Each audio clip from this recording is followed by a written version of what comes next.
else. They've got to post either new class or they got to post like the league mechanic or something. I don't know.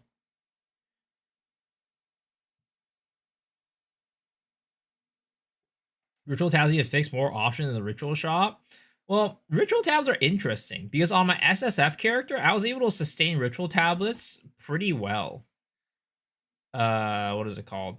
I was definitely finding ritual tabs when I had the ritual tablet on, so it's definitely not true that it wasn't dropping with ritual tablets. But you know, I do want the drop rate to go higher though. It's pretty low. They showed swords in the breach teaser, and no swords, people will scream. I mean, it is true. But what if they just don't release a teaser for those? What if they just lead up into the GG live stream and then they just drop everything there? You know, what if they just keep it under wraps the entire time, right? And just don't tease a new class, You got it and then set just to like M for when mini. the Well, it should be thing set comes to out, W they're just gonna for come out and be rumble. like, oh. It worked!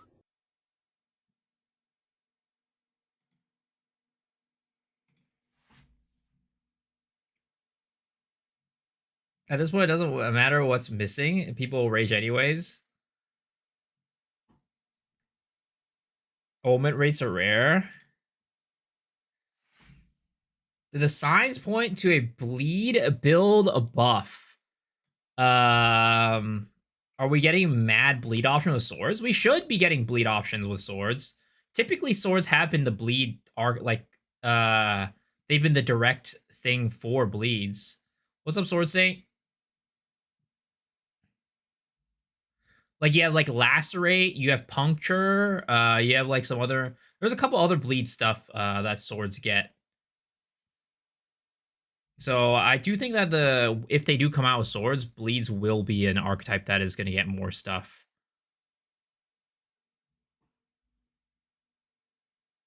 Gemling, sword, bleeds. Can't wait until can't wait for theory crafting. I bought napkins for the reveal. Liquids will flow. From where is the question? Are you saying that you need napkins because you're going to be crying tears of joy, or are there going to be other liquids that you're going to need to use it for?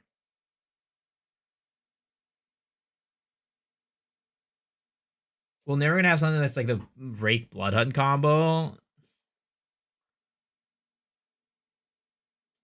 Miso Showcock.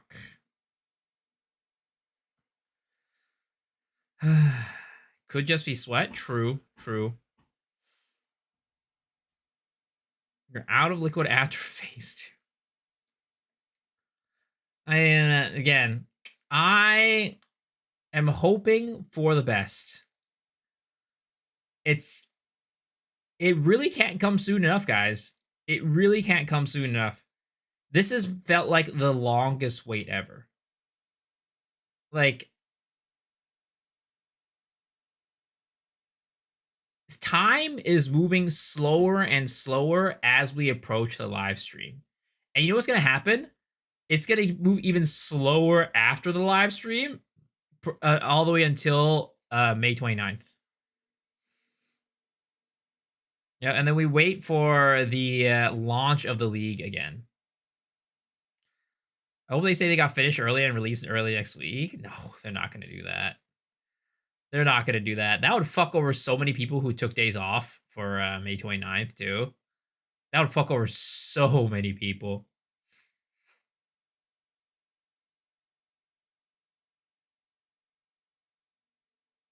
That would be me, and I would be mad.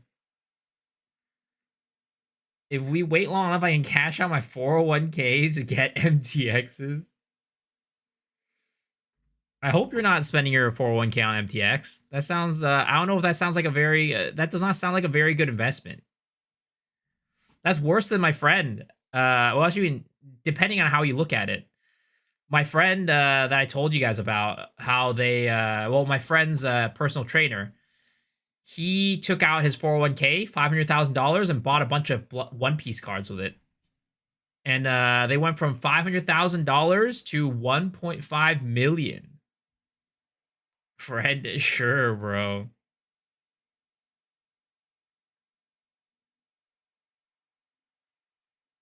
Yeah, but you know, One Piece cards aren't it worked, yeah.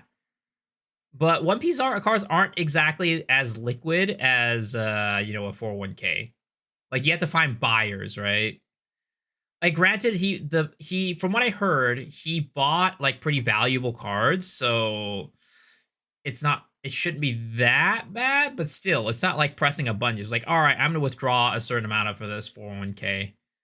And also, it's very volatile. How long until the card bubble bursts, right? At some point, Pokemon cards, One Piece cards, that stuff has to drop in value. Because right now it's just going up and up and up and up. My friend is a degenerate. Yes, my friend and her personal trainer are both degenerates, indeed. It was crazy exposure price in OP13. For some reason, they exploded like 5x the price. Yo, class, you really think GG would show a sword and not give sword after being spammed by people? I mean, I don't know. Weirder things have happened. Miso knows Logan Paul of One Piece cards. Paul Logan. Is that a joke on the Luffy D monkey thing or the Luffy D monkey thing?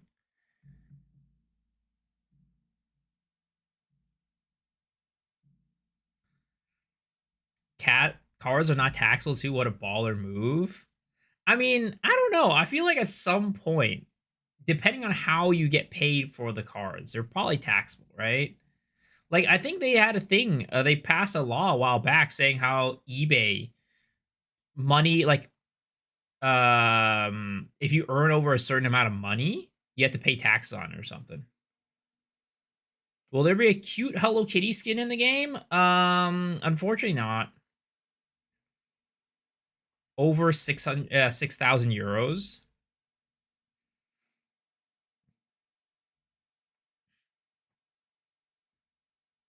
But yeah, so it's like, I mean, the person had what, $500,000 worth invested, and then it went up to 1.5 mil. There's no ways that's not going to get taxed in some way, shape, or form. You know, the government is going to be taking money. Oh, is it pounds? Whoops. The only pounds that I know is the one that says LBS. You know, this one, like a 100 pounds, like that. You know, that's the only pound that I know. Leading the longest streak. That's a mistake. Yoza Bada Bay, how's it going? Who are the Asian women on the wall behind me? Do they date white men? You know, technically they're not supposed to be dating at all, but whether or not they do that or not is another thing. That's a secret that they keep. It's an industry secret. Only drugs dealers speaking in LBS. I'm pretty sure drug dealers speak in grams and ounces. I'm pretty sure they don't use pounds.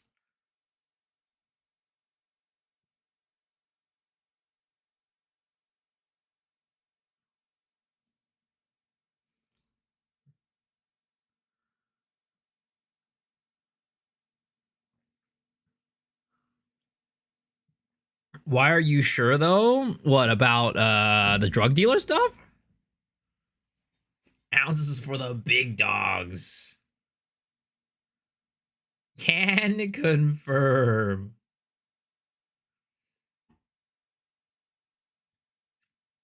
I mean, you know, I'm not quite a person who dabbled in too many drugs in the past, but I was friends with people who did, both dealers and people who bought.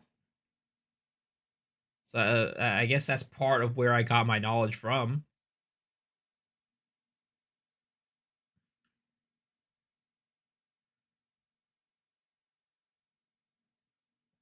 So you did some. I mean, marijuana, but that's legal here in California. I've only done it like 3 times though at this point. I don't really like the after effects. Like I feel like getting like a weed hangover is way worse than getting a hangover from being like drunk. Like when I'm drunk and I get a hangover, like yeah, my head fucking hurts, my body hurts. But when I get like a weed hangover, I feel like my ability to think just slows down. So like I feel like my ability to function as a human being is just like uber stunted. If it's legal, if you don't get caught. No, it is legal here in California.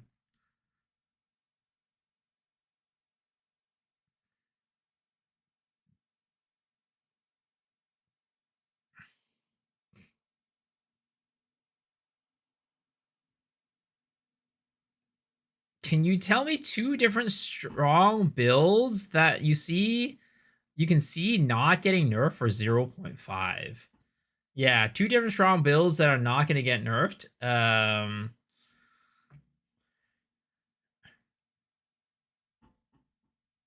Other than Essence Drain Contagion, martial weapons. I think maybe actually no, Snipe does seem pretty busted. Uh Probably poison stuff is probably still gonna be strong, like poison burst arrow and that stuff. I don't think it was really that OP.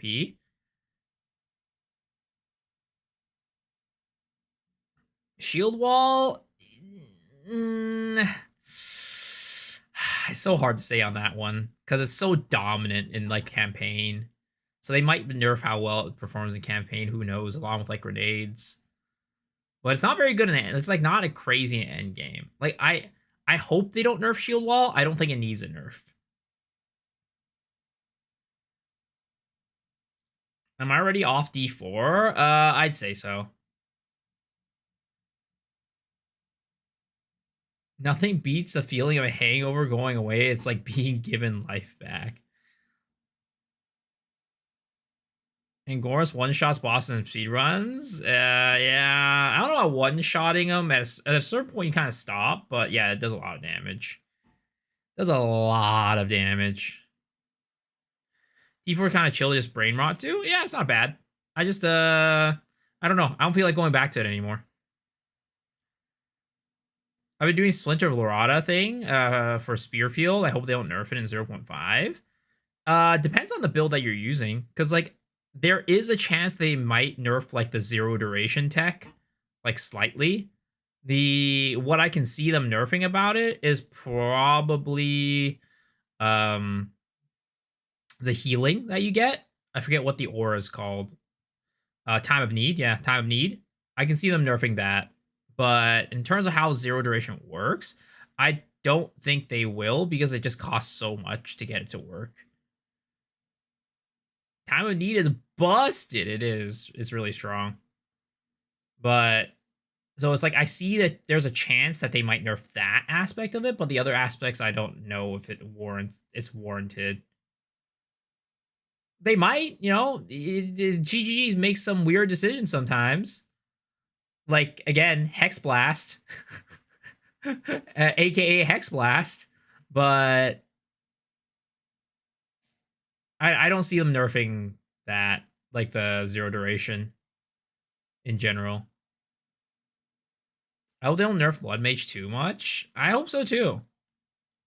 Blood Mage is strong, but I don't think like the only reason why I think Blood Mage is strong is because like the other ascendancies kind of suck. Like the other ascendancies don't do anything for you for the most part. It's like we always say that you can beat Path of Exile 2 without ascendancies because the ascendancies in general don't really like they're not that impactful. I think Blood Mage power should be like baseline. Blood Mage, Oracle, that power that you get from the ascendancy should be baseline, in my opinion.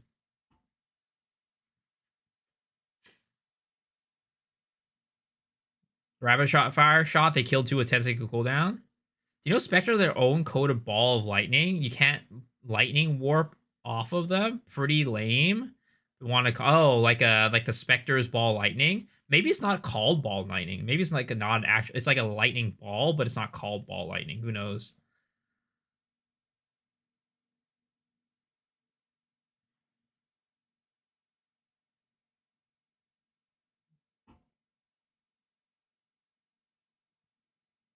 Titan's really good, but again, Titan is cursed by being in the wrong part of the tree.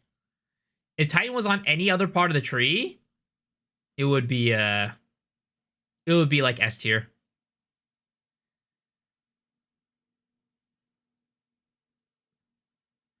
What do you think of when Arcane Archer comes out? We get a fire arrow skill as well. I don't know. I feel like they're not gonna put fire arrow. I don't know. For some reason they're pretty like they might add like one or two skills, but I don't think it's gonna be like a basic arrow attack. But that's just my gut feeling. Who knows what they do? Skill tree buff? Man, one can only imagine. Like right now, I feel like you know how like leading up to Christmas, right? You guys are always like people like back in when we were kids, leading up to Christmas, we're always like writing like a lot of kids are like writing their wishes, like, oh my god, I hope Santa gives me this. Or like you're like, oh man, you're like sitting there imagining all the presents you're gonna get. You're like, oh man, oh, they wouldn't get me this thing, right? They wouldn't get me Pokemon Stadium on the N64, right? Oh man, imagine if they got me a PlayStation 2 for Christmas. That would be crazy. Dude, that's like us right now. We're just sitting here waiting for Christmas to come. We're just like, oh man, imagine if they give us swords and daggers. Like, ooh, that would be so crazy. Copium overdose. Stadium with N64, loved it. Dude, I wrote on my third grade like journal. There was that exact question, like, what do you want for Christmas, right? I wrote an entire like composition book page about how I wanted Pokemon Stadium for my Christmas present. I want a proper companion ascendancy on Huntress so we can finally blast some shit on a giant dinosaur. What's good, Mr. Last Airbender? What's up, Sunny? Some guy used to start saying Chayula Monk with a sword ascendancy is coming. I saw that.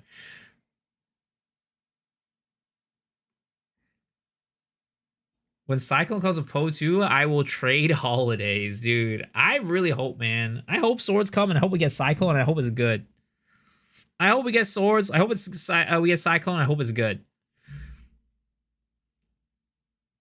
We're gonna get poop logs with straws for Xmas. I mean, you know, people said that's Zoff's Pyre right there. People said it's Zoff's Pyre. Swords, daggers will further bloat and dilute the loot pool.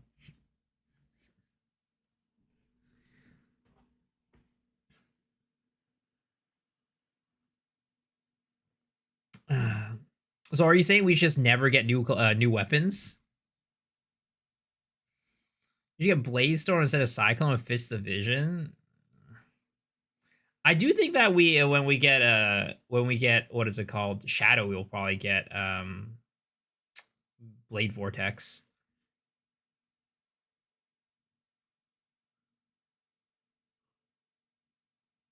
League starts, Fub Gun will play bows again. I believe it. I believe it.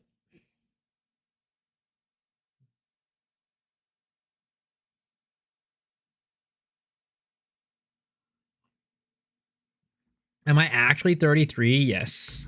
Unfortunately.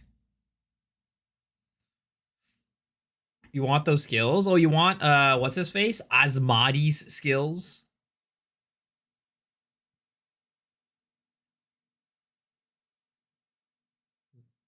I look mid-20s. I mean, it's the Asian genes. It's the Asian genes. Also, it's the camera. The camera does a good job of masking what I actually look like.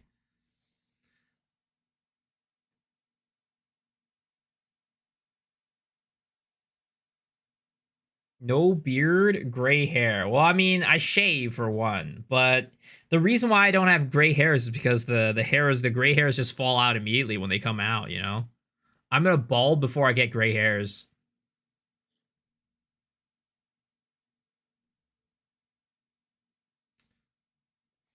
Yep, and when I hit 40, it's gonna hit me hard.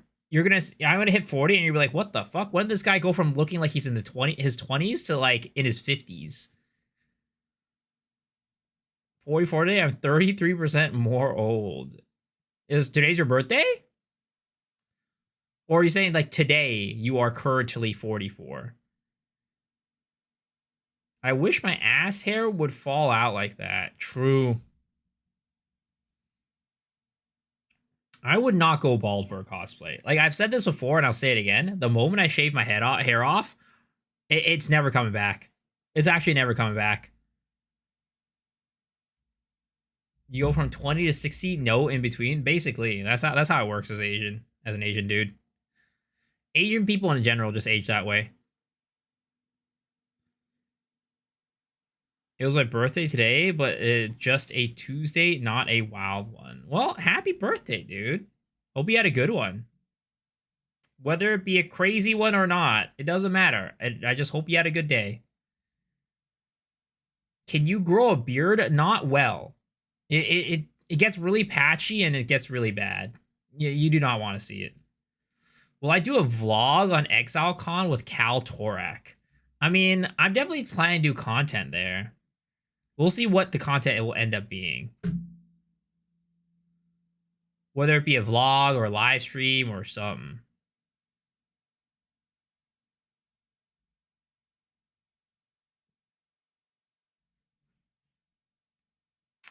I mean, it's gonna be a live stream, vlog, whatever. I'm sure Cal will be there. Rabbit will be there. Like, we'll all be doing our own content. Imagine a podcast at ExileCon. We will be doing a podcast there.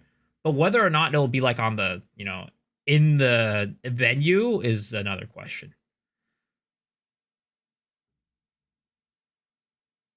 If you had to bet your 401k, would you say Sword 0.5 or 1.0? I'd say 0.5. Show us a picture of your beard. I've never taken a picture of a beard because I've never let it grow out enough to a point where you would be able to see it. My favorite beach streamer.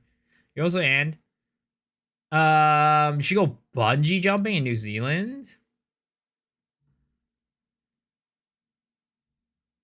The venue will be Wi-Fi challenge, I'm sure. They couldn't even get their Po Mobile working because of Wi-Fi troll last time. Maybe then live stream might not happen. It might have to be like a recorded thing. New Zealand vlog quest. Do you think 6 months is enough time for a class, weapons, and all the endgame reworks? I think so. Yeah, I think that's enough. Because, like, the class stuff, they've been working on the class for a long time. Druid was almost done by the time 0.4 came out. They were also pretty far down with the endgame stuff with at the beginning of 0.4. So I think it's possible.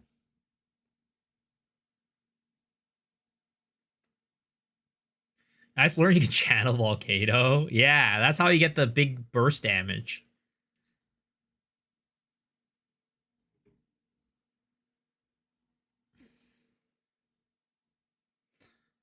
A sword class can't be complicated as Druid. Oh, 100%. Have you seen the new Dream Core video? No. Well, what is the new Dream Core about? I tried Cruise Desert and they wanted me to drive a wagon for 10 minutes. Not a game, it's a chore. Well, there are a lot of chores in the game, yes. But there's also a lot of really good game in that game. It's a very polarizing game. It's got a lot of really good highs and like really high highs and a lot of really low lows. Summarizes all the teasers so far. It's a good watch. All right, we can watch it.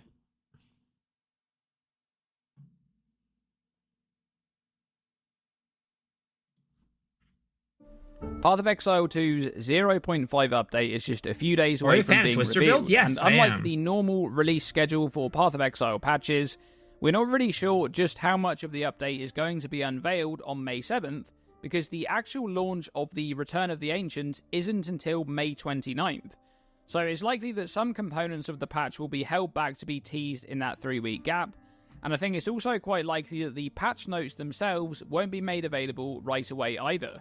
I agree with that one. However, so far we've received 4 teasers for this patch, and they all appear to be pointing towards the same thing, which is the large endgame improvement update we're expecting in 0.5, which was originally planned for 0.4 and had to be postponed due to not being ready.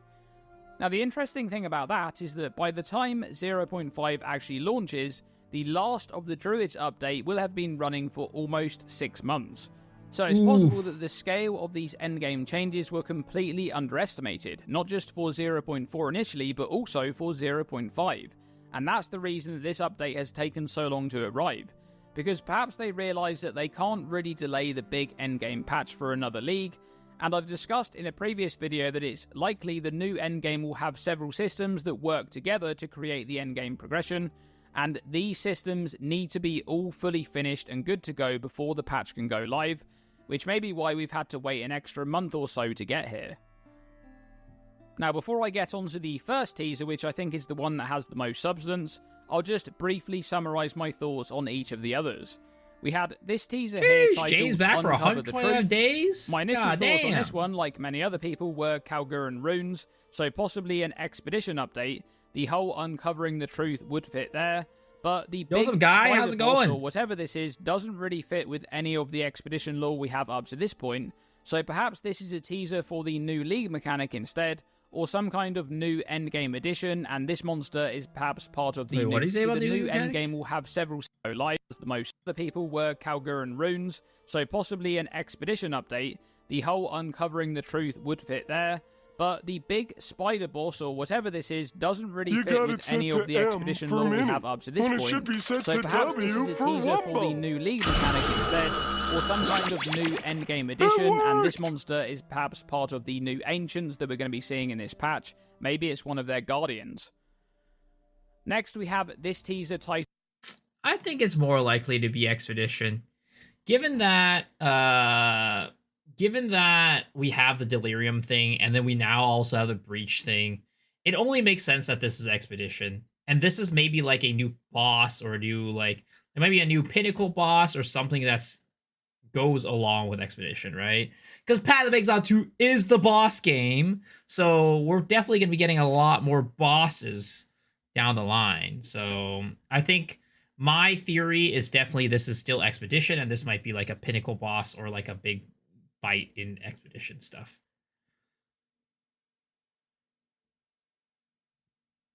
Olroth's son. kind of new endgame edition, 50-50. and this monster is perhaps part of the new ancients that we're going to be seeing in this patch. Maybe it's one of their guardians. Next, we have this teaser titled Stop the Madness, with the description Overcome the Insanity. And this teaser also has some dialogue which appears to be the NPC Elder Maddox that we've already met in the interludes. And it looks like this is Delirium, perhaps a new Delirium encounter to go along with the mirror encounter that we already have. And there's this figure seemingly trapped in the reflection here. This kind of reminds me somewhat of the Act 4 encounter where you first come across the Delirium mechanic. And that's a quest there where there's a character, Freya Hartlin, who's trapped in the Binding Circle, and when you actually free her, it's revealed that she's actually Tang Marzu, the Trickster God. That's the guy that whispers all of the dialogue to you during the Delirium mechanics, and perhaps this will be another one of his tricks. And interestingly, there is actually some dialogue from Elder Maddox about something he calls the Snake, which may be referencing Tang Marzu. Then last night we got this Breach teaser. Yeah, I think that he's pretty spot on with like the mirror thing. Last night you watched a little clip from DM saying that the Tang Marzu, it has to do with like the Asmerian spirits and stuff like that. And we had the owl flying into the Delirium mirror, kind of symbolizing the Asmerian stuff. So it might be a teaser to the Delirium rework, and also maybe the Tang Marzu fight, which again, it is data. It has been data mined that the Tang Marzu boss is at least in the code. So right here, we have Tang Marzu boss that has been data mined. Data mines, as per usual, are always very spotty. They can be coming very soon, or they could just not show up until forever, like ever, or they just take a long time to put in. Like again, Martial Artist has been in the data mines since 0.2, and we still have not seen it at all. So We'll see if this ends up being what we think it is for the delirium stuff. Titled "Now It Is Our Time" with the description "They Shall No Fear," and the thumbnail says "The Dreamer Must Wake." Now, the teaser itself appears to be Aelith along with the rest of the monastery monks performing some kind of ritual, perhaps to attempt to awaken Chayula, and we get to see the monastery with the Genesis tree intact. So I expect Breach will be getting an update here, possibly adding the Hive and Fortress encounters to PoE2, along with the newer version of Unstable Breaches, and perhaps some new boss encounters. And the Genesis tree is the real big mystery here. How will it function in PoE2, and how exactly will the crafting work if that's indeed what it does? There's also a sword being showcased in this teaser, and this should be an indication of swords being added in 0.5, because I just don't really think that they put this in here and not expect the community to immediately draw that conclusion. But in terms of lore, this could be the PoE2 version of United in Dream, which I think makes the most sense considering the context here, but it could also be Innsbury Edge. Okay, let's get back to the... I mean, yeah, I do think that Dreamcore is right. I do think that it would be such a troll if they included this and they did not add it into the game. Like, come on. Come on, GGG.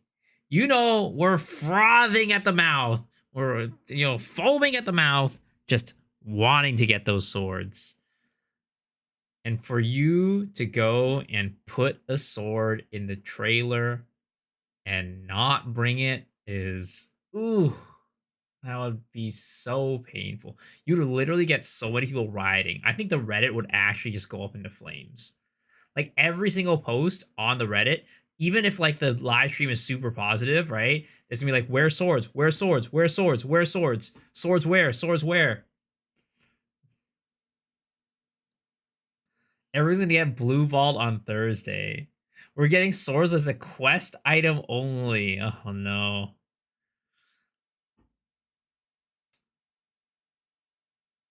But it could also be Innsbury Edge.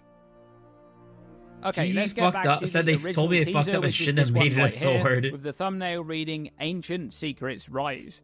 This is a crazy teaser visually, by the way. The animation. I mean, is the really swords good, have to come with the this duelist is quite class or the clearly gladiator the Infinite class. Atlas being shown here. We can see the burning monolith as part of this giant construction, and there's a huge tower of these statues sitting on top. Now, what I think this is teasing is the new endgame progression system, which is something PoE2 has really lacked. This kind of sense of direction in the endgame. You have the whole cleanse. Swords and class are different things, or I wonder if sword skills could come in. I do not think they will ever add a weapon without the class that goes along with it. I don't think that's going to happen. The corruption and finding citadels, but the movement on the Atlas generally feels quite aimless, and I think there's two main reasons for that. The first is that completing objectives on the Atlas doesn't really change the Atlas all that much.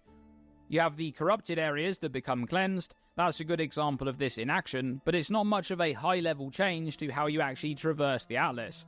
More so, it's just providing a bit of agency for how you choose to farm your maps in that local region. But the other reason is the bigger one, because the main meta progression of the Atlas is supposed to come from obtaining your Atlas passive tree points and customizing your gameplay experience on the Atlas. The problem is, the Atlas tree in Path of Exile 2 absolutely sucks. Those are my words, but also the words of game director Mark Roberts during the 0.4 Q&A. I opened that tree yesterday and I was like, oh, this sucks. It's a little tragic. It sucks. So they're hyper aware of this issue, and it has to be one of the systems that finds itself near the top of the list for improvements in 0.5 because of just how bad it is. The Atlas passive tree in PoE2 is extremely bland, and it fails to provide agency over your mapping experience in a way that PoE1's version managed to do very well indeed. When discussing this topic, Mark mentioned that the tree would be reinvented, even going as far to say that their ideas for this system aren't even in the same universe. Spoiling the fact we are doing something, and I'll tell you, it's not even, it's not the same. It's not similar. Yeah. It's like, it's in a whole different universe. So it's kind of... Dude, why did Mark have to say that, man? When he says that, it's getting us hyped up as hell. we're in our chairs, just like shaking with anticipation and excitement, just hoping for this thing to come, and watch it drops. It's gonna be so disappointing. That would be terrible. That would be so terrible. But you know what? I'll give into the copium. It's gonna be great. It's gonna be great. I'm gonna be so excited. Like, which makes it a little bit hard because obviously we're in this state where we want feedback about the end game. Yeah, it's and tricky. so I do want to put, like, people should keep giving feedback because I don't want people to think, they're reworking it in game anyway, so I'm not going to say anything, just in case. You never know. There's And also different parts of the end game that kind of are like independent of the, just things like how the Atlas tree works. Yep. So yeah. But yes, that tree is effectively going to be completely reinvented. So. I think this may suggest that we'll end up with something new and something not even like PoE1's Atlas tree.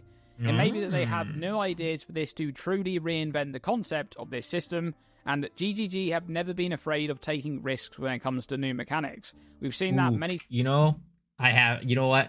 I actually think I have a spoiler for what the Atlas tree is going to look like. All right, you guys want a spoiler for what the Atlas tree is going to look like? It's right here.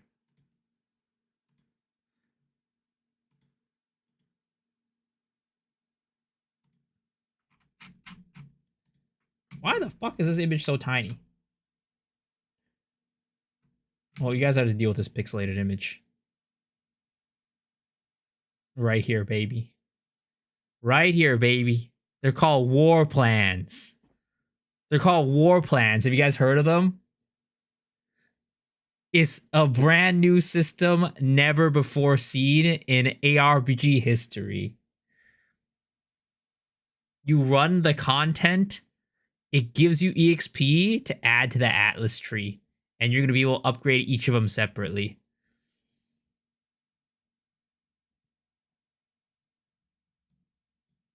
times in the past, and I think whatever we end up getting to replace the Atlas tree will tie into the meta progression of the Infinite Atlas and make it feel less aimless and more customizable in terms of player agency.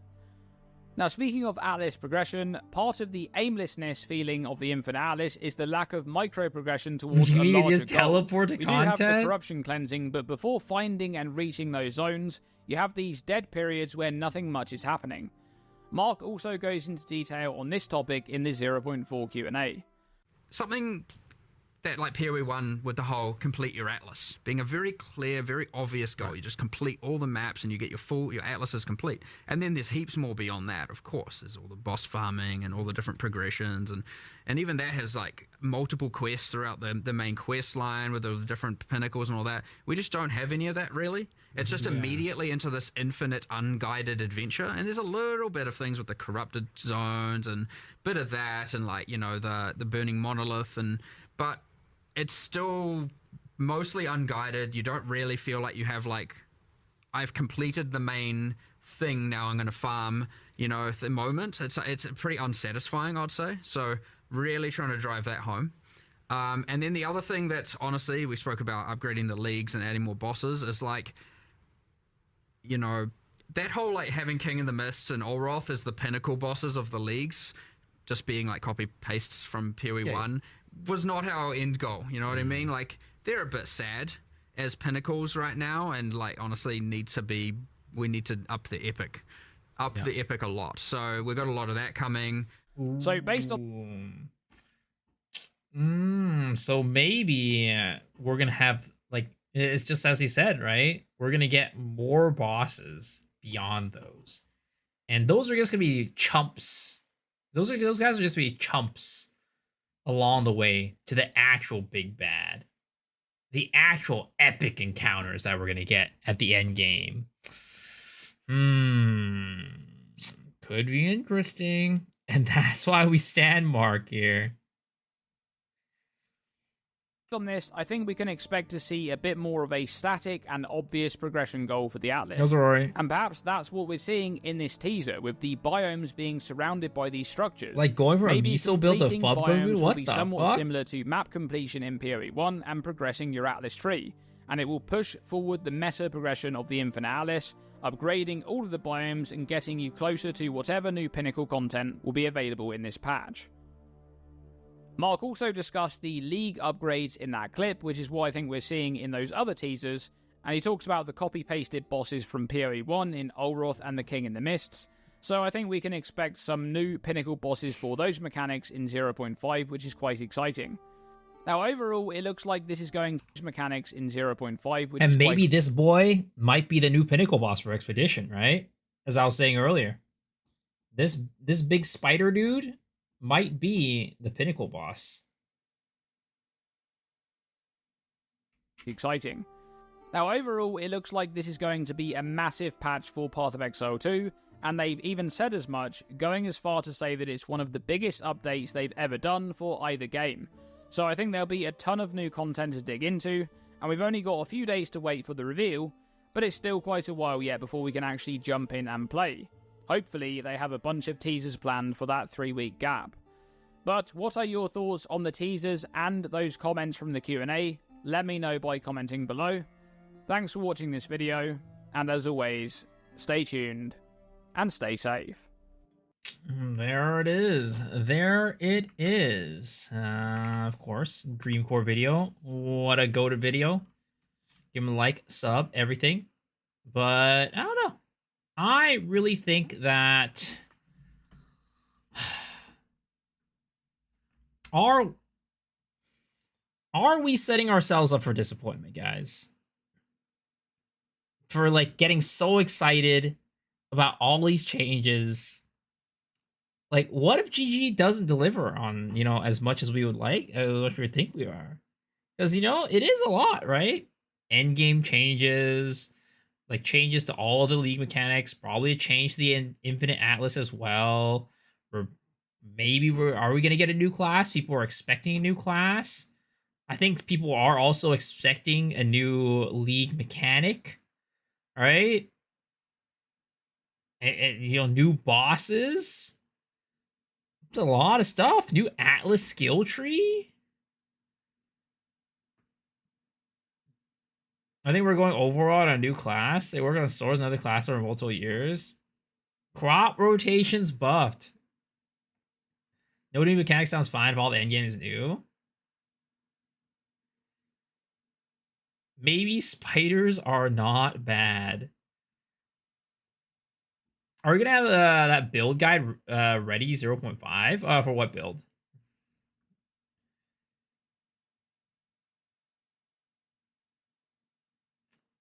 We'll have to see, man. Again, we're just at this point, we're just sitting here waiting for them to give us the goods.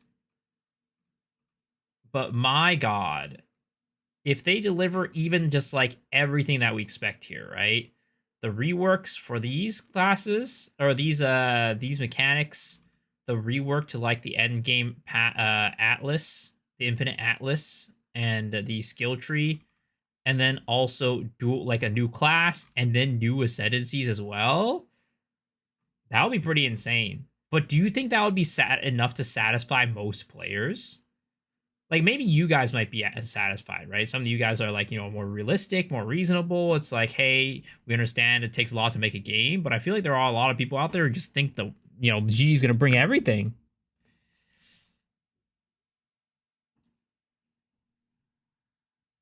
Many will cry.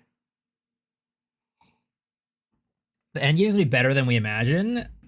I honestly, again, maybe this is copium, and I don't want to get anybody too excited for this because of my opinion, but I feel like GG is going to knock my socks off.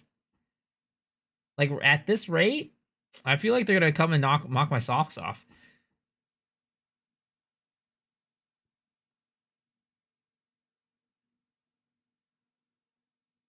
I believe. Knock my panties off. I think they'll have enough shinies, even if it's not all people want.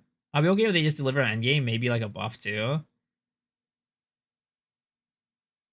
You just want an endgame update and a new class.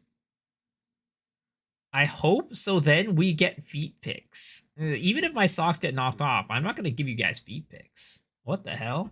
That's on another paid platform. I just say it like one streamer. They consistently overpromise, underdeliver. Who says that? The new class not being Templar. Damn, you're a Templar hater, Scissors? Why are you a Templar hater? I know there's a lot of people in here who want Templar. They'd rather have Templar than swords. Actually, I'm curious, right? Let me do a quick poll for you guys.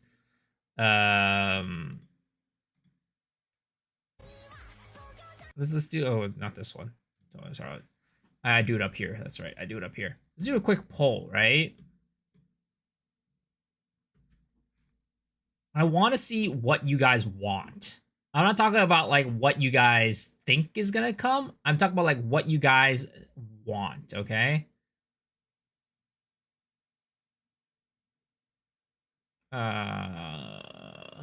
Poll. Okay. New poll. What class do you want the most? Do you want the most in 0.5? Gladiator / duelist, Shadow, or Templar, or Marauder? All right. We're going to put this up for 3 minutes. Start poll. Okay. What do you guys want the most? Let me see if I can start a poll on YouTube too. Can I start a poll on YouTube? Is that a thing? Yes. What class do you want the most in 0.5? Gladiator / duelist, Shadow, Templar, Marauder. All right, I'm gonna start the poll on YouTube as well. That way you guys can do it over there on YouTube too. But yeah, I mean, it is Marauder is axe, Templar is flails, Duelist is swords, Shadow is dagger, right?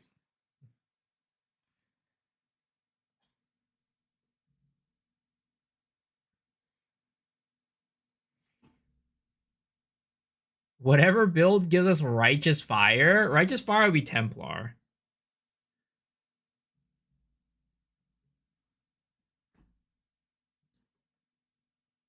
What if I want you? I don't know about that one.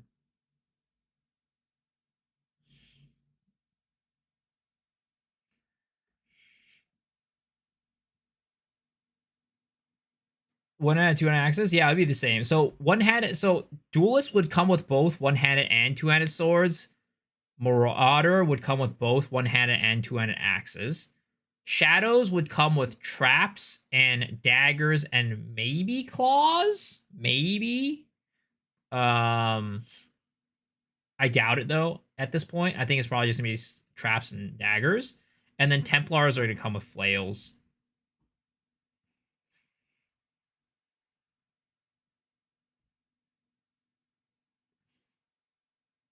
Oh, they said no claws, really? When did they say that? I completely missed that one.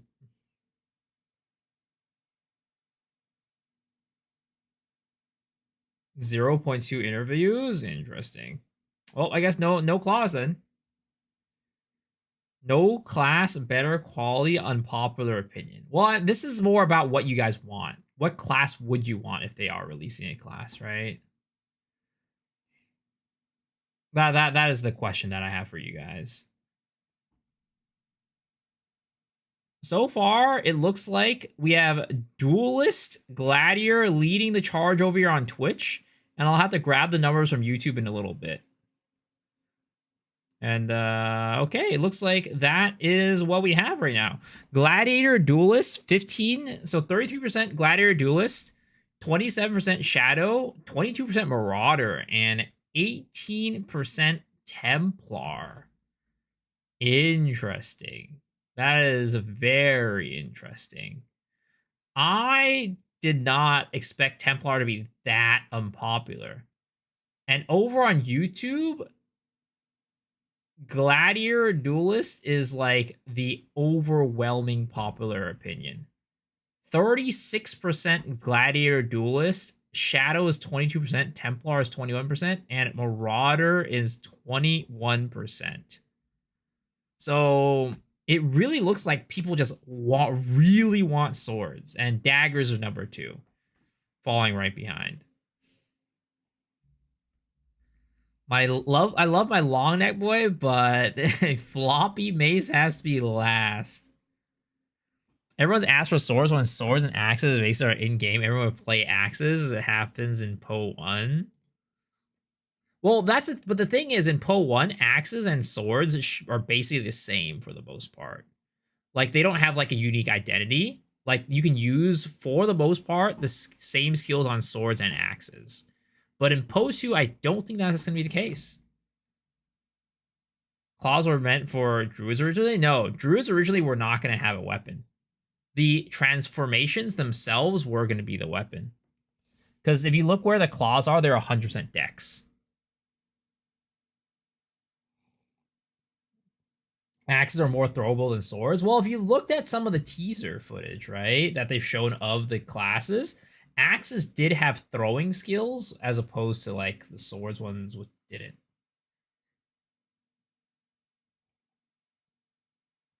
They should probably remove claws from the list of martial weapons in their game description if they don't plan on including them. Yeah, actually, I've never. Let me see, right?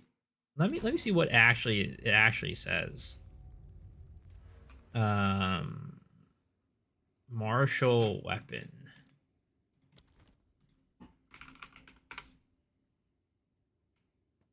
So martial weapon currently says attacks. So axes, bows, claws, crossbows, daggers, flails, maces, quarterstaves, spears, swords, and talismans. And the thing is, right? You got to understand.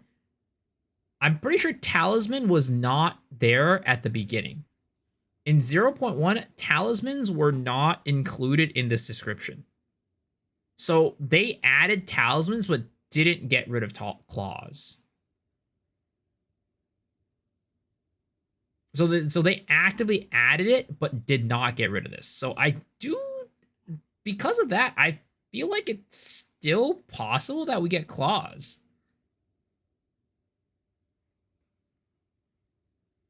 Like, if they really were like, hey, we're not going to add claws, I feel like they would have gotten rid of it. Yeah, they have the items in the game, of course. They have the items in the game existing already. But they could very much, like, it was a early thing and maybe they, like, were going to get rid of it. But I feel like if they were going to get rid of claws, they probably would have gotten rid of this keyword at least.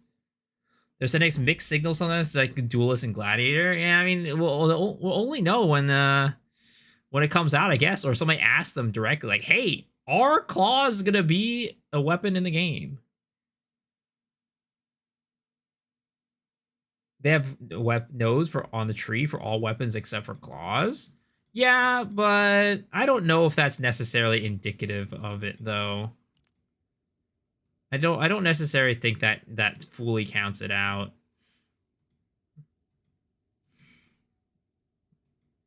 Again, I just think it's weird to do this and then not get rid of it, right? They used to have them though? No, they didn't used to have them. So the node that you're thinking of are this. Uh,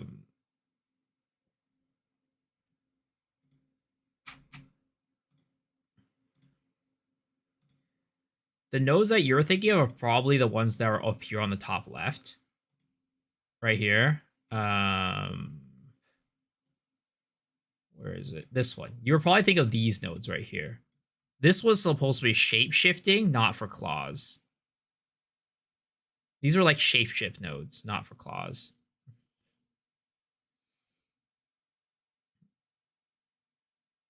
Because claws are supposed to be over here.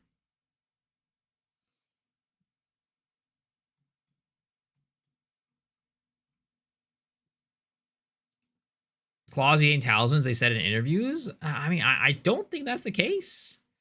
Like, maybe they're like, now we don't want claws because we have talismans, but I don't think claws became talismans. But again, I just think it's weird that they actively added the keyword talisman in here and did not get rid of claws. Like, that to me is very weird.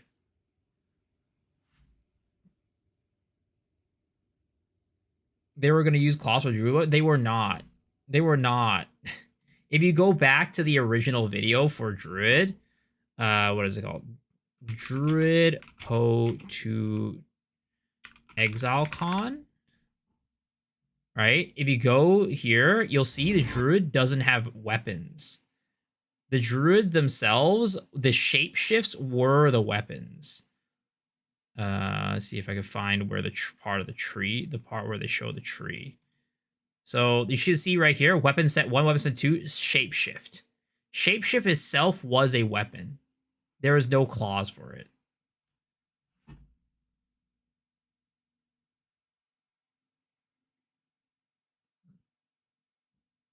You said they won't add a weapon class without the class added. Shadow's dagger traps was claw class. It would have been Shadow. Because in Path of Exile 1, claws do go with shadows. Because in Path of Exile 1, traps are not a weapon type. They're a skill. In Path of Exile 1, shadows were daggers and claws.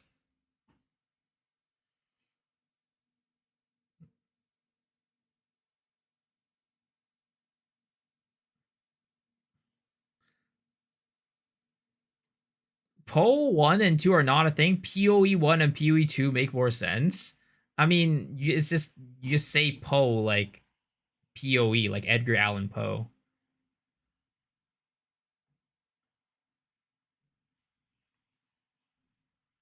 Well, that means either it'd be either Claw and Dagger get same skills, or Shadow gets 2 skill branches. Yeah. I mean, it's possible. I wouldn't say it's impossible. It's weird. I've always said it was weird because of where the claws existed on the tree.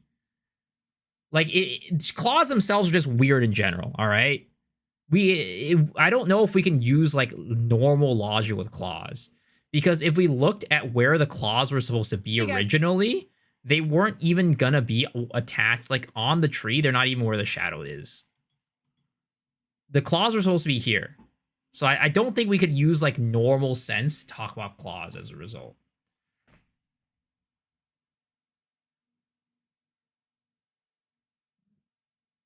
Yo, Mr. Coco with the 5 giftings. I appreciate it, man. Thank you. If you got a gifted sub for Mr. Coco, please go give him a big old kiss on the cheek, because he deserves it.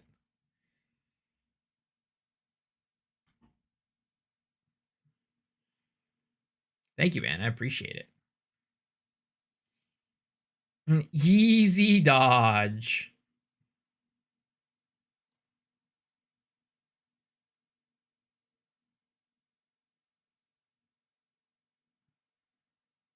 Claws could be clear. Spear skills not entirely impossible. I mean, I just don't know.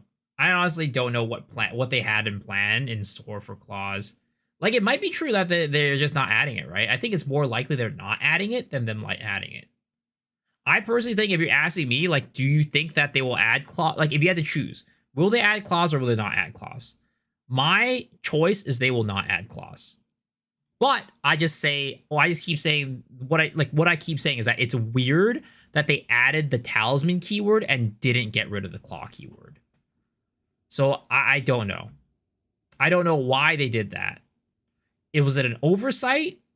Was it, like, because they still think maybe there's a chance they can add claws in there? I just don't know.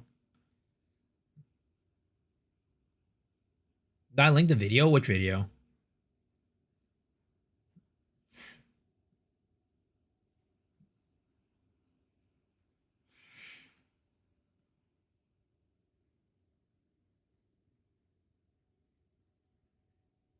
The weapon wheel? Yeah.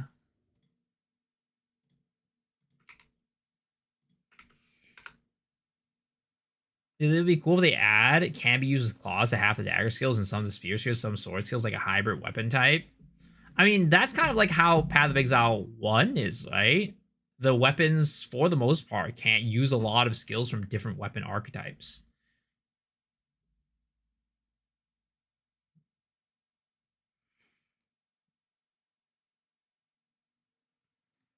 Why is Stranglegrass not more popular? Am I stupid to think I pick Stranglegrass over Headhunter and Mageblood? Am I stupid? Hold up. Is that a Po 1 item?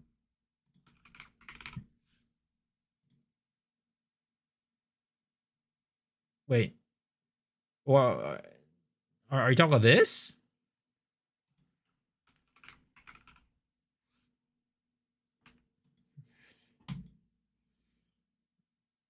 Because this is an amulet.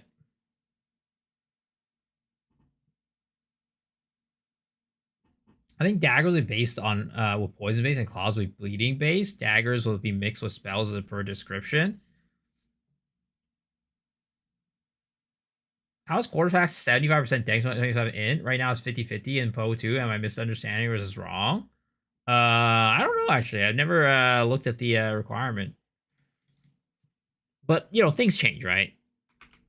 Because that weapon wheel was from 2019. Hello.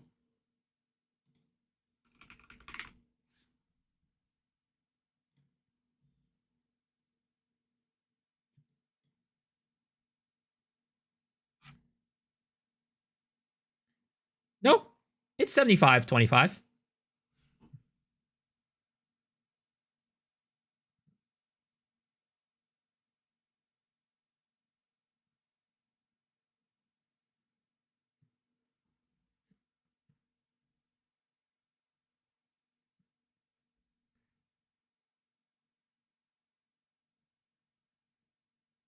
I hope they don't nerf Blood Mage. Honestly, I don't think they'll directly. I think they'll just see a cock nerf. I hope not. I mean, I hope that's the case. But there are examples of both, right? Where grinding your games has over nerfed things, and also they've nerfed it like well. So we'll just see where Mark wakes up that day on bed. Is he gonna wake up on the right side of the bed or the wrong side of the bed? If he wakes up on the wrong side of the bed, you know, they're gonna nerf everything. They're gonna nerf Cock, they're gonna nerf Blood Mage, they're gonna nerf Oracle.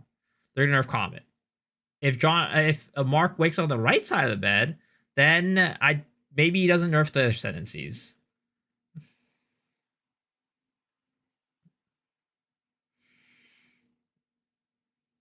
Stranglegrass are a lot like 5 in the 1 version. Well, but the thing is, like, you're asking him, like, why would you use Stranglegrass? Like, why wouldn't you use Stranglegrass instead of Headhunter and Mageblood? Well, I mean, they're on different, what is it called? They're on different equipments. This is an amulet, and those two are belts. So you use both.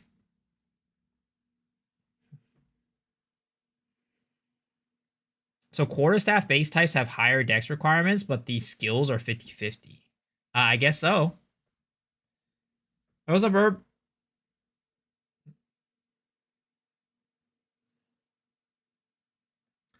I do wonder if they'll bring us down or bring pinnacles up. Most builds destroy all maps anyways.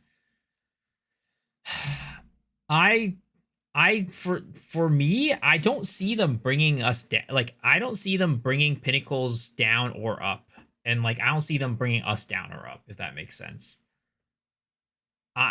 For some reason, like what I think the most likely scenario, in my opinion, is probably adding another tier of pinnacle if they want to make the game harder and have more challenge. Right, adding a 4th tier of pinnacle, adding it back, and then just, you know, making it not lock Atlas points behind it or something like that. But that's how I would do it. Not necessarily how they are going to do it.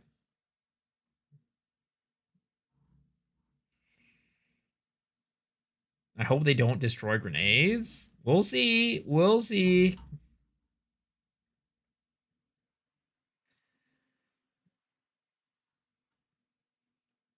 If I only had 100 times, I'd go for Stranglegrass, so I had to pick.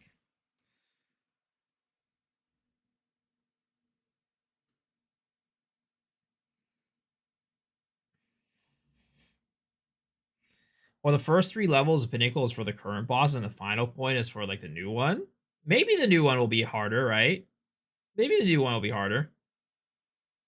We'll have to see. It really feels like they're very reluctant on making the game harder, though. Because, like, from everything that I've seen so far, they've only reduced difficulty. Everything that they've done is only reduced difficulty in the game.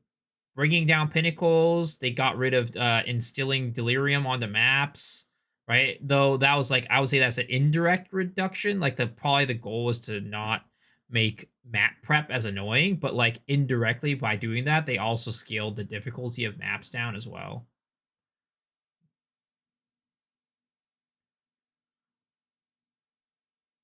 They want 1 portal way harder than the 6 portal. 1 portal is the only friction of the Po2 difficulty.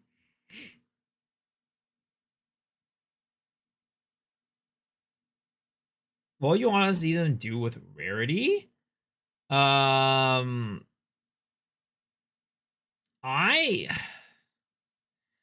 think it's either a remove situation or yeah, I think it's a remove situation, or they make it so that's like PoE1 where rarity doesn't affect currency. Like, I don't have that much of an issue with I didn't have that much of an issue with rarity this league. And I think I explained this idea on the podcast, but rarity was really like, a lot of people were like, oh, rarity didn't really matter this league. But the rarity didn't really matter if you were mapping. If you're doing temple, rarity did matter a lot. Rarity matters a lot when you're getting a large amount of raw currency drops. But when you were mapping, your income was not through raw currency drops. It was through league mechanics, like things like Omens of Light, things like Breeze Splinters, things like Delirium, like the Distilled Emotions, which don't get affected by rarity as much as just like the raw div drops. So as a result, rarity was not that important for people who weren't templing, but everybody who was templing was like, rarity was very important.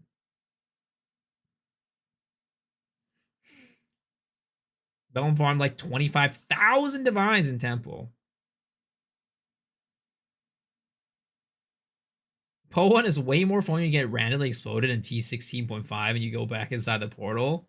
Po 2 Abyss mod kills you and the map's gone. I mean, I 1 portal gameplay is very annoying, I agree. But at the same time, I don't know if you should balance the game to where you're expected to randomly get exploded either, because that would also suck for hardcore.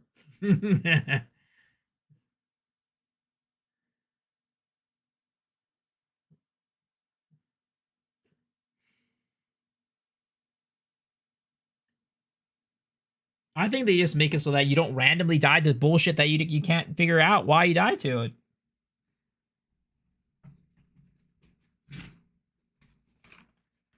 Hot take, temple should be removed for 0.5. Well, whether it's a hot take or not is not happening.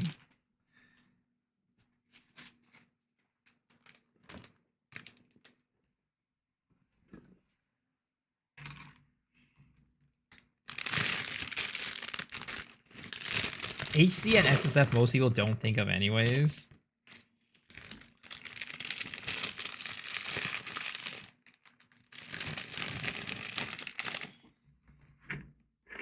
I can see them shelving it for a Po 1 style league if they had more content. Games too barren to shelf a league. Exactly. That's exactly why I don't think they're going to remove it. That's exactly why I think it's going to have to go core. Because there's not enough content for them to not make it core. What am I eating? Hot Cheetos.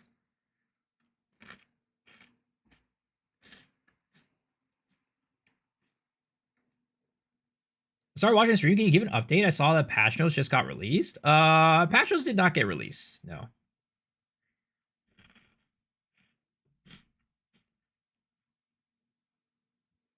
My fat ass is gonna explode again. The Beeves went to the hospital over hot Cheetos. Be careful. I'll do my best. Thanks for your concern.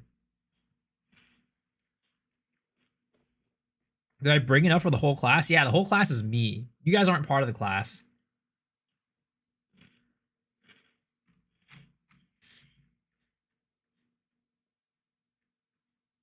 I think I'm doing Merc in 0.5 because guy that dies is insane.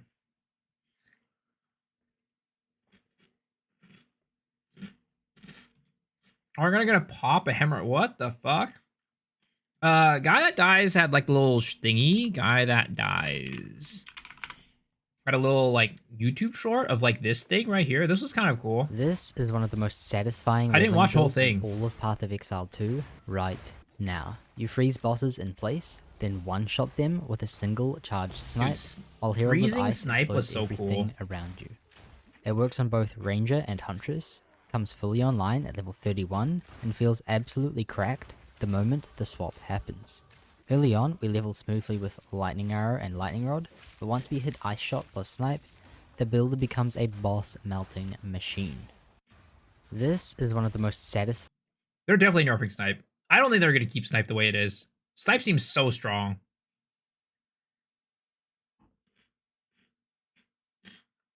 There's a hold guarantee Snipe. I the crit Snipe. I do too, but this is way stronger. The amount of damage it does is insane. Top HCSF Racken player plays that build.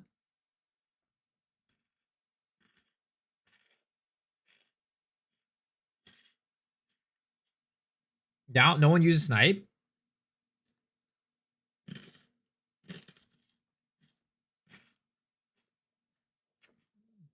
I've seen enough nerf Chayula. He wins every single speedrun. I wouldn't say he wins every single speedrun. He wins. He wins. He's really good at it. But I think like I don't know how many like overall number ones guy has gotten so far. I think Angormas has probably still gotten more than him. But not to say he's not like, but I think Guy is probably the best Merc speedrunner for sure.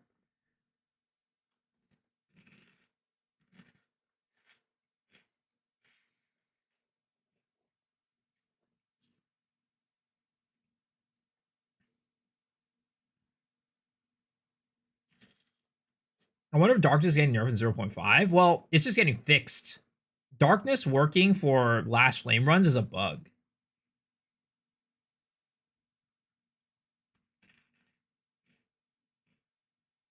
Ritual teaser today? I mean, I don't know, man. I have no clue. I wonder if they're even going to do a teaser ritual change. I'm just not even sure. I want to watch this on stream. I haven't watched this on stream.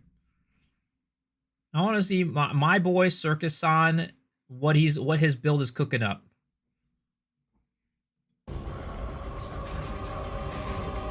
Didn't they fix it already? They fixed it in 0.1 and then they bugged it again in 0.4.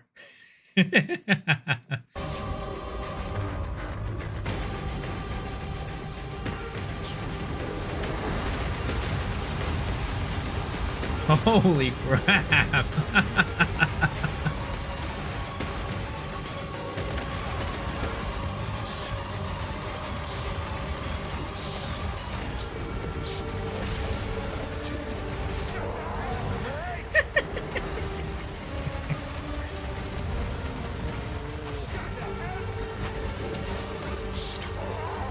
That shit's insane.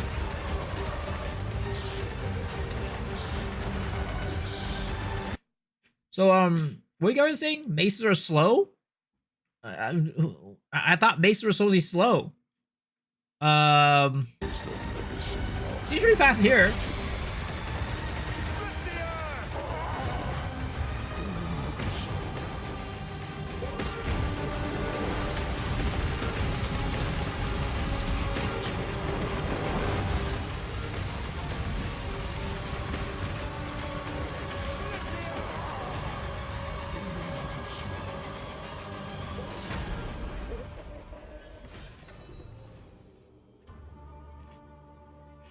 Hey guys, Circus Circle Games here.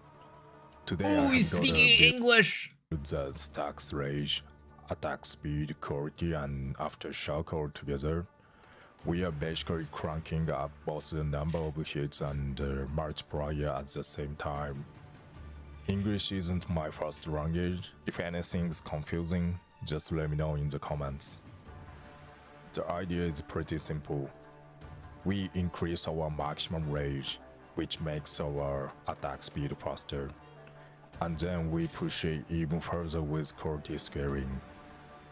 Since Aftershock doesn't have a cap, we are averaging around 45 aftershocks per second. It's kind of wild. On top of the more damage from rage, we take Commanding Rage, Mystical Rage and Bestial Rage on the passive 3. We also use Berserk as a buff. By stacking quality, we boost rage effect even more. Right now I'm sitting at 92% increased rage effect. We convert spell damage into attack damage. We also convert minion attack speed into regular attack speed, basically turning everything into value. This build uses Zerfi's Infamy. Every time we spend rifle is a skill, and also I'm using blood magic, so we can gain glory easily. And based on how many times that happens, our maximum rage increase. So if you pair Zerfi's Infamy with short animations, I mean instance or really fast skills, you can stack up max rage super quickly. That's the foundation of the build. So our main attack is Ash Shatter. It has an amazing synergy with quality, and since Aftershock has no limit, it generates a ridiculous number of aftershocks. With quality scaling, each spike gets 16% increased damage. It's possible the aftershocks are being counted as spikes for damage calculation, which could explain the insane damage output. Visually, it doesn't even look like the spike explosions are happening properly.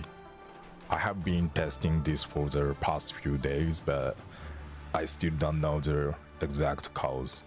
If you have any guesses or know anything about it, please let me know in the comments. Quality is extremely important here.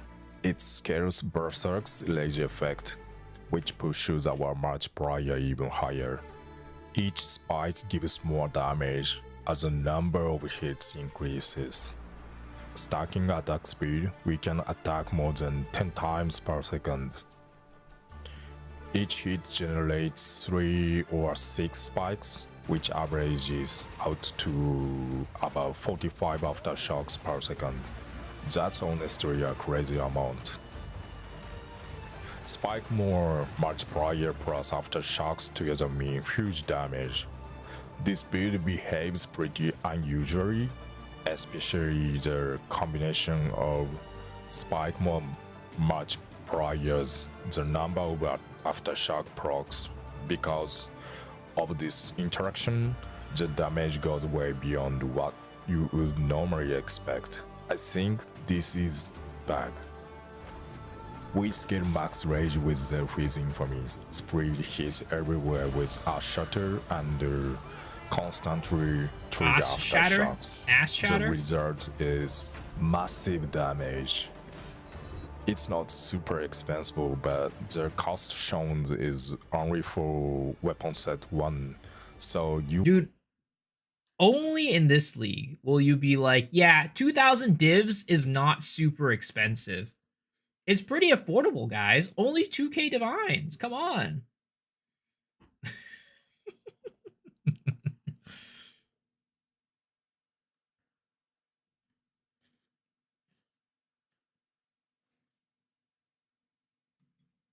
you will need to build something separate on set 2 for mapping.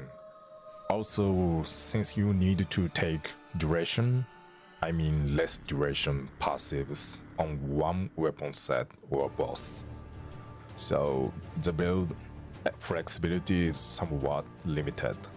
To say rage related passive give you more than enough damage for mapping. I have been playing— All I can say is, guys, this tech right here, the Hate Forge tech, that was me, all right?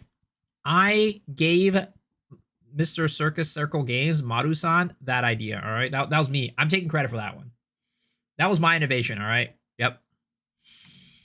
Their phase infamy into Hammer of the God or Tempest Bell. Lineage support gem like Batarugi can also You and him be worked on interestingly ass shattering? built up Oh, around them. trust me. So, we did more than work on that I'm a builder together. from Japan. I'm really looking forward to the new patch 0.5. I'm excited to see you all again, and I would be happy if we could play together. Alright, if there's anything you don't understand, feel free to leave a comment. So thank you guys, thank you for watching. Man, what an absolute Giga Chad. My hero. Right now, for build making, I have 2 heroes, all right? I have 2 heroes, 2 goats of build making. You see, I love Aste, but I feel like Aste's a little bit, he's a little bit, you know, old news. It's like we all know Aste. We're learning about Circle Circus games, right? But as always, my boy Gia is the other one. Okay? My boy Gia is the other one. And yet, he actually, I realized I never showed this build that he made. He has a really cool build that he made, which is like, he uses like projectile acceleration to like just do these super fast moving projectiles that look like laser beams for his scattering calamity. This is like a fucking Omega laser beam build. I think it's pretty damn cool. Gia the goat? Yep, Gia the goat. Looks like beams from that guy from the DC universe. I don't know. Green Lantern? I have no clue.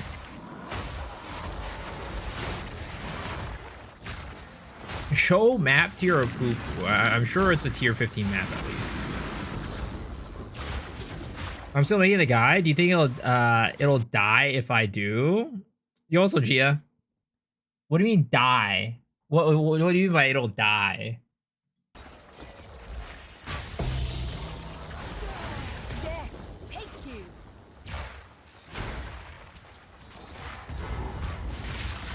Oh, if GGG's gonna one-shot the build?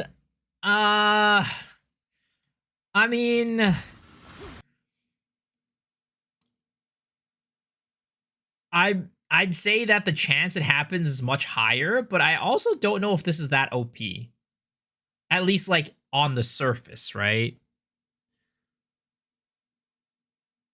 I'd say, I don't know. I feel like there's not too much of a meaning to make the guide at this point. You know what I mean? Like, if you're gonna release it, I would release it next league and not this league, if that makes sense. Because even if you release it this league, it's not like many people are gonna play it anyways. What's up, man?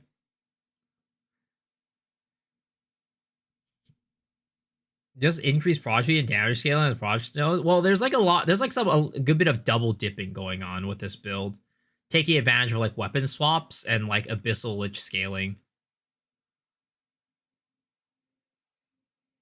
It's Omega double dipping. Yep, Omega double dipping.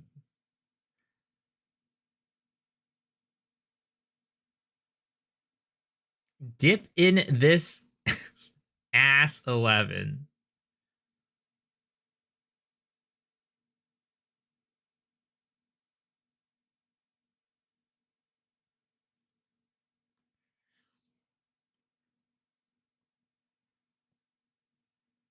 But yeah, it's a cool build. I like it a lot. 0.5 isn't gonna be a Prover League. I don't know. We'll see. We'll see. Everyone is ass 11, but what about ass 10? You know what's a hate of greatness? It's gonna be a homeless league. I mean, if we're lucky, right? If we're lucky, things won't get balance will be good, you know? If we're lucky, balance will be good.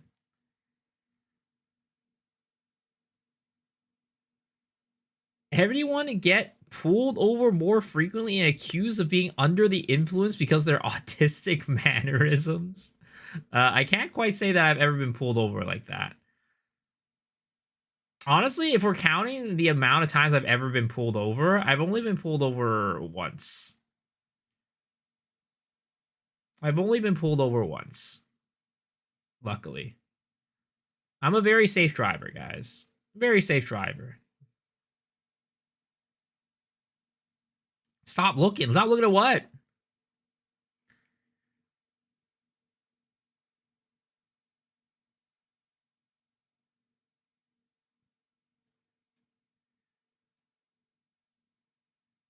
Yeah, this feels so cool. So it's like, is there a reason why like the scattering calamity is like only shooting like one projectile like every couple seconds? I don't really know how the skill really works.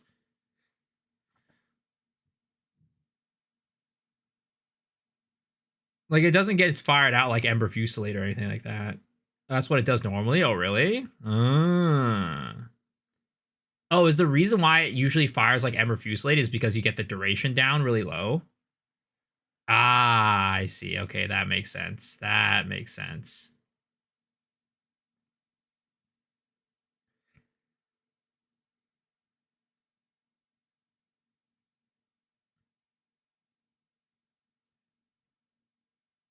Show off the Commander Viper cap. So unappreciated, unknown. None of my friends know it, and I want to slap them. Did your friends play in 0.3? Because the Constricting Command was the most used helmet in 0.3.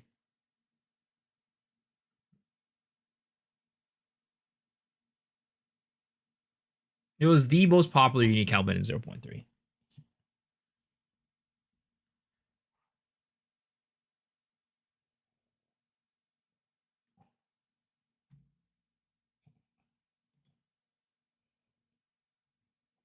Okay.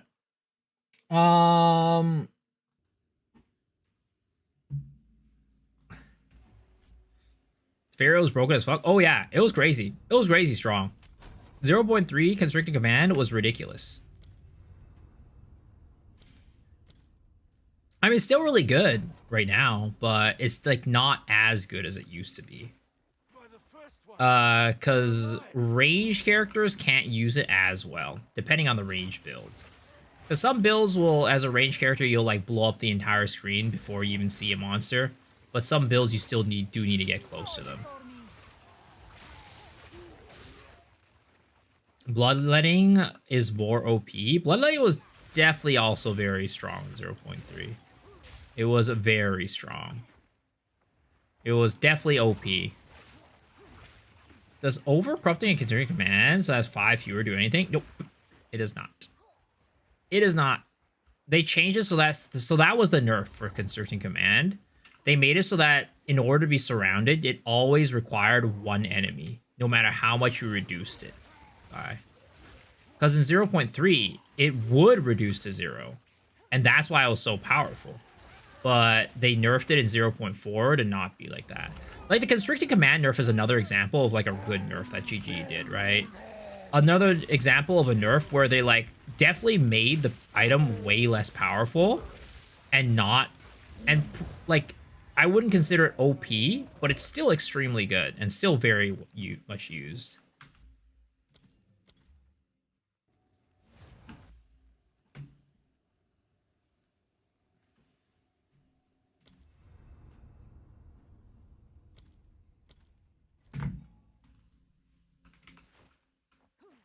Deepest tower getting removed is funniest shit ever. I mean, I'm assuming they'll add it back in at some point.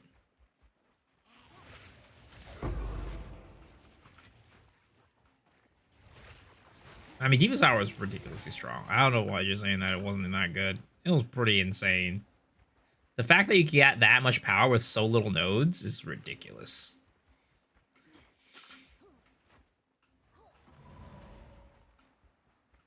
Like, maybe they could have nerfed it in a different way instead of getting rid of it, but the combination of the helmet plus the nodes was ridiculous.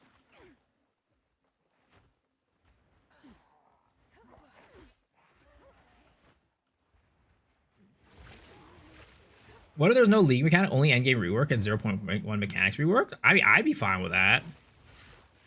I'd be fine with that, especially if they add a new class. D4 just did a no mech league. And they didn't even rework the mechs either. Just it's absolutely insane.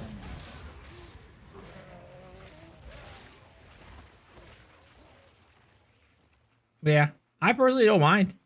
I would not mind if they just added the... They skipped on the league mechanic, but added like a new class.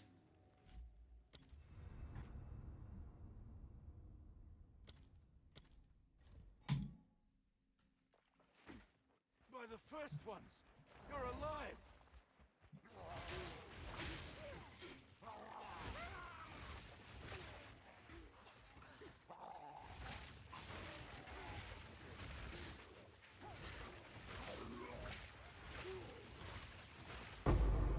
I popped out the damage of Crown Eye, scaled out quite heavily, just running Spirit. Well, again, the thing about it was not like the ceiling of the damage that you got from Deepest Tower. It's how easy and how low committal it was to make it give you a lot of damage.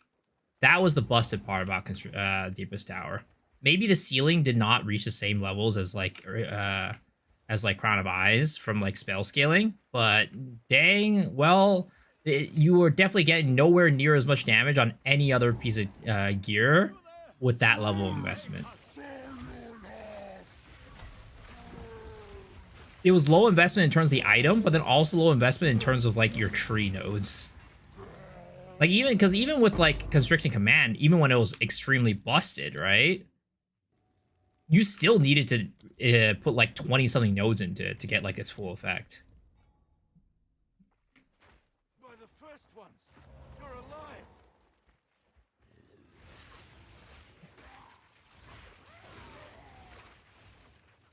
Oh, 7 for Vertex. Vertex is also busted. But Vertex is, I'd say, more busted for spells than attacks. Like, spells are definitely where the Vertex... Like, attack skills don't really use Vertex. They don't really care about it too much.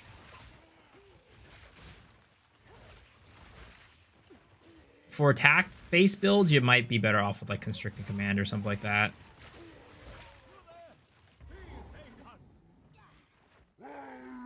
I saw Blood Mage pathing for the Deepest Towers nodes. Yup. Because, like, you could get down there and not, like...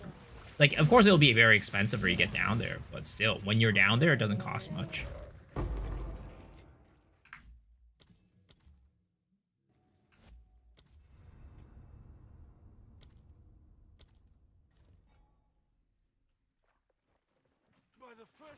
I dare to say we'll get a new leak trailer today, tomorrow, with Ritual in it. We'll see. I mean, my prediction, right? My prediction is that we will not get a Ritual teaser, but we'll see. That is my gut feeling. But you know, my gut feeling is often wrong, so maybe we will. My gut feeling is that Ritual is not going to get reworked. It might get improvements, but I don't think it'll get reworked. Remote cough. What could be reworked in Ritual? I don't know, honestly. I mean, I don't even know how they're reworking the other ones, to be honest. 100% increase omens again, so we could still never find them. They won't change the Ritual, but they'll change the Pinnacle boss. Yeah, I mean, especially based off what we heard from Mark earlier, he was commenting about like the bosses themselves. There is definitely a very high chance that Ritual gets either a new Pinnacle boss or like an additional Pinnacle boss, right? But I don't know about the mechanic itself. By the first ones, you're alive.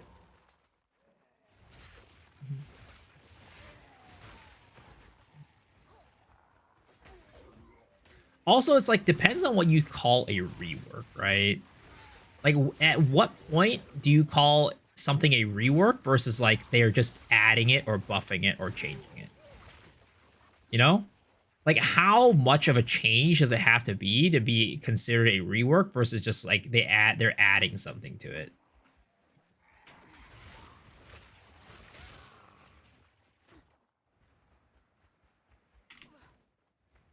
Are you thinking about going hardcore next league? I mean, I go hardcore every league, but I usually don't do it until the end of the league.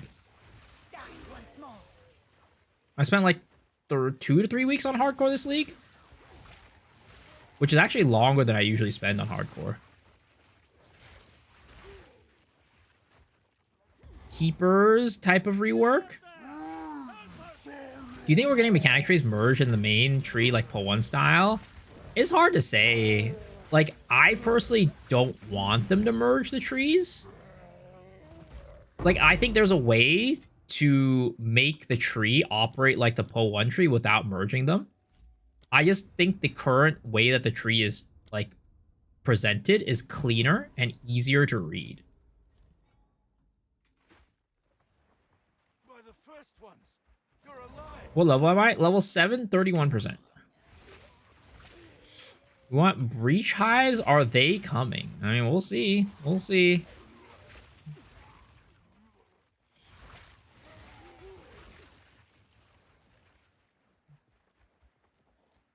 Can't merge them, they'll be busted. Also, we'll put all the ones in one league mechanic. Well, I mean, the Po 1 tree is all connected.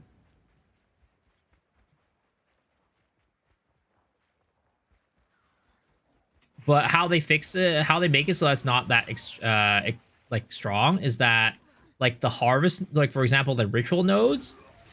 Like, let's take ritual for example, right? The nodes for that, they're not all in one location. They're like spread across the entire tree. So if you want to grab the nodes, you gotta like spend a lot of points to do it. And you're pretty much only ever investing in like one thing fully. Like one league mechanic fully. Do I have a sick late night snack recipe? Not really, unfortunately. I mean, my late night snacks are probably just like chips or something like that. Wouldn't really say there's a recipe to it. Or like ramen, instant ramen or something. Are you going control click for login? And do I do you repeat Twilight Strand? You click log to character. You go to character select, and then you click the little home button.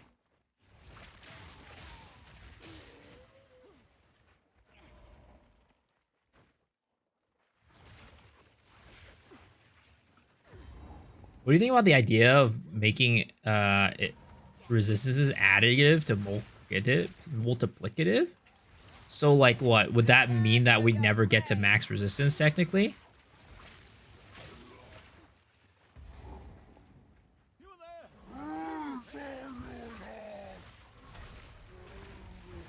Control click is the same as the home button, is it?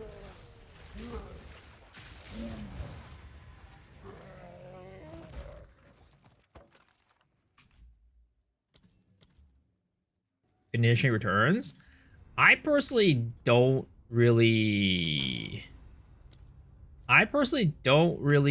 think, like, I think resistances are kind of annoying enough as they are. Like, I don't think we need to make resistances hard to get. I think if you want to max out everything, including chaos resistance, it's actually it takes quite a bit of funding. Is there any chance we get Duelist and Marauder? I mean, there is a chance, but I think it's a very low one. I hope they give us resist swaps. I hope so too, but I feel like they're never going to give it to us. What are we beach farming for? We're beach farming for? We're farming for fun. There's a lot of fun to be found on the beach under the sand that we're farming for.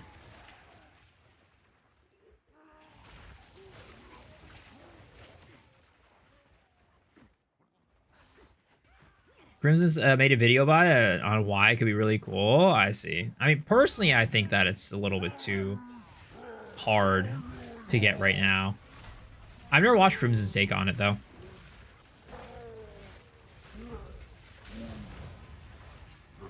You know the background as to why Harvest crop rotation was not done in this league as much, or it was nerfed, but not sure how.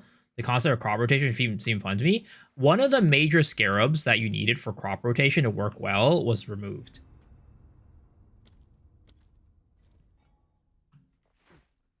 So that scarab made it so that it gave you a high chance to make it so that when you selected a crop, the other crop wouldn't wilt. And while that's still available on the Atlas tree itself, it's much lower percentage.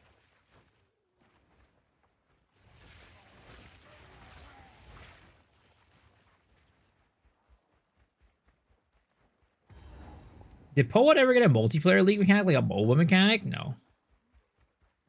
The thing is, like, I would never want Poe, like, in an ARPG to ever have something that requires you to play with multiple people. The beauty of the ARPG for me is that you can play it as solo and also as a group. If there's ever a thing that requires me to play as multiple people, I don't think I would have a lot of fun with it.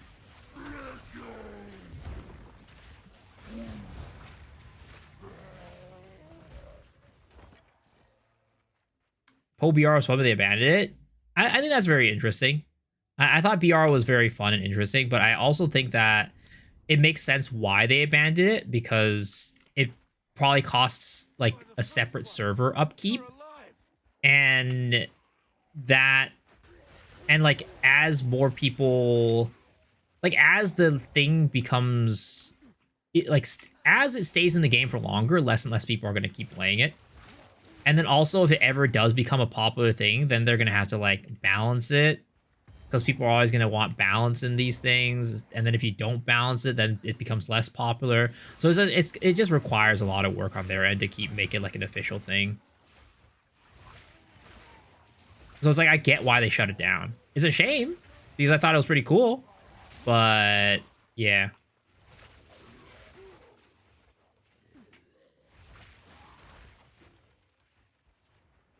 I love some MMORPG elements from Diablo and Poe 2. I feel lonely in the endgame.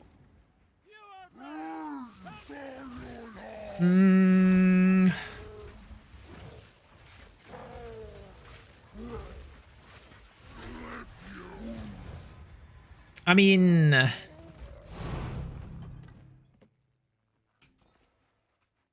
like, to that, right? I don't know what you would do to add that, like add MMO elements that would be like kind of like fun for everybody. I don't know if that makes sense. Like, I feel like there are a lot of MMO elements in like Diablo 4 that I just find tedious. For example, central hubs. I mean, we have central hubs in the towns. Like, you could say most people spend time in like their map and that, or their hideout, and that's like not something you want.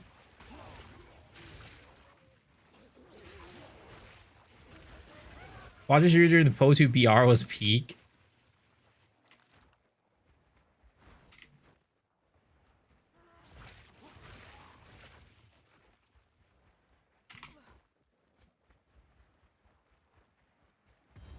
Like, I think what they need to do better, though, to maybe help with that sense of loneliness or whatever, or just like get more people to play each other, is like they need to have some way for us to make and find parties from other people. Because I'm sure there are some people that do like playing as a group, but they just don't really have an easy way to find public groups. Because I think in PoE 1 you had the bulletin board, but I don't think you have it in PLD 2 anymore, right? Please come inside. They have that. The problem is you need to be in Ziggurat.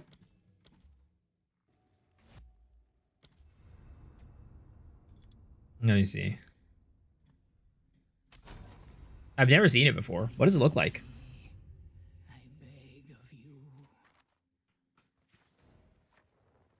Because like I feel like there's probably a lot of people that don't even know it exists. Like I've heard rumblings of it, but I didn't know for sure if it existed or not.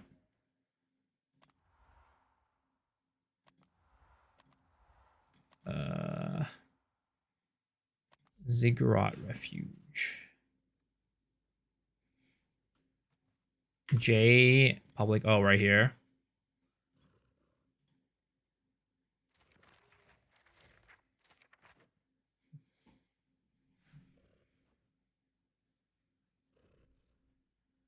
Yeah, the fact that you can't use it in your hideout is like... Oh, no, you can use it in your hideout. You need to be in Ziggurat.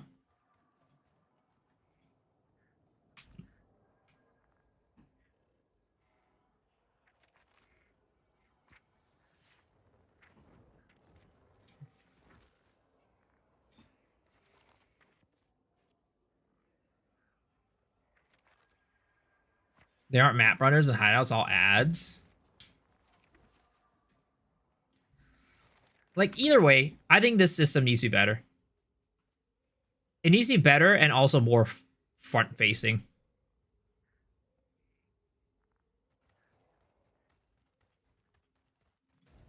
But yeah, it's like you said. So this is all for like advertising shit. And then if you go to Ziggurat,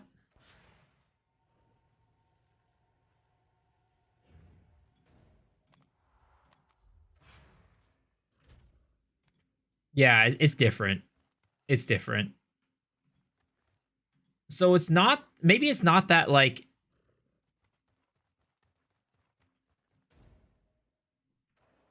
why is it that there's a separate one for your hideout and for the Ziggurat? I don't get that. Why is it not just the same thing? And then like if they're gonna do that, they should have a way to like sort stuff, you know? Like if this is all for like, you know, advertising items and stuff like that, then they need to have like a better way to sort and filter these out to where it's like, oh, I'm only doing it for like, you know, groups. Can you do it earlier in the campaign too? I'm not sure. There's one for every zone. Ziggurat is the one with map size. Yeah. They need to not have it every zone then. It's like they need to have like a way for you to see everything and then sort it, right? It's like one is like Act 4. One is for like Act 2. One is for Act 1. One is for endgame. One is for maps. One is... And I personally think that these advertisement things should not exist in the public parties. Like, I think you should not be allowed to advertise like these, you know, diamonds or whatever in public parties. And just leave the parties for like people who want to play together. Tower without manual moderation? Yeah, I understand that. But they could just like ban certain words or keywords like that. It's not perfect, but it helps with it. But at the end, if they have some way to like better filter it, I think it would solve a lot of the problems.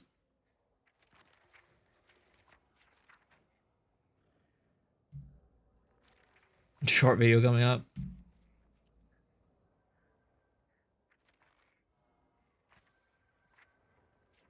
Never use public parties in 0.1. Can't ban the word ass 11. The wait between the 7th and the 29th is going to be way worse after we see what they're changing.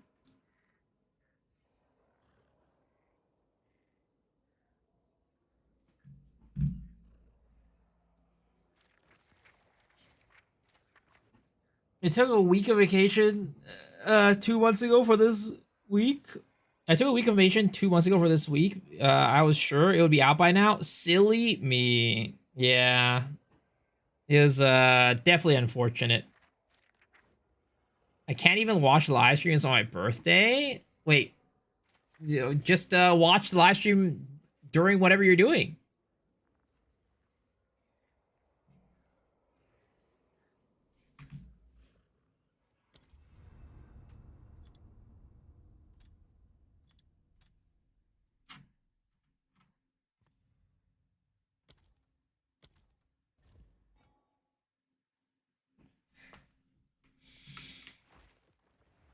I've heard we were gonna get at least a weapon. New class, maybe a stretch. Well, I don't think they'll ever add a weapon without a class. The weapons and classes are tied together.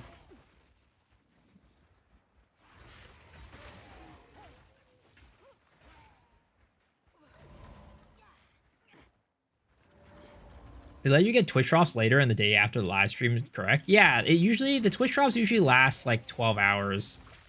12 to 24 hours. Like the event period that you can get them at.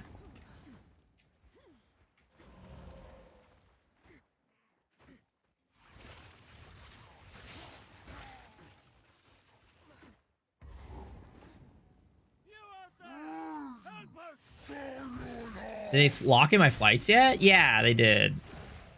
I mean, I don't know if they locked it in per se. I don't know if they bought it, but they told me the exact dates and times that they're going to be buying the flights for. They get flaming hot Cheetos on my eyes? No, I didn't. I was about to sneeze. What do you think they'll change the rarity, if any? I mean, if they do, it's probably just going to be like they get rid of it or make it so that it's like PoE 1 where it doesn't affect currency. You paid for your wife's flight already? It was 12 hours at first, and then they changed the last patch for 24 to cover every time zone, so everyone can get it. Yeah. I'm not sure. I wasn't sure why they did the 24 hours or like if they were going to keep doing that going forward. Because I'm sure it cost them more money to do 24 hours. Exile Con's gonna be awesome. Yup. I'm looking forward to it.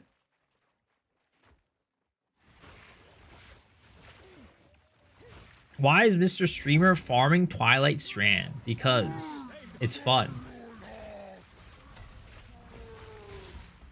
Give Jonathan a kiss for me. You see, I feel like if I tried to go give Jonathan a kiss, he'd probably give us a restraining order.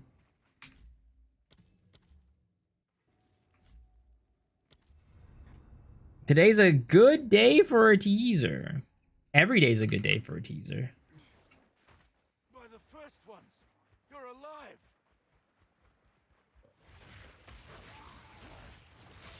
Banned for life from PoE. Mr. Streamer's trying to find uber bloated Miller at level 7 so it could drop an Oni Goroshi. You know what's crazy? If like something special does actually drop from Miller if you kill him enough times on a character.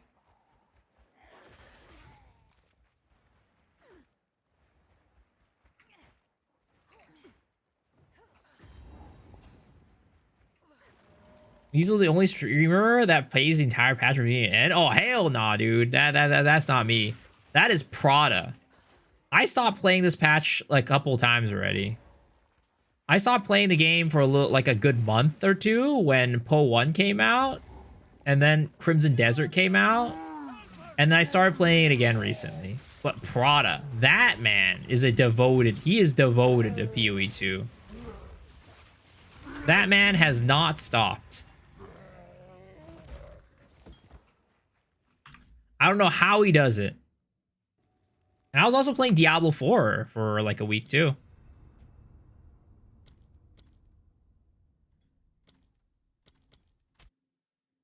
What that?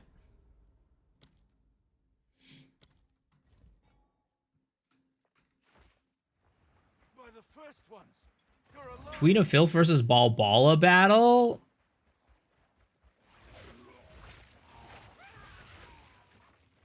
This patch we get Prada nerf, Bone Shatter minimum cast time 0.7 seconds. I feel like there is a very high likelihood the Bone Shatter tech does get some sort of nerf this league. I do feel like this league, there is a very high likelihood.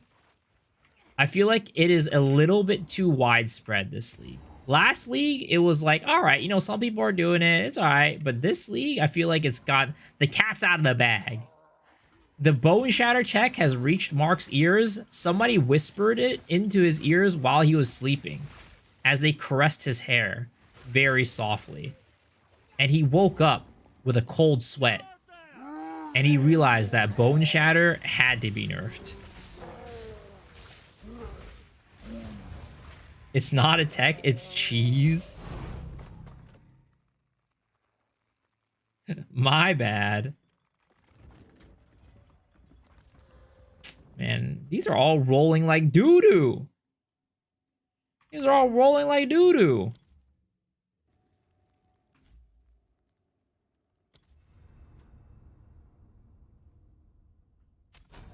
I lead it to Joe Nathan. He said, fuck Mace.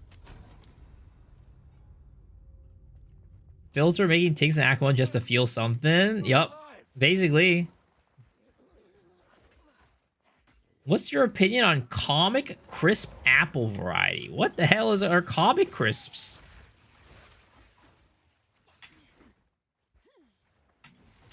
Is that something I should know? Is that like the current meta? For like, I don't know, snacks or something like that? Oh, they're apples. I mean, I don't know. I'm not a big fan of apples. They're okay. Like, I'll eat them. You know, I don't hate them. But they're definitely not on the top of my tier list for favorite fruits. They're like mid-tier to me. Apples are mid-tier. I apologize to all the apple lovers out there, but apples are mid-tier. What's your league start food meta?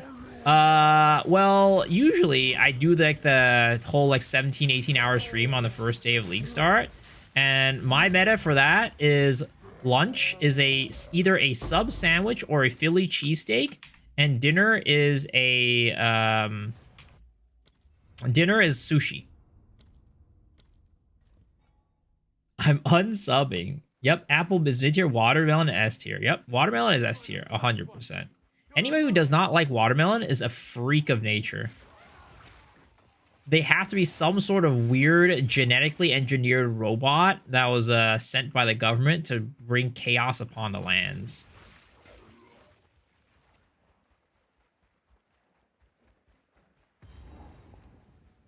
Miso likes melons. Yes. Big natural melons. That is my preference. Watermelon alone is mid. Watermelon filled with vodka is S tier. I guess I'm a freak of nature. I guess you are. You should really ask your parents if you were born out of a laboratory.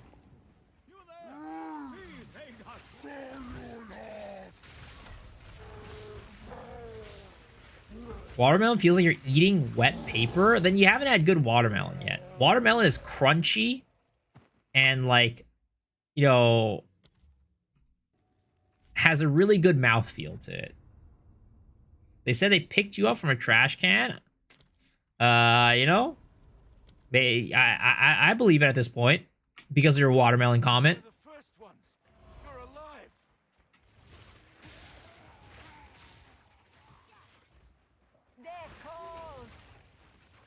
In what world is watermelon crunchy? I mean, you bite into it and it has a crunch or like a crisp to it.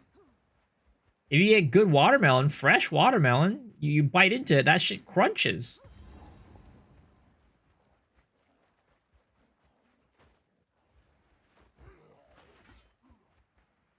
Getting a really good watermelon is a casino? No. You gotta do the, is this an Asian thing, right? Like where you take the watermelon, right? You take the watermelon, right? Pretend this is a watermelon. You gotta like slap it, you know, and like listen to it. You gotta listen to it for like the sounds. And like the more like loud and hollow it is, the better the watermelon is, you know?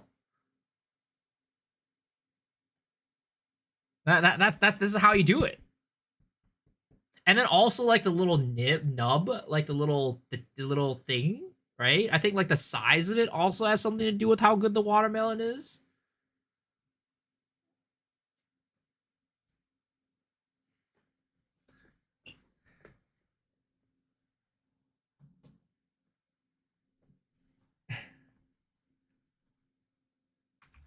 I'm molesting the what are you talking about?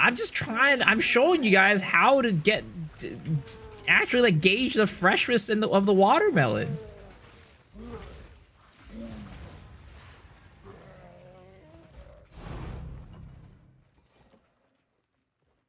Did the watermelon consent? You know, I don't think watermelons are living things, so I don't think they need to consent.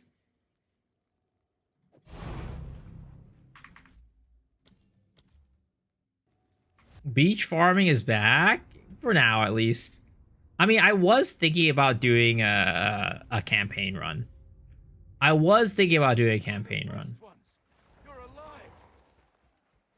Watermelons have too many seeds? That's why you get the seedless ones. Miso's watermelon has a hole in it after the slapping. What the fuck?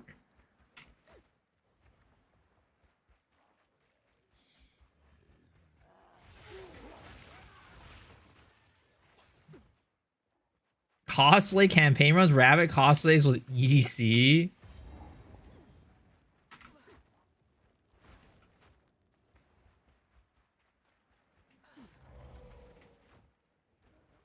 $5.29. 2026 beach farming. $5.29 liege farming. Have you eaten a square watermelon? No, I've seen like videos of people making square watermelons before. You have to like mold them while they're growing.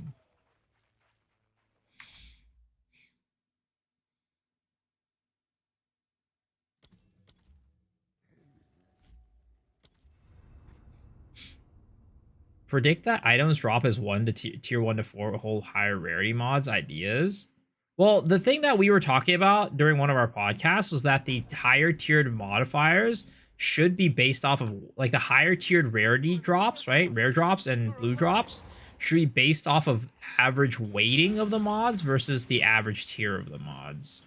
Or not the average tier, but like also instead of having like being like, hey, if there's one tier 2 or tier 1 mod on here, it's a tier 5 item. It should be based off the weighting rather than the tiers of the mods. We need another Miso Dead Rabbit tier list before 0.5.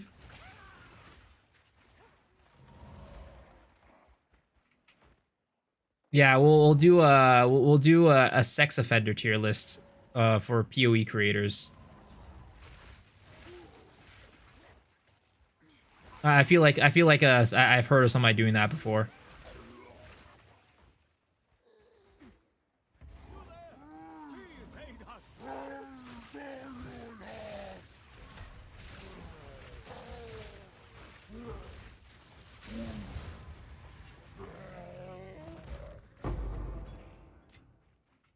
Better make it with Minecraft higher pool. I would be on S rank. What the fuck?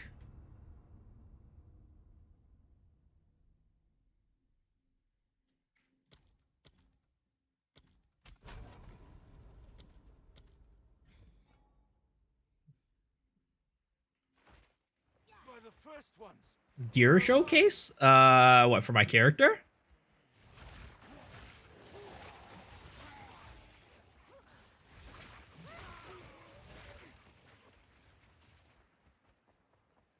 My gear hasn't changed much in a while, to be honest.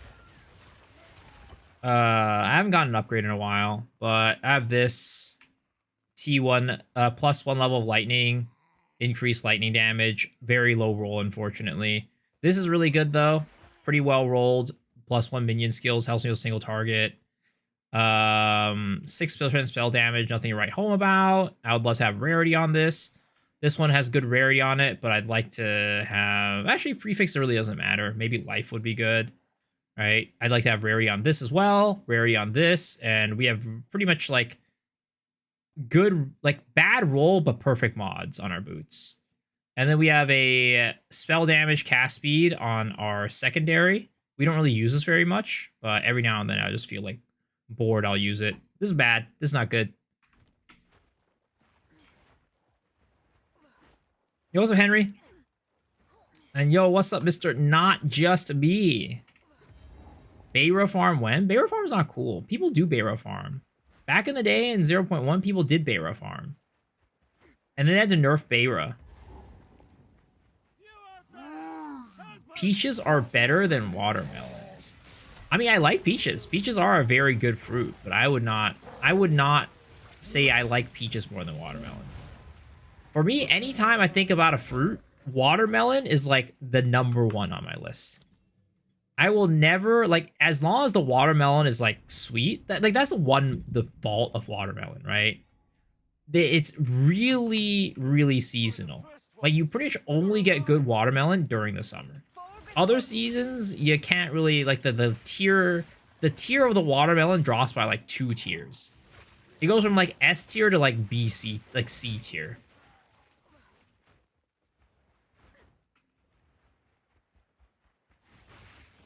But something like an orange, you know, you can get year round. Apples, you can also get year round, and they're still good.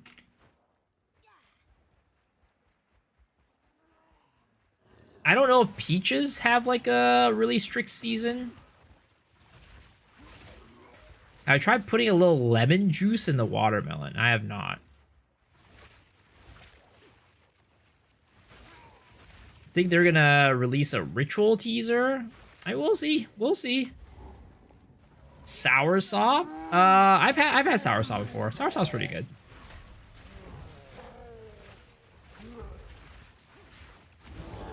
Lemon on watermelon slaps. I've never heard of that combo before. Why am I doing a beach on refeed? Just for fun.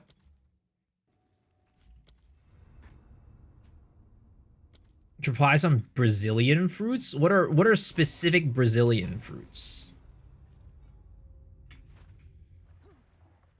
By the first ones, you're alive. Watermelon plus feta cheese.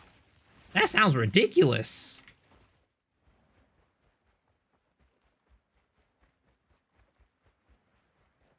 Like, I'm sure that they're feta cheese is good and watermelon is good, but I don't know about that combo. I don't know that like it enhances the experience at all. I'll have them separately, but even together sounds like you know, some madman shit. And peppermint leaves, it's very good.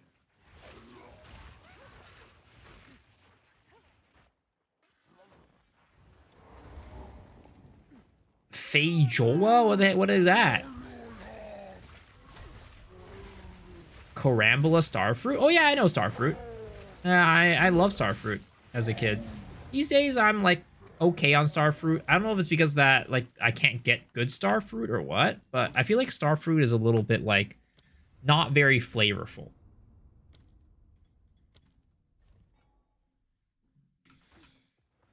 Fruiting astrolabes? Rambutan? Rambutan's good. I like rambutan. They're weird and impossible to describe. Let me see if we can search it up. Huh. They are very weird. I've never seen them before. Never seen them before. You know, maybe I can get my hands on some. I might try it, but like you said, it might be off season.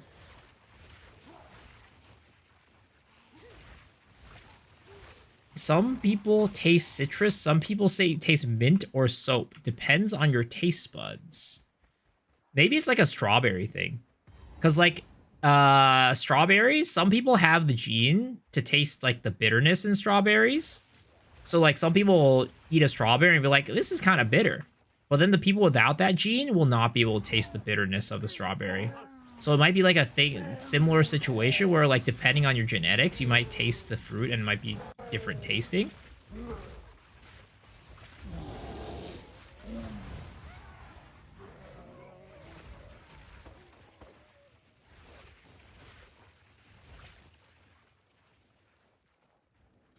Google pictures of a guarana. It's a Brazilian fruit and it looks like it belongs in PoE.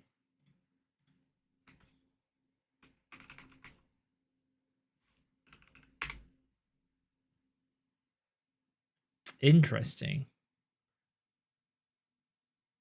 This is a very interesting looking fruit for sure.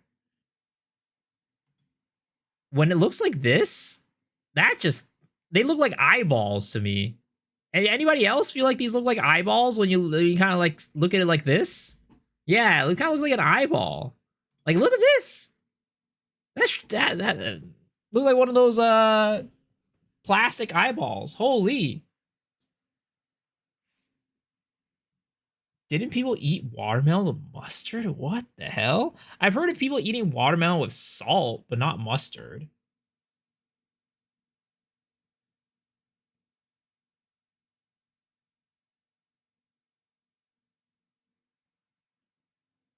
Ancient people would walk in the forest and be like, the spirits are watching us, be careful. Dude, I'd be freaked out if I didn't know what this was. Like, you see a tree with a bunch of fruits with eyeballs in them? Like, what the hell? That is freaky as hell. Eastern European rural folks eat watermelon with bread? What the heck? Grill watermelon? I've seen that before. I've seen people grill watermelon before. Some people in my family ate watermelon with... What the heck? That sounds weird as hell. I can't imagine those flavors, like, combining very well. How do you grill a watermelon? You put it on the grill. Put it on the grill. I've never tried it before, but I've seen people do it before.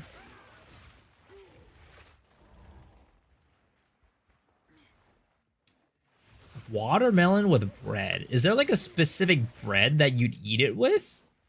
That just sounds like I feel like the flavors just wouldn't combine very well. You grill water? No, not water. Watermelon.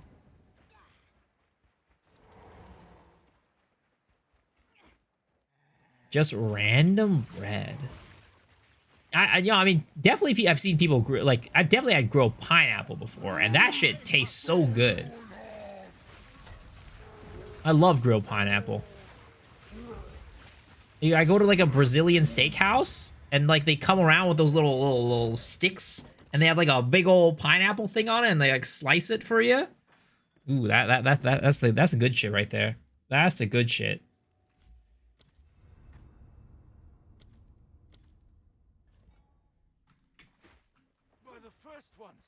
You're alive.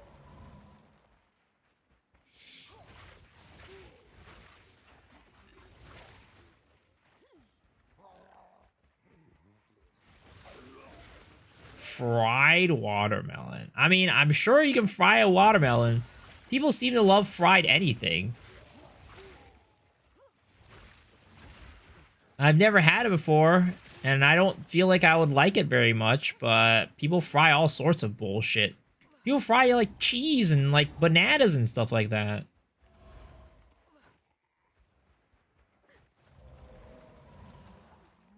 Ritual is a league mechanic. Teaser 12 days ago. Expedition 7 days. Delirium 4 days ago. Breach 1 day ago. Reveal in 2 days. I don't know. I don't know about that one.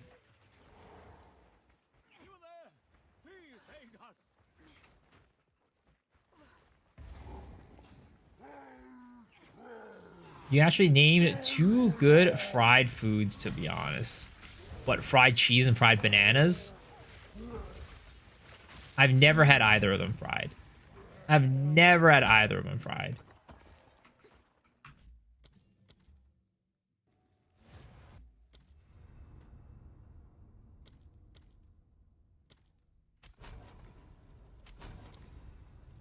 Fried plantain is like a banana. By the first ones. You're alive. Oh man, all this talk about food. Oh, I want to eat some food right now.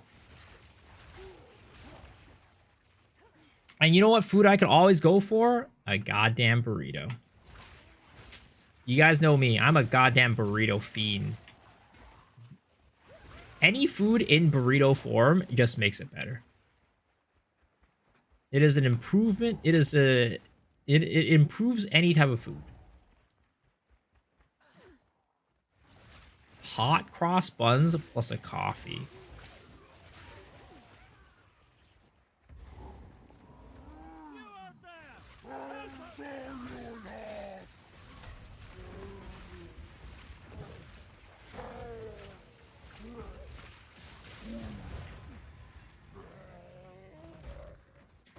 Alright, you know what? Let's go start a new campaign character. Let's start a new campaign character. Let's start a huntress. I want to play... Actually, do I want to run? Do I want to run a Huntress?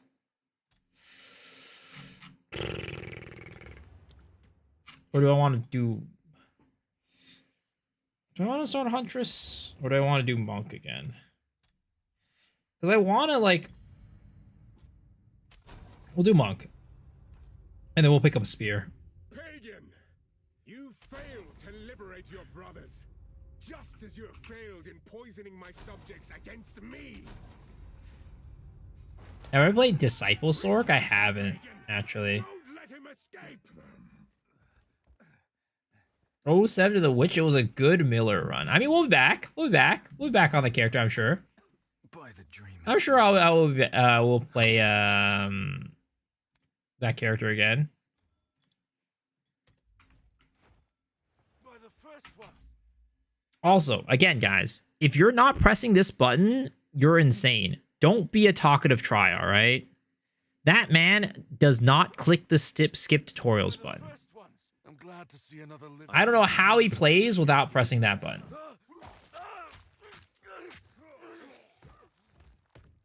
Reach Clearfell. Find the Rest now. I will see about this Miller. I didn't know that button exists. Well, I'm glad you learned now, and you should press it. That way, you don't have to like be like, "Oh, you're you gotta equip that thing before moving on," or it's like you gotta press the little the skill gem button before going to the next map. I will now from now on. Thank you. You're welcome.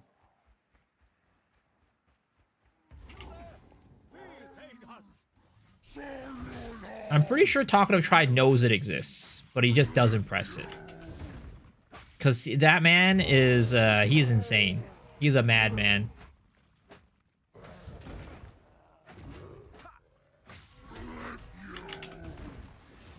Feel the shock.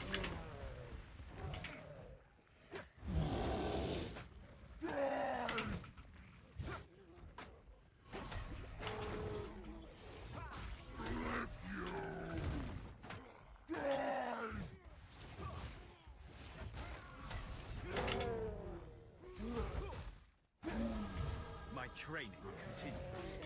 I miss tuning in to Miso and stream and not hearing my asthma.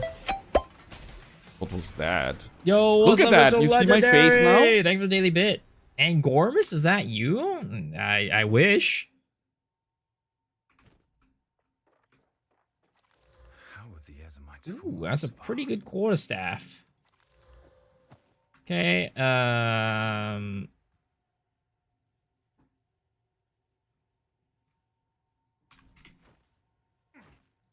Renly's the Friendly's the name. Take a look. I do need to get one of these. If you find a pint out there. And then, do I have another level 1 skill gem lying around? I don't. Okay, that's fine. So we are going to go for, once again, we're going to go for Whirling Assault Twisters. Because that is the archetype that I like playing. So let's do Whirling Assault Twisters. And this time around, we're going to do like the parry stuff. We're going to do the parry stuff with Fangs of Frost. That way we can set like Frozen Ground and use Twisters to actually be able to do damage in the campaign. Great. It's like Path of Exile does not want me to play the game. Whirling Assault is a... Oh, sorry. Whirling Slash. Whirling Slash. Whirling Slash. Here's what I got. ありがとうございます。 Yo, yo, yo, Mr. Cyclone with the raid. I appreciate it, man. Welcome, raiders. How you guys doing? How was your stream, man? How was your stream? If you find a pint out there, do bring it back. Running a raid? All right, sounds good, man. Out of 100%, what do you think likeliness of getting new classes? I'm utterly unconvinced. I mean, I think the likelihood of us getting a new class is about 70%. I think it's about 70%. That is where what I would put it at. Foul creature.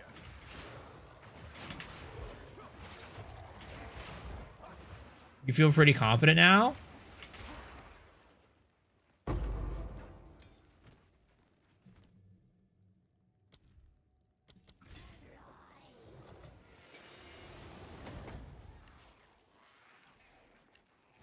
What's the likelihood of 2 classes? Almost 0, in my opinion. Almost a 0.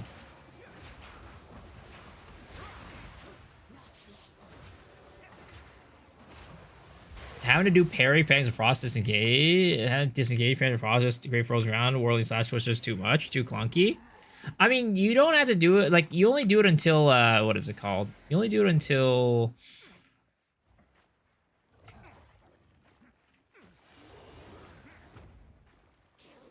You only do it until you get ice-tipped arrows or whatever it's called. Frost-tipped arrows. 250, 100% Doriana kill? Yo, let's go.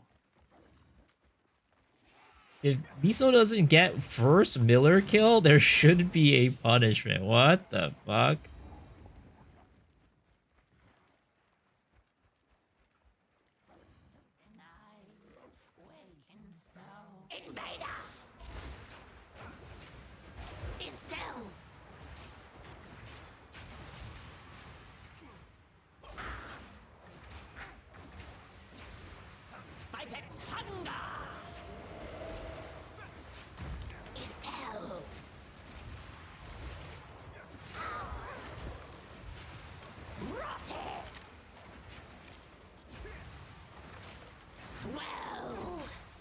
Thunder!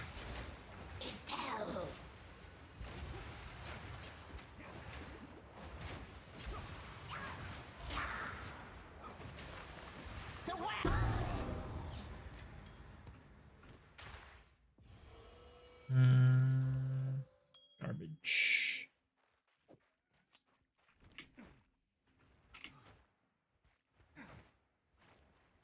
You're the most conservative estimator. Don't tell me you ran out of copium. They tease duelists and swords. You give him a 70%. Where is Miso?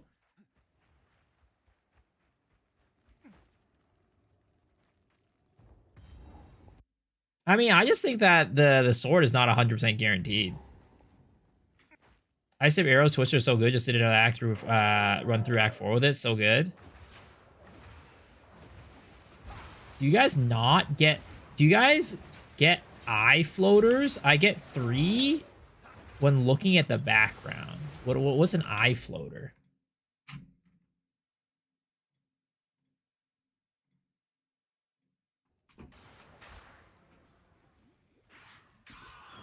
What foulness dwells here?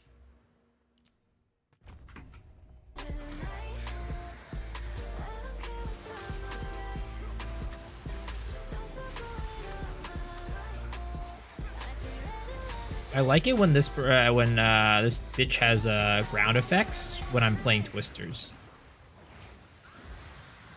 because it helps me kill her faster.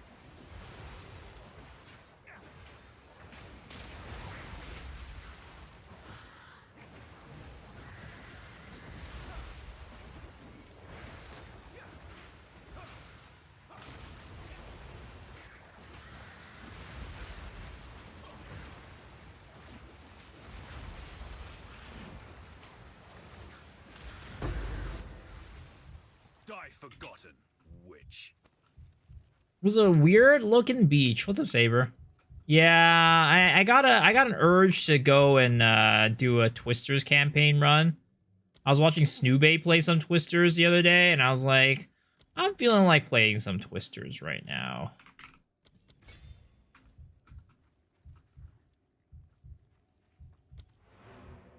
Twister Destroyer if you get her in the hut? Oh, interesting. I never even thought about getting her into the hut.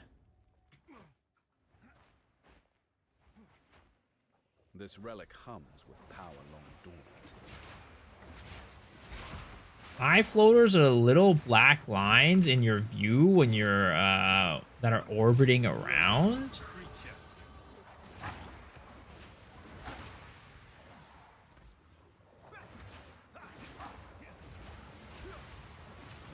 light stirs. There must be more. Okay.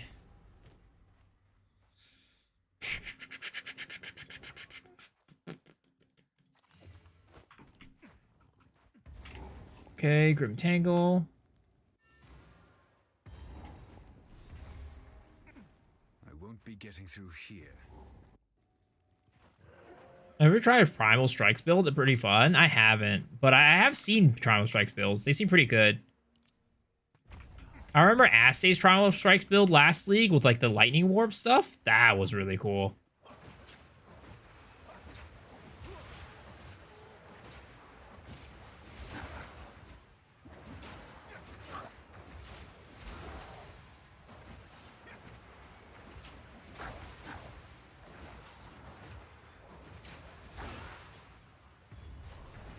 Closest thing to swords right now. A remnant of the old magics. You think plants will get nerfed? I don't know about nerf, but they're definitely getting changed. Because the way that plants work right now is that there's one node that you take on the tree that makes plants go from not usable to good. And as a result, 100% of all plant builds take that node. So I think they're going to change that and probably build that into the skills itself. I don't know if they're going to tweak numbers or anything like that, but they're definitely going to do something like that, in my opinion. And for what? He's out of the beach. Yeah, I felt like doing a campaign run.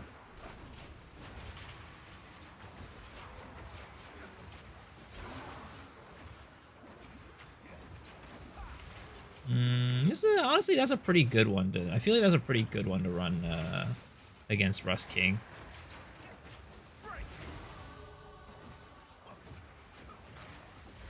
What if they'll change Thunderstorm? I don't know if they'll change Thunderstorm, but they're definitely changing the support gem.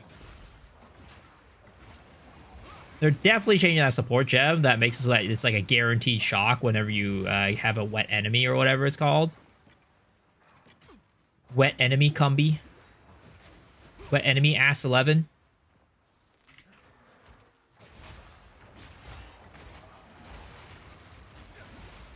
Shock conduction, yeah.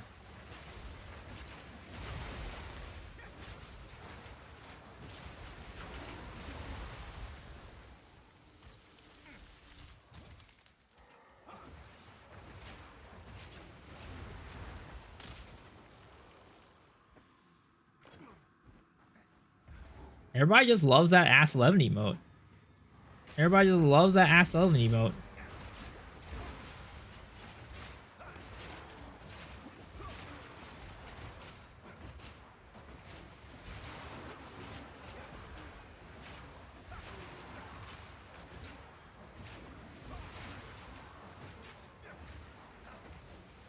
Yo, Rabbit, apparently we need to do another tier list before 0.5. I don't know what tier list would make, but people are asking for another tier list.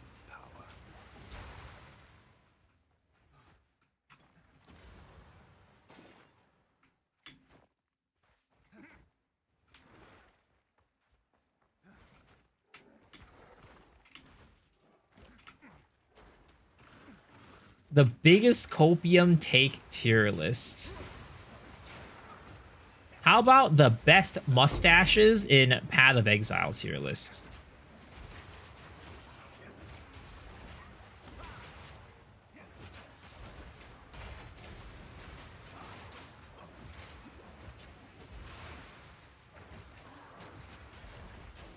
D4 sure does look different. Empowered by sacrifice, same as the lance.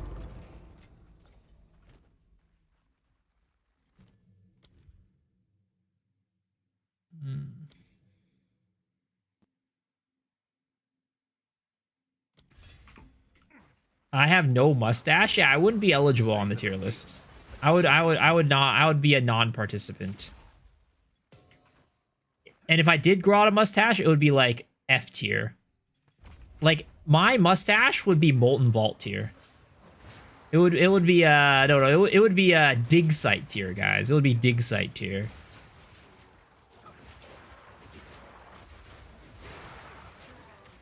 Ooh, Iron Ring. Let's go.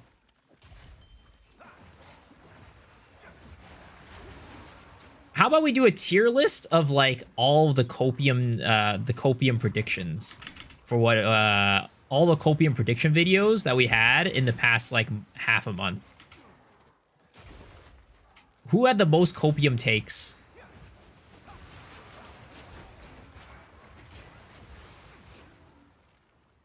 I actually kind of like Dig Site. I mean, I don't hate Dig Site. I don't think it's the worst thing out there, but people apparently think it's the worst thing out there. Joseph Artheus, how am I doing? Good. We're doing a run-through campaign. Do you think we'll get male-female choices for character creation? I don't think so. I do not think so.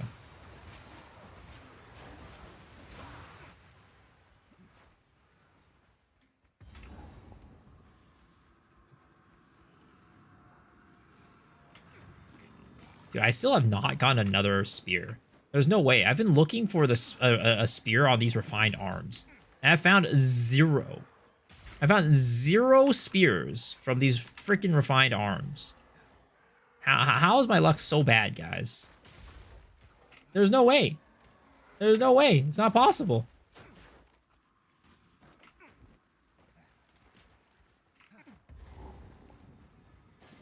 Look at that. We ain't got shit.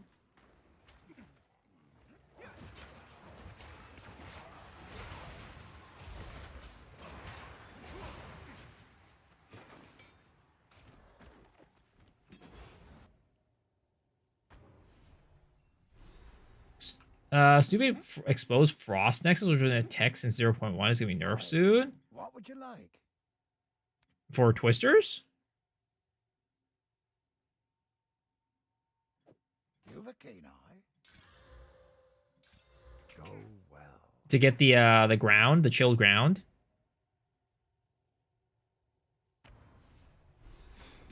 What's the latest? Doing a quick little campaign run. Doing a quick little campaign run is the latest.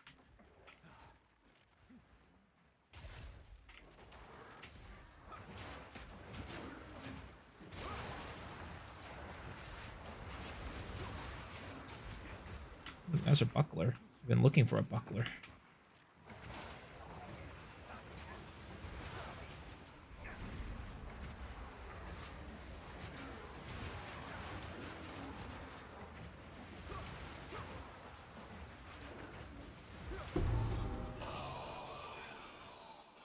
Guy is doing a crazy Sork Disciple build. It slaps. What's the crazy part about it?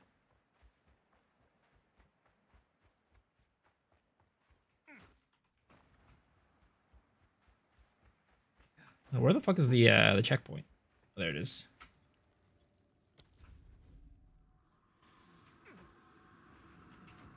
Are we there yet? Nope. We'll never get there.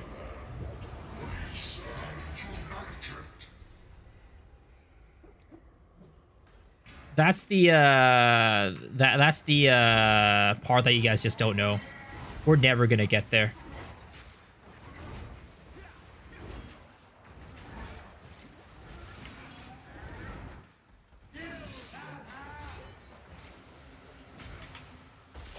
You guys think we're gonna be there soon, but we're actually not gonna get there.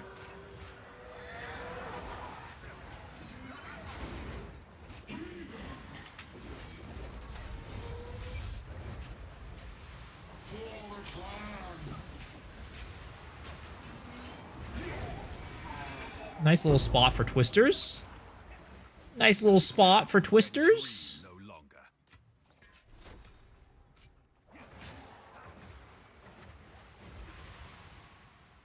Hello, GGG streamer of the year. I wish. I wish. I carry few possessions, and I don't have room for that.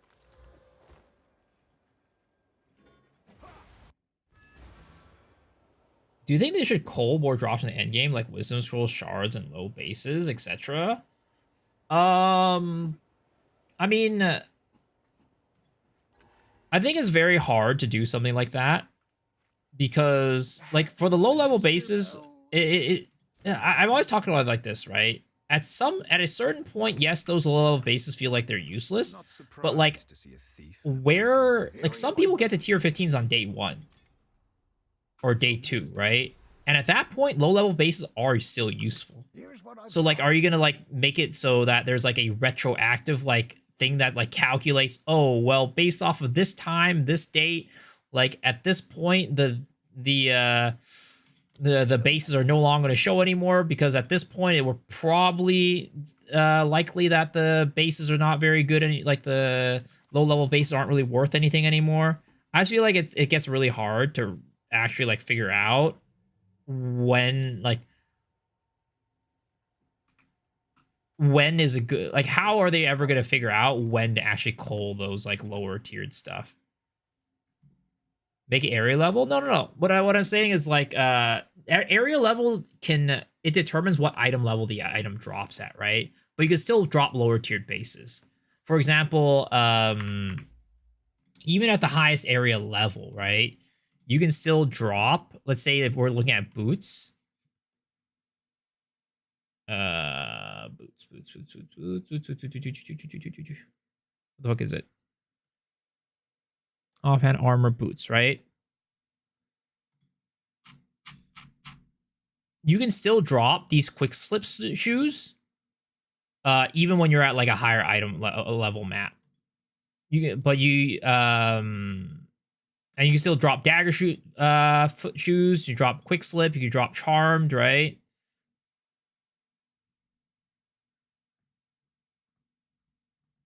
Just don't drop lower level bases at a higher level, item level. I don't know if that's like the best way to do it, because you still want these to be like here's the thing, right? Are you saying that every single time you're supposed to get one of these charm shoes, you should drop a daggerfoot? Because that's just going to bring the price of these daggerfoot shoes down by like a ton, and it's going to like affect the economy like crazy. Like right now, it's a really cool market where like these high level, item level, high tiered bases do go for a lot of money. And that's like a whole economy, right? That people farm these bases for cash.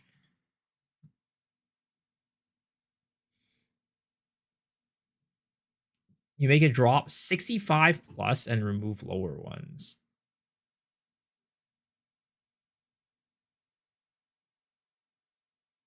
So I mean, it's still gonna be the same thing though, right?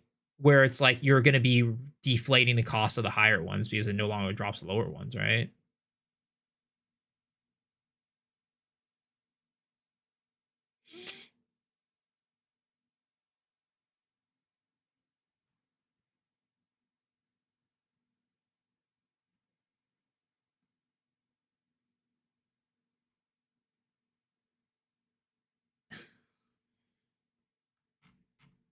And I'm trying to think, do I ever get like the lower tiered ones in the higher tiered maps? Like I feel like I'd never get like embossed boots or like lizard scale boots at tier 15s. I don't remember ever getting like these lower tiered boots. Like it does cull them to a point, right? Though it might be my item filter. I don't even know. I never play without an item filter, so I just don't know if these boots drop or not.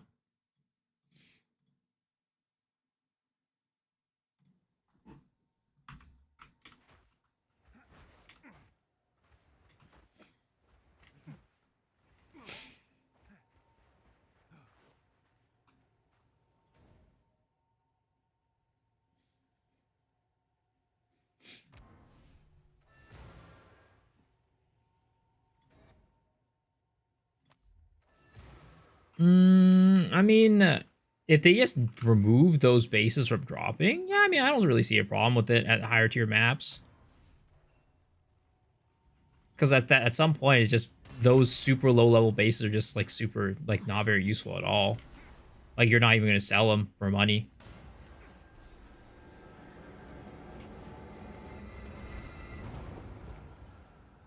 But we definitely shouldn't like get rid of all like. It's like you said, right? You could be like 65 is like the cutoff. But you definitely shouldn't be getting rid of like everything beyond like above 65 and only the highest tier ones, for example.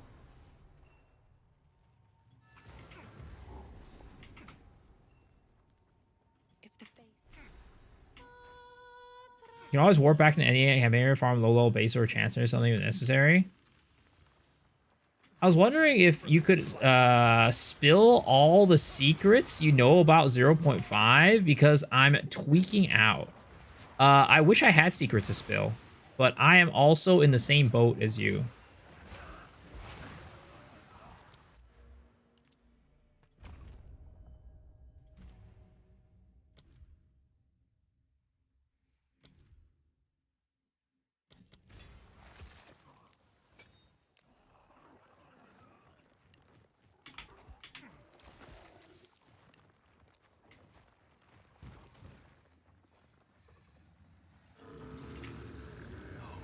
Misery and boggle never ends.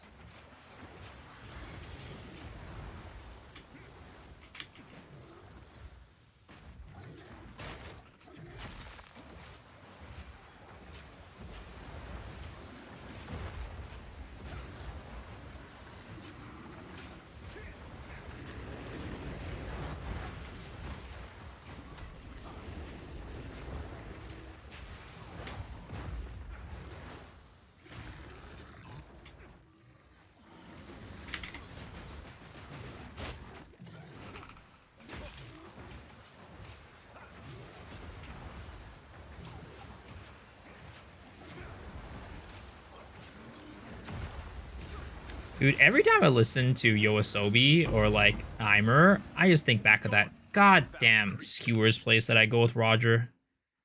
Oh my god, I miss that place so much.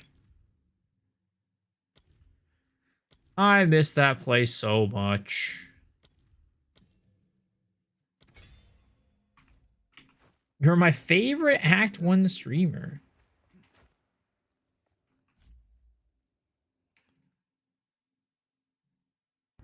Right. So how this build works, right, is you do pounce. Thunderstorm. And then you bop him. And he gets bopped. And you bop him, and then he gets bopped. What a great build. Very, very, very entertaining, I'm sure. Very, very good build. Amazing build.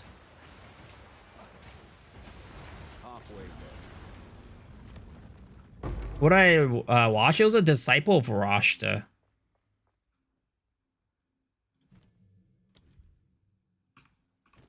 Disciple of Vrashta.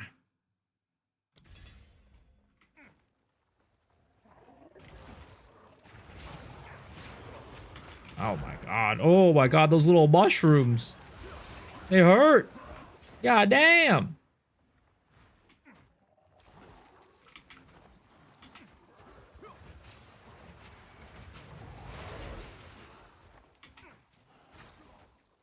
Where the heck is the exit? I'm lost.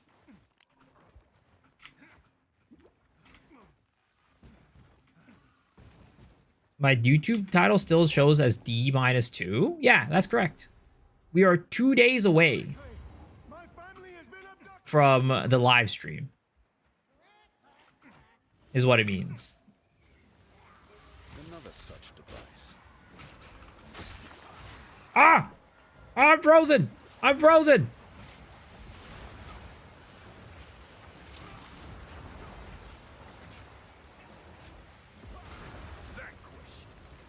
Another beacon words to life. Don't spread the build, play all league, hoping it stays under the radar for next league. This guy's out here keeping secrets. He's withholding strats. How dare him? Are they playing Diablo 2? No. D-2 means 2 days until the live stream.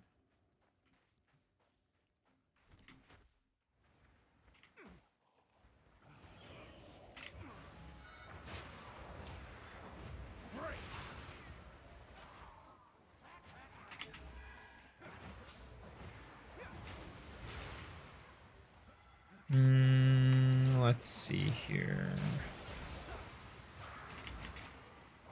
I also got baited by the D-2 title. How? How? It's literally just, it means a D-2. Have you guys never heard of that term? Man. Man. Some people. I thought we had some real smart cookies in my stream. But I guess I had too high of expectations for you guys. Either that or you guys just have ARPG brain. Everything in your mind just looks like an ARPG term.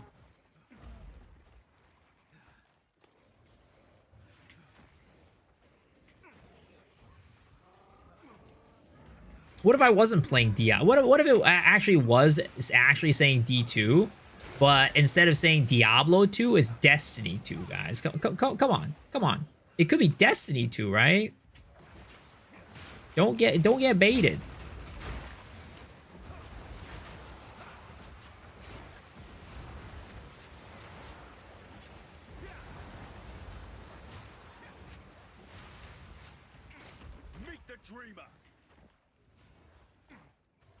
Destiny, the streamer? No, the game. Destiny 2. No, because you won't play FPS games. I mean, I play FPS games. Look, you want to see how many hours I have in Team Fortress 2? I have 667 hours in this game. Definitely ain't no chump right there.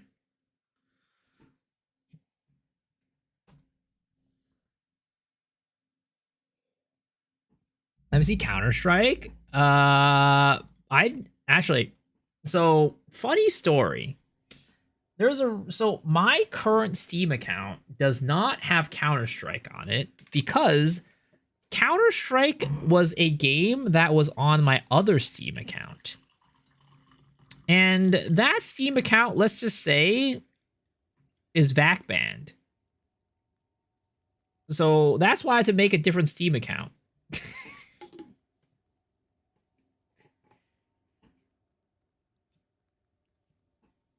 So it wasn't me, guys. It wasn't me. It was my cousin, all right? My cousin played on my account. My cousin played on my account, guys. I would never let myself get back, man. Come on. Anyway, it was my cousin, all right? My cousin played on my account. You guys got to understand.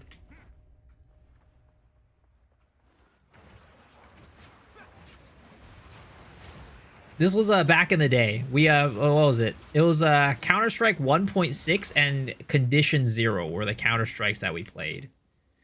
Also Source. We also played Source.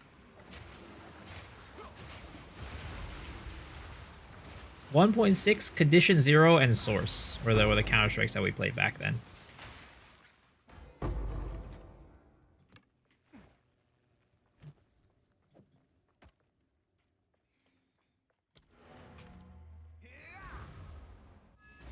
.6 versus Source debate, dude. People hated Source back then.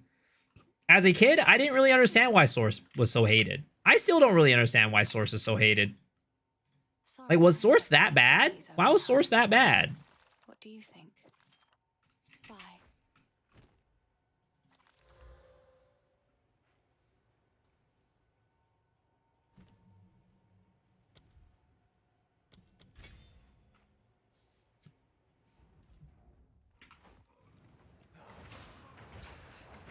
Like, was Source that bad? I don't even know.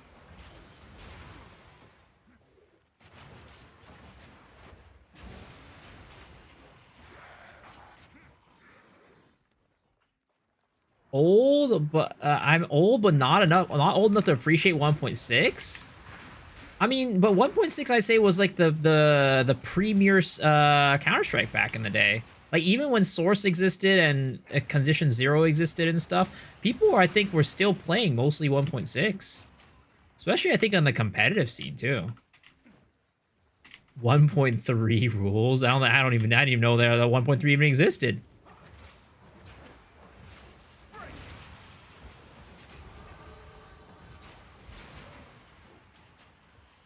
.6 B-Hop surf servers are the shit. Dude, surf servers are so great. I love surfing. That surfing is like a lost art. It's a lost archetype in FPSs.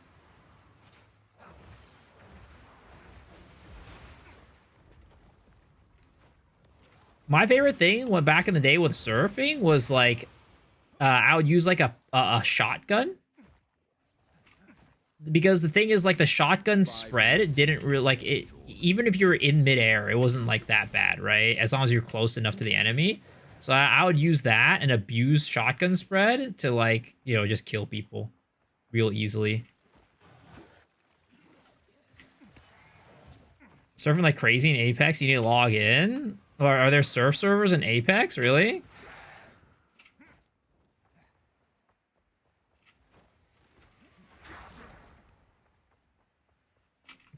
I'm so lost. Where the fuck am I supposed to go right now?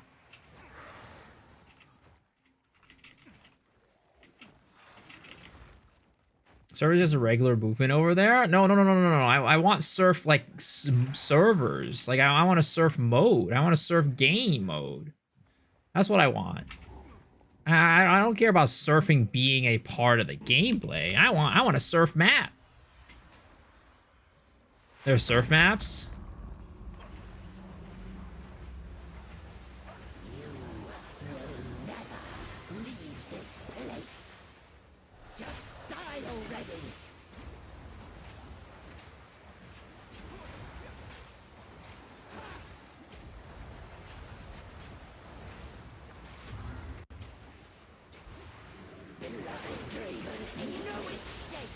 Yes, my beloved.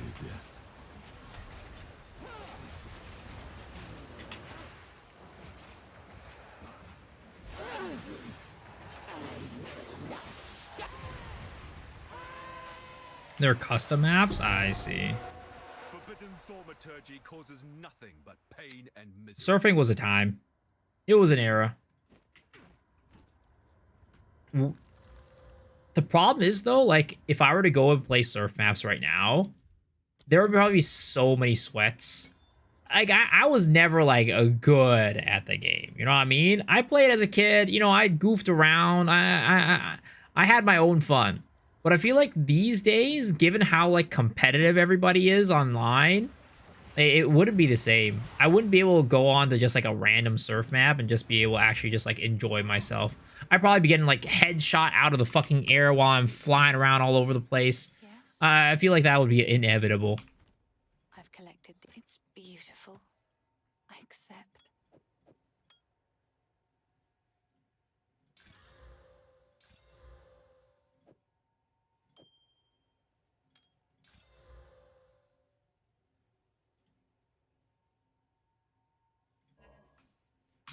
Euro and Steam was used to find servers? Oh, for, like, Counter-Strike and stuff like that?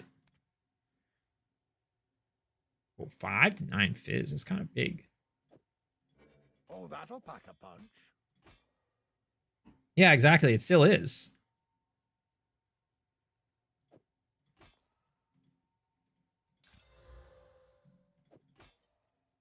I'll find some use for that.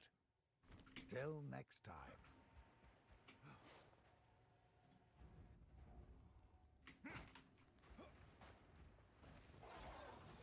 Potu died to D4 in 2026. Damn, dude. It's crazy.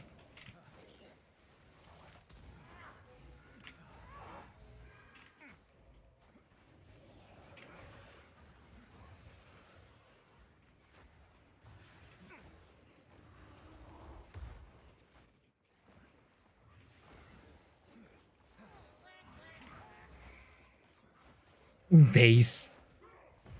Yeah. I've fully given up on PoE 2. I'm gonna become a D4 streamer, guys. PoE 2 fucking sucks. D4 is the future, baby.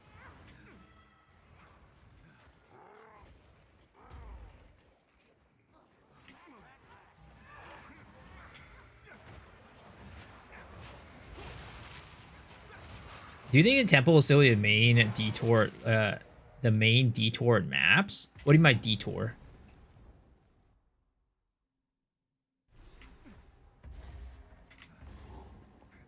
This place harbors the final beacon.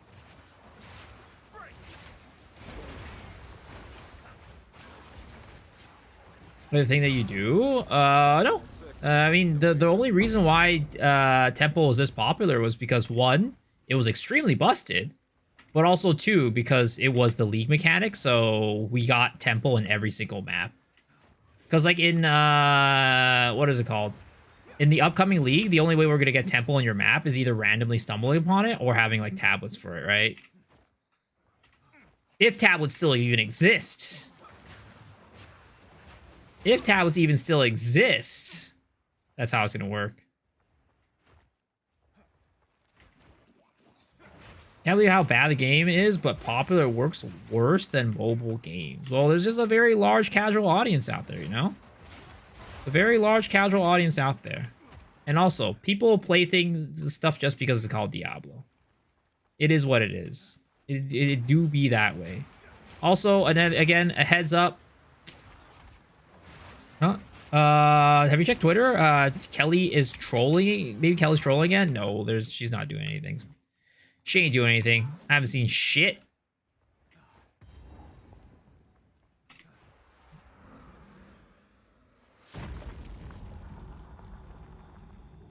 I didn't rotate you out. Yeah. Did you play 0.3 at all? Dan?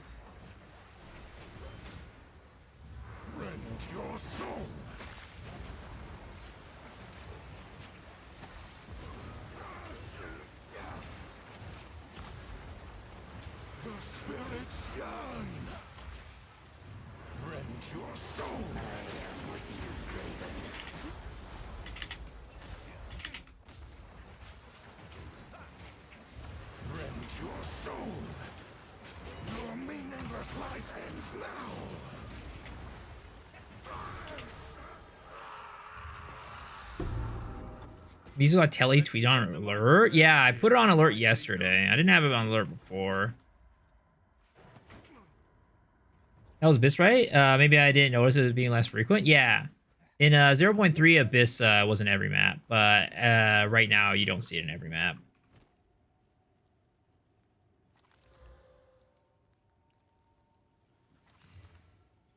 I must seek more intelligence for this.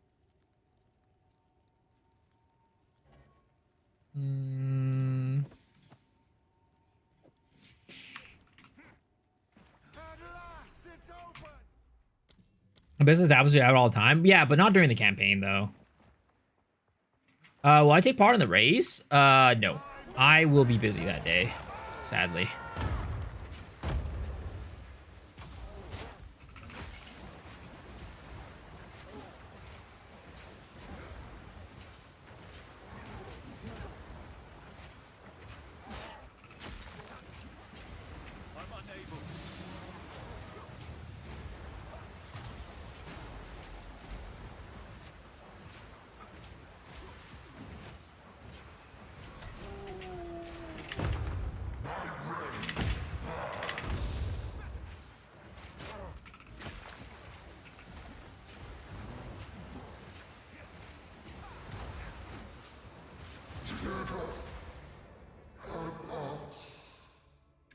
Let me know are also going to get an Atlas. Yeah. If it does go core, then the temple will get an Atlas.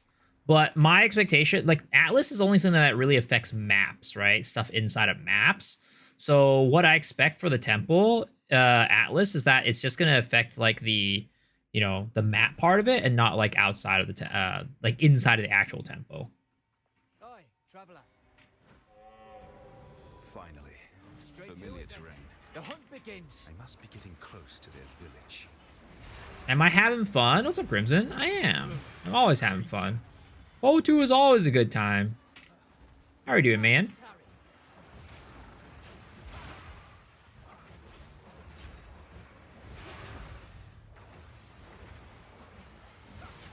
Did we get a history? Yeah, of course. Of course we did.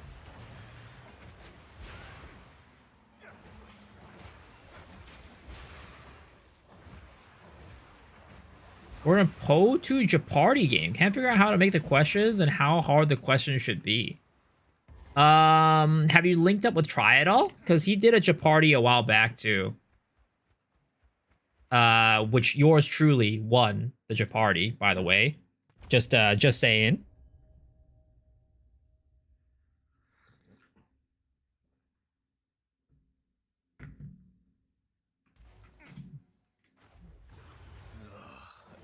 Another corrupted abomination.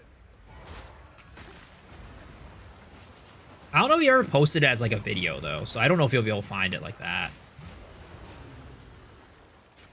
Those a small like, how are you doing, man? Get back here.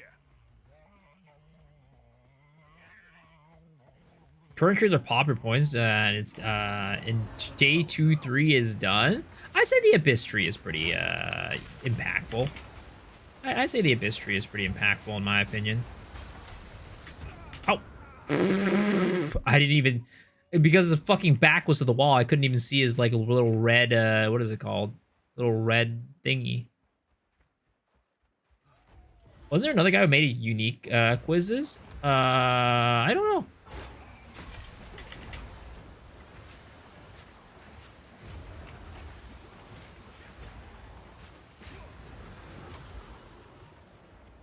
I think his name was like Rogue something.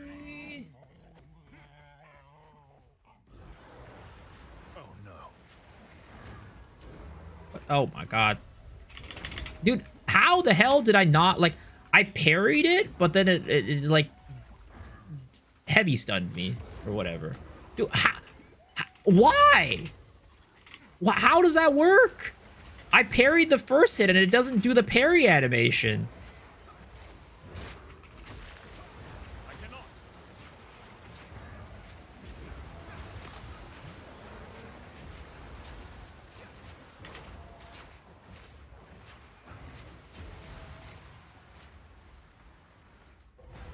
Is it pretty beneficial to farm Trial of Chaos? Like, what is the go-to loot? It's just the, every now and then you get a good soul core. The keys to the trial, like the one that you get at the end of the Trial of Chaos, is also good money. Oh, I got heavy stun again.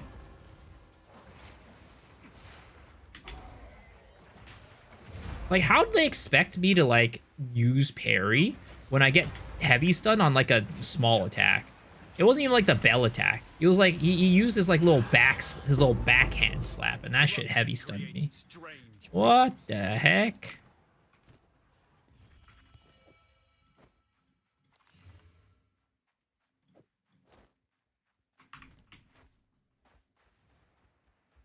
Here's some of the Jeopardy. Was this the Tri Jeopardy? Oh, this was the Tri Jeopardy, yeah.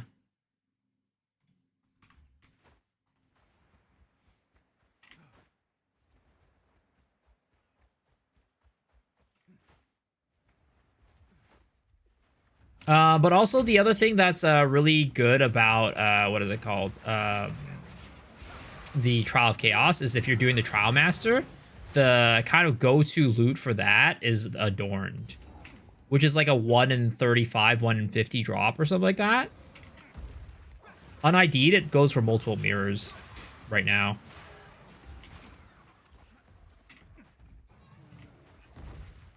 I'm sick of that stupid rolling. Oh, what rolling? What rolling?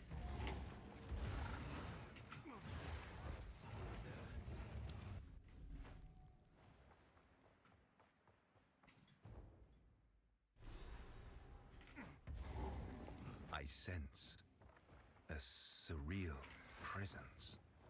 There's another chase there? Yep. There is. There is indeed.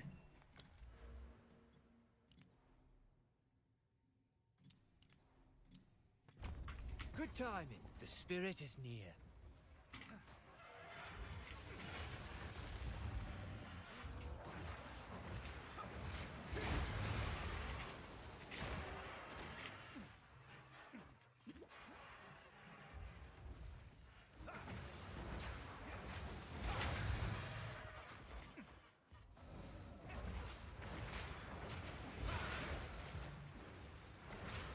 Tomorrow 0.5 reveal? Not quite.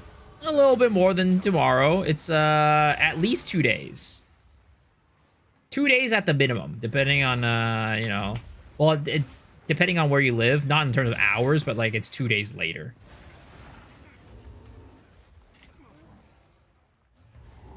I mean, I could put the little the counter actually. I realize I don't have the, that's what I usually do. I'll put the little counter on the stream if we're getting close to the date. So let's go do that actually. Let's put the counter.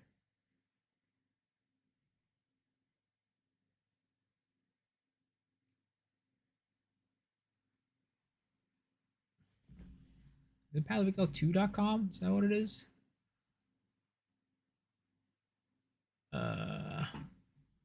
What's the website called? PoE2.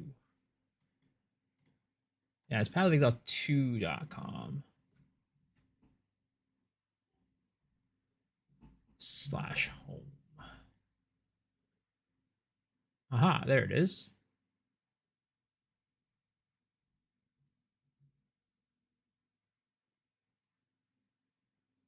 Two days, 9 hours, and 16 minutes until we get the live stream, boys. 2 days. We're so close. We are so close.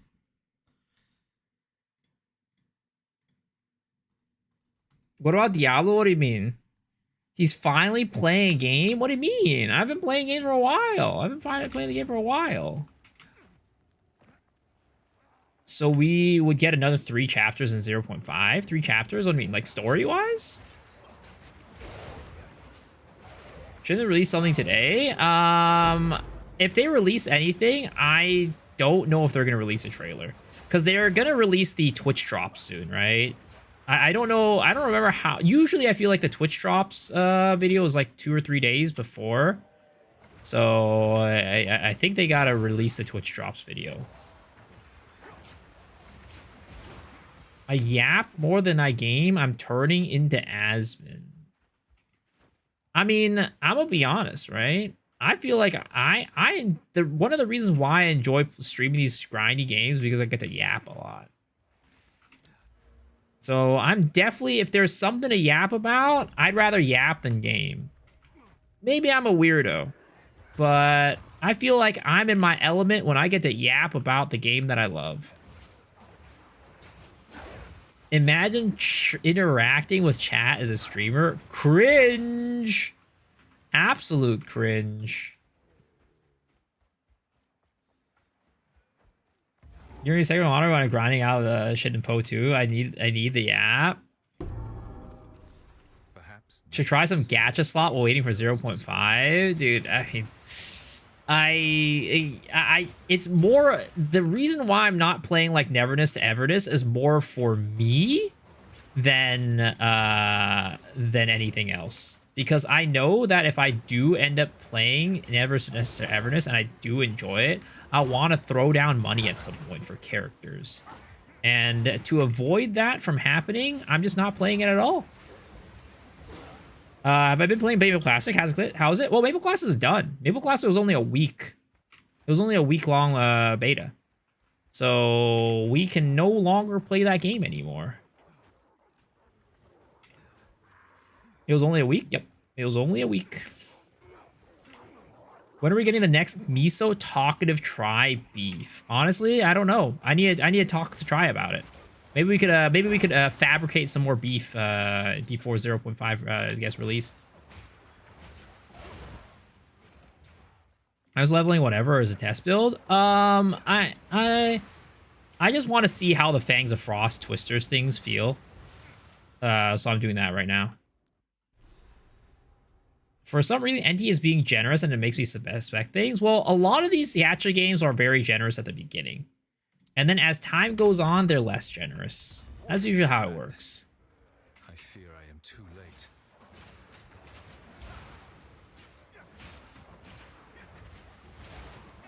Did I get any in the classing test? What are your thoughts? I got a mid-30s at Fire Poison. Oh my god, that guy's a... Oh my god, dude, that guy does a lot of damage. I didn't get that far into it. I got to level 22, level 23. But I had a big problem with the game, which was the accuracy formula.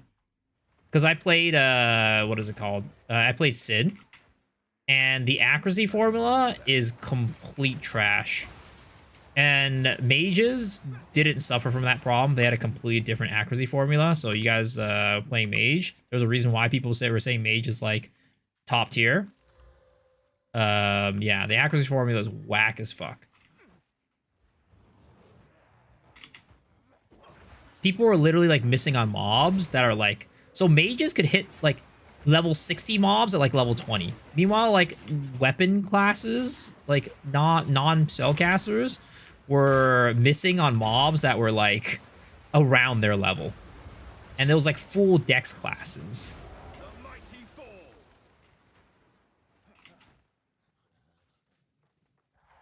Do you see the AI reskin weathering with you on NTE billboards? No, I didn't. I do know NTE does a lot of references though to anime. Like they had, I saw a little thing with the Bochino Rock kind of a rock cafe thing. That was kind of cool. Aren't Anvil probably most dog shit experience gacha game? This game is so stingy.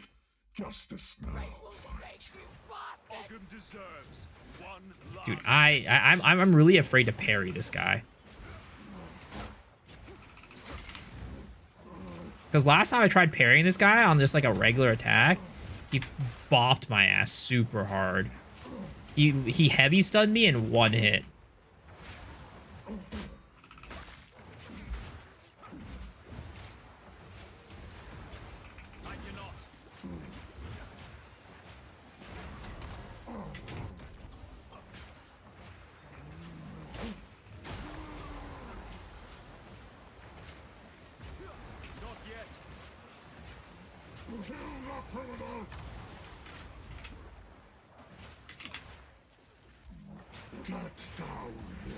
Get down here. Ah!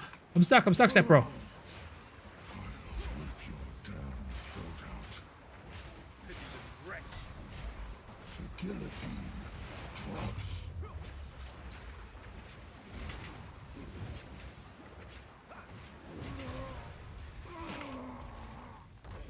Mere strength is no match for skill.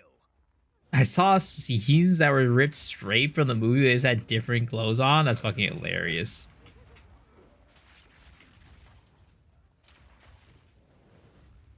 I can wear that now. I should turn in this loot.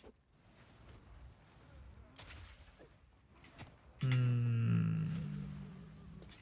it is.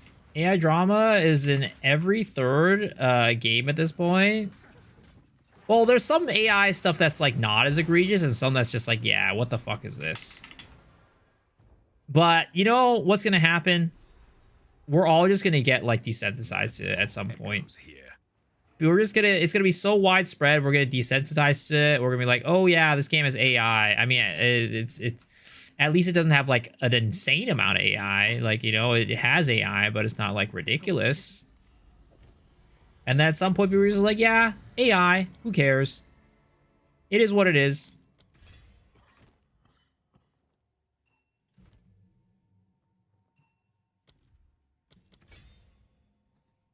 What's the deal with SSF? It makes no sense to me. I mean, it's just an extra challenge. It's not really like anything special about it. AI is much better than being desensitized to microtransactions. Yeah. I'm already quite desensitized to microtransactions as well. It's over for me.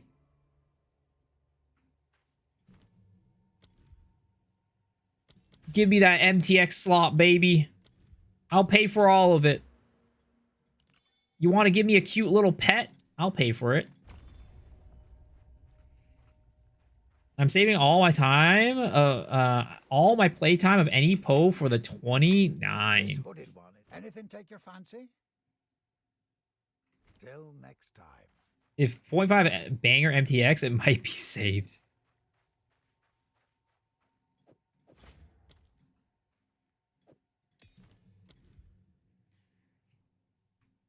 I saw a study that AI data centers were creating heat islands around them, like where temperatures rose by like 3F in the area or surrounding the center. That's low-key disastrous for local ecosystems.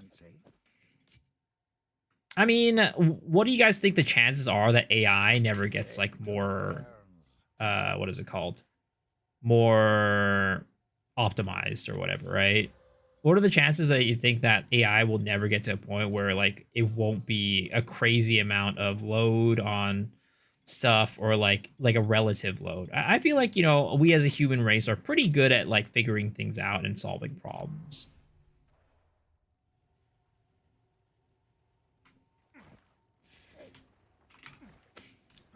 It might be at the cost of the environment. No, it definitely might be at the cost of the environment. It might not like destroy the environment as crazy as it is right now, but it probably will still just, you know, be at the cost of the environment.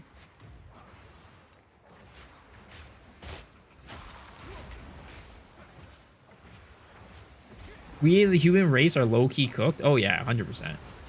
It's okay. I've already submitted to it. I've already accepted the fact. You know what? If anything happens, I lived a good life. That's my outlook with a lot of things. Tomorrow ends up being my last day on the earth. You know what? It was a good life. I'm doing campaign runs? Yeah, I'm doing a campaign run right now.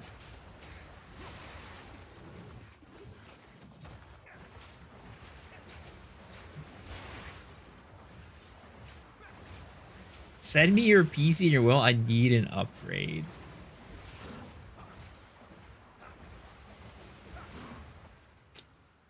You think it's gonna happy end, then you haven't paid enough attention? I'm a positive guy. You know? I'm a positive guy. I don't sit there just hating everything in the world. I'm not that type of person. I'm the type of person that, like, you know, if it's negative, then I just don't care about it. I'll take it when it happens. I don't sit there mulling over shit that happens every day. Stuff that I can't control. Sitting there seething in my chair. Oh, I can't believe this is happening in the world. I can't believe that, you know, the AI is taking over or whatever. I'm just like, oh, whatever. You know what? If it happens, it happens. Stick with the positives, skip the negatives.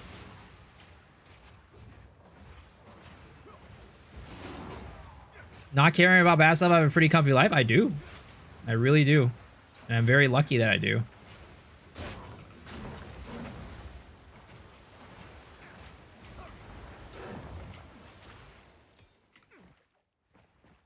And, you know, it is something that my parents worked very hard to do. And it would be a shame for me to not take advantage of it.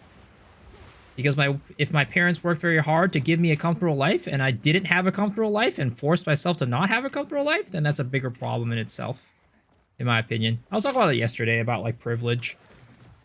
It's one thing to have privilege and take advantage of it and, like, not acknowledge it and just be obnoxious about it. But it's another thing. It's like you have privilege and you don't take advantage of it and make yourself even more miserable.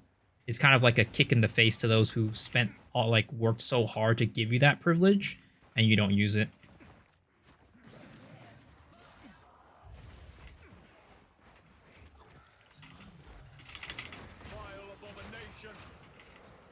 There ain't positives or gas prices. The positive is I don't have to pay for it because I run on electric, baby. I mean, at some point it's going to catch up with the electricity too. But at least for now, D2 has case. It's D-2, sir. D-2, as in there's 2 days until the GGG live stream.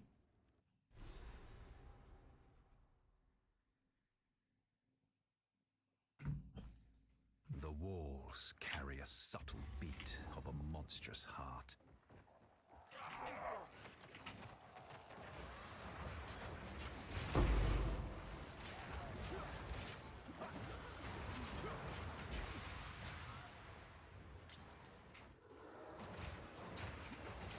Once they invent tanks, we just get into tanks and not look back until Neo ruins everything, literally everything. What do you mean our tanks? Like tanks, like human tanks that we're gonna live in, and so we don't have to move. We're just gonna have everything as a simulation.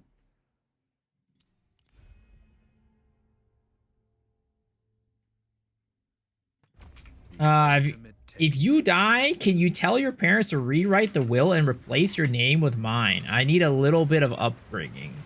I don't even think my parents have such a thing, like, as a will. I'm gonna be completely honest. I don't know if Chinese people believe in wills.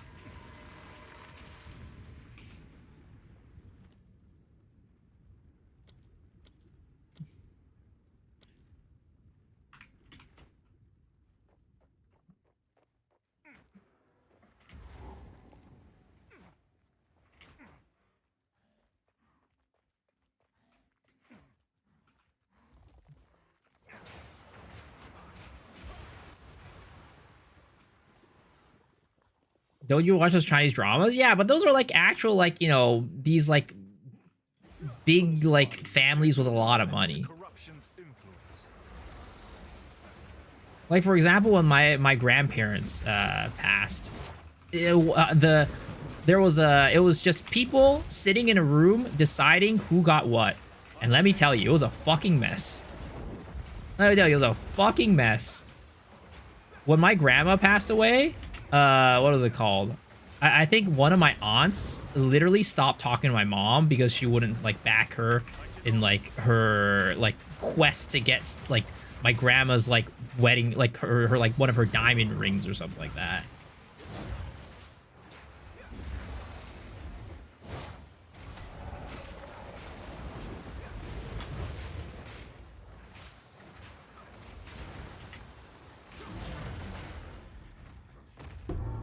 This is the cost of pagan beliefs.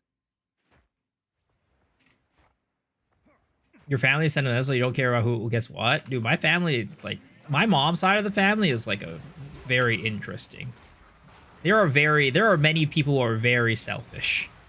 Many selfish individuals. I don't know if they could make mage brothers work. I assume the charms would have to be always on charges, but I don't know if that's good offensively. I think mage blood might be more of a niche item. I mean, if they bring mage blood in, right, it'll probably work on charms. But also, what we need to think about is that the charms that we have right now are probably the very basic ones, and they'll probably add more. Like, for example, right now we basically only have like ruby flasks and like sapphire flasks and like those flasks, right, as charms. We don't have anything like a granite, like we don't have granite flask, diamond flask, any of those other flasks being replaced by charms, right? So I'm sure they'll add more charms down the line that will make, if they do implement like a mage blood into the game, it'll make more sense to have a mage blood when those charms are implemented.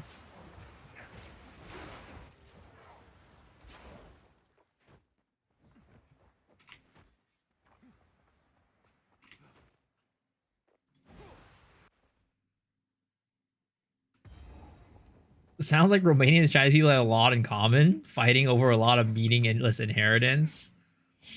It definitely depends on the family.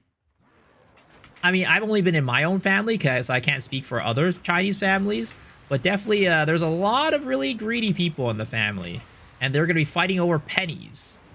It's like, in the grand scheme of things, why does it matter whether you get this or not? It's literally worth pennies, and there's no sentimental value to it. And if there is, they're willing to sell that sentimental value for money.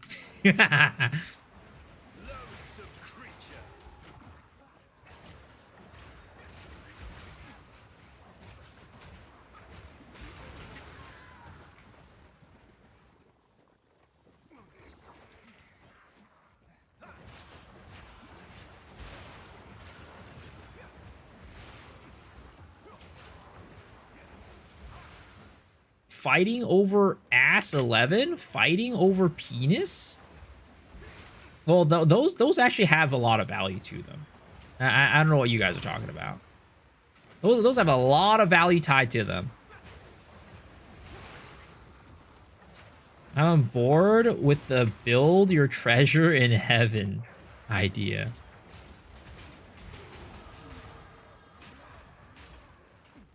If you want to see greedy Chinese people, sit next to one in the casino, make a bad blackjack play. He'll fight you for it. Oh, dude, I didn't even tell you guys about that one time that I went to a casino with Roger, and man, there was this one guy. We called him the Reaper. We were playing craps. No, not craps. We were not playing craps. We were playing Pai Gao. We're playing Pai Gao. And we're just, casual Pai Gao players. We're like not like super good or anything like that. We're just going there. I frankly had never played before that night, so I was like learning. And like there was this one dude, aka the Reaper, right? This one guy. He every single time he would do this thing where he would be like there's something like, I don't know if it was like specific to that casino or whatever, but he basically could like act as the dealer for like a couple turns, and he would do that really often. And then he would like bet on other people's like hands as well, which apparently a lot of people don't like it when a stranger bets on your hand. But the thing is, he would do it, but he wouldn't let other people do it. Like, he would do it to other people, but he wouldn't let other people do it to him. And he'd get like super mad about it and like cause a fuss about it when somebody did it. It was like a crazy experience, because I was just like trying to have a good time, and this dude's just like out there being like a stickler and just like really annoying. Was he Chinese? I'm pretty sure he was. That's an insider of the casino. It was not an insider of the casino. And then there was one time when I was like asking a question from like the dealer, right? Because a lot of times at these casinos, if you don't know how to play very well, you can ask the dealer and they'll like tell you like, oh, if I were you, I would probably do this or that, right? And he was yelling at her. He's like, don't tell him that. I'm like, what the fuck? Dude, I'm just trying to learn how to play the game. Dude's out here trying to fucking shark me for all my money. How was he betting? Whoever bets most gets to the table captain. I don't even remember at this point.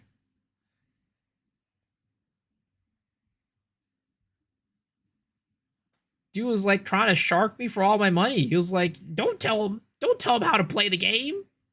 Like, what the fuck, dude? What happened to a fun little game of Pie Gow? Uncle sounds chill. Shoulda invited him over. The funny thing is, right? After that experience, like, after he left the table, like, me and my buddies were like pretty happy. But then eventually we like moved to another table, right? And for some reason, dude kept following me and my buddies around. He's probably like, oh yeah, I'm gonna get some easy money off of these fools who don't know how to play the fucking game.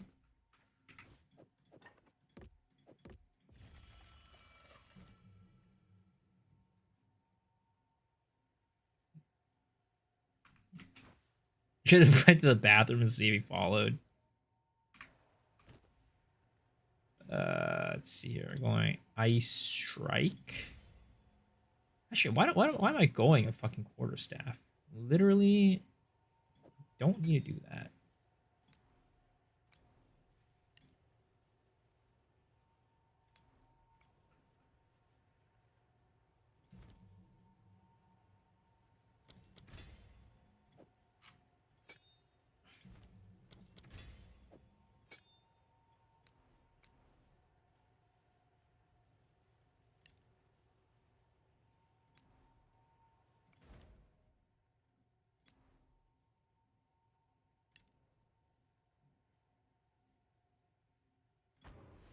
What's up, Mr. DeRoja? How are you doing? 2-on-1, Miso and Roger had the advantage? Hell nah, dude. Should have hit him up for some free seafood buffet comp. You know he's rolling deep in the free play. It was not... I don't know, because it was not like a big casino. It was just like a local casino. Like, I don't know how much like comp they had there, honestly. It was a card casino, too. Because, like, in Cali, it's illegal to, you know, I guess have, like, an actual casino with, like, slots and everything like that. You can only do card casinos. Was that the benevolent dream? It couldn't be.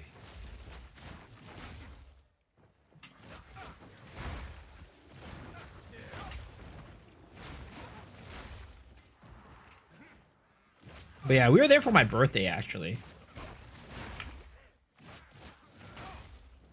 Though I really didn't... I would not say I had a really good time there. I was not really quite in the gambling mood. But I didn't want to, like, you know, let down the mood and be like, hey, I don't really want to go to the casino. I just, you know, let's just head home and call it a night.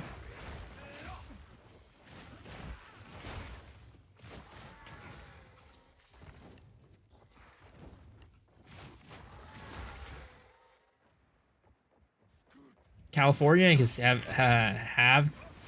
can have casinos, just has to be Indian casinos. But I don't think they can have like non-card rooms though. They can't have like slots and shit like that, and they can't like actually have like, yeah. I think they can only do card rooms.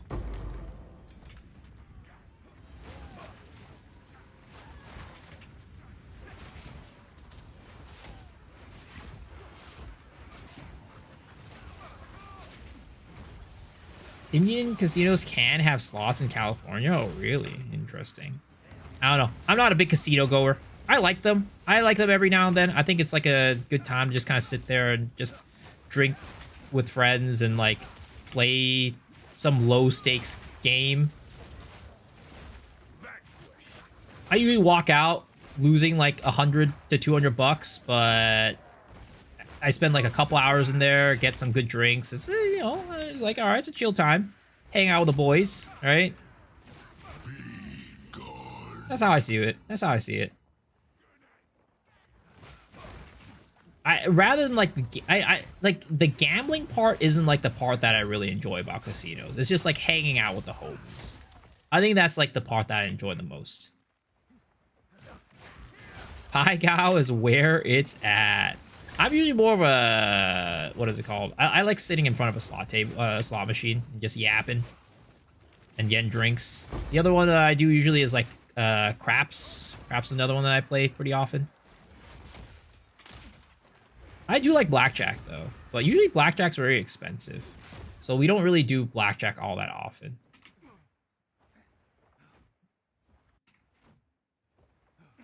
Just always end it with $0. Well, I mean, honestly, I don't ever go into a casino not expecting to walk. Like, I only go in, whenever I go into a casino, I always expect to walk out with less money than I had in my wallet. I never walk into a casino expecting to win, which some of you guys might be like, it's a bad mentality. But for me, it's a mentality to where, like, I don't ever chase losses, you know? Because I think that's, like, the most dangerous part about being a casino, and where it becomes, like, you know, really predatory. Because, like, when you're trying to chase losses, you keep going in. It's like, oh, I'll win the next one. I'll win the next one. I'll get it back next one, right? For me, how I do it is I always set myself a limit of how much I'm going to spend. And if I walk out, if I run out of money, then I'm just done. I'm just like, all right, I'm out. I'm outie. I have that degenerate gambler look. What does that even mean?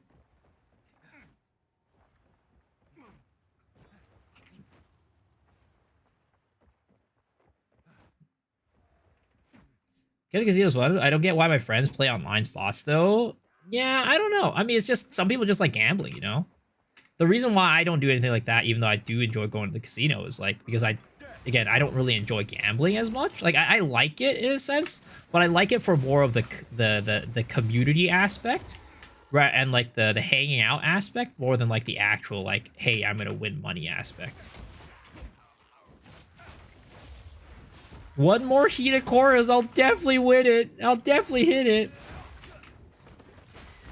And maybe that's why I can do that, because, you know, if I actually need to gamble, I'll just gamble in PoE. I don't need to gamble on in a casino. Gacha games worse than gambling. Well, the thing is, gacha games is like another situation where you walk in and you can only lose in gacha games. You cannot chase wins, because the moment you put your money into that gacha game, you're not getting it back, bro.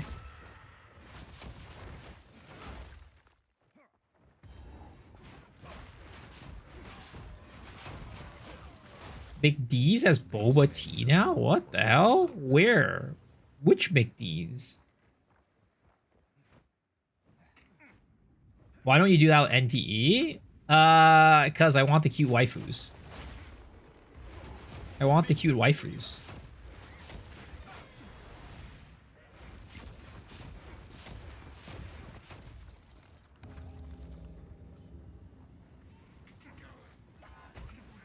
Play FTP and treat the game like a roguelite? Well, the thing is, you know, again, these games aren't... These newer gen gacha games usually aren't, like, pay to win. I mean, they are pay to win, but, like, you don't need the pay to actually beat all the content, right? Especially with a game like NTE, which I don't think there's going to be any PvP or anything like that. It's just, like, story-based and whatever. There's really no point in pulling the characters, but I know that I'll just want the characters. I'll just want the characters.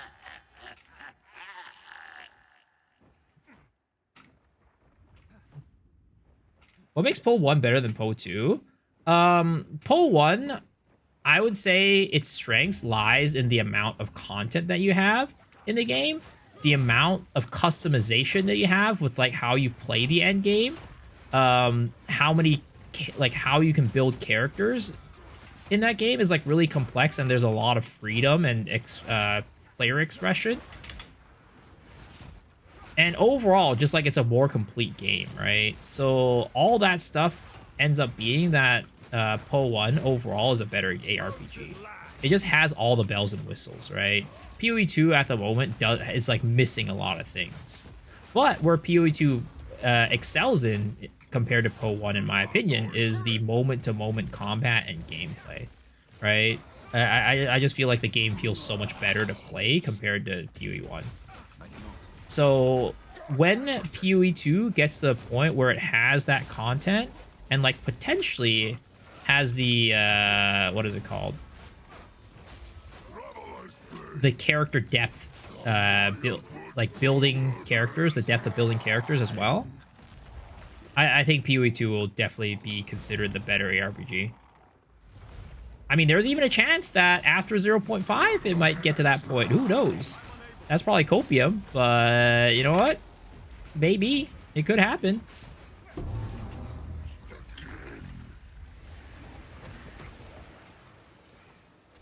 Whatever this was, it's not over.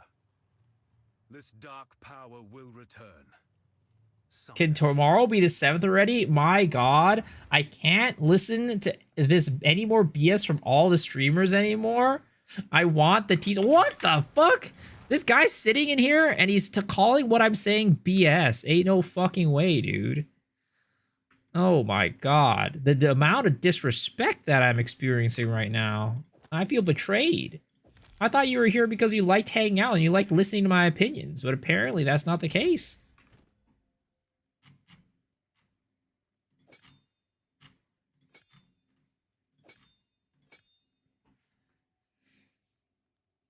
Man spitting facts. Yeah, Miso is a BSer. I love hanging out, but not the BS. Can't believe this guy. I thought we were on the same page. I thought he liked me. I thought you were like a ride or die type of guy, you know? That's like, you know, everything Miso says is the truth. Everything he says is amazing. And the eye candy. What's up, Woody?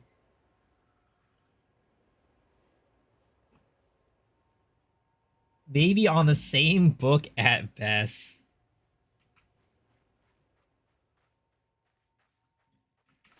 Man, that's like the worst news I've heard all day. What would you like? That's like the worst news I've heard all day. I'm depressed now. I'm about to go cry after stream.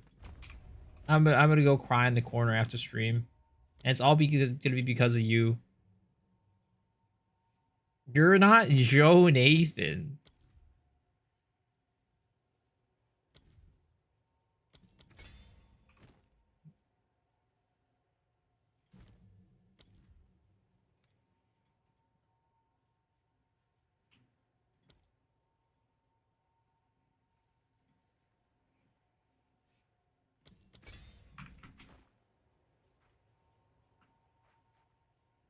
That was good, not gonna lie, but it doesn't beat the Miso Bender. I love the Miso Bender, but not the Lockall Witch. Your fault expecting they liked you, expectation of disappointment, saying it's our bad for expecting our league start date. Maybe we'll pull an Overwatch and drop 4 new characters out of nowhere.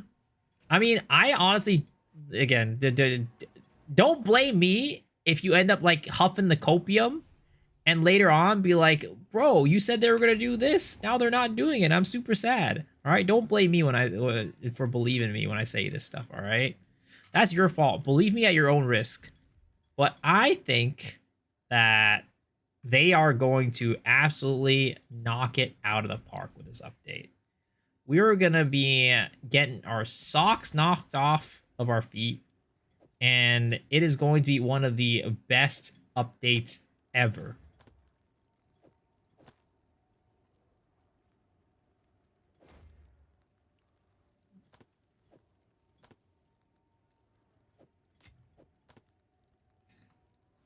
I'm already blaming you. I don't know what you're about to say. I'm blaming you now.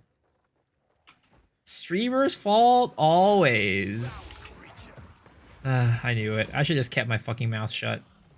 I should just kept my fucking mouth shut. Never trust chat with information. Never trust chat to not make you feel bad.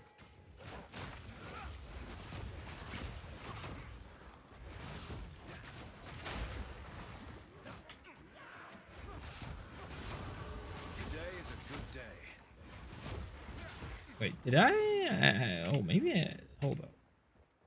My socks are crystallized from all the cooming? What the fuck? Bring back the miso bender.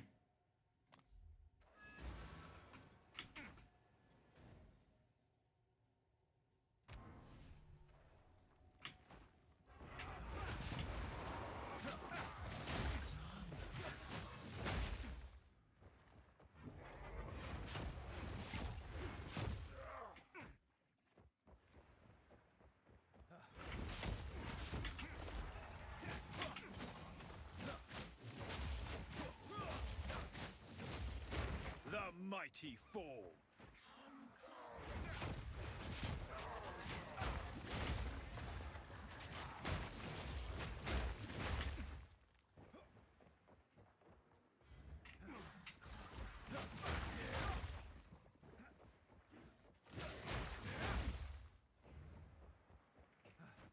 Where's the miso avatar though? He disappeared when we all needed him. He disappeared when we all needed him.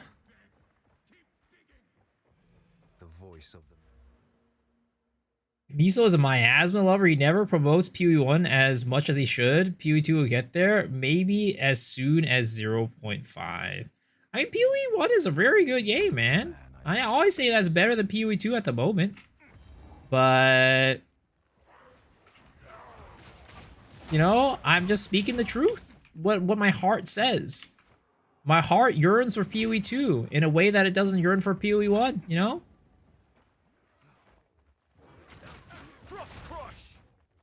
Yo, Sabine, how's it going?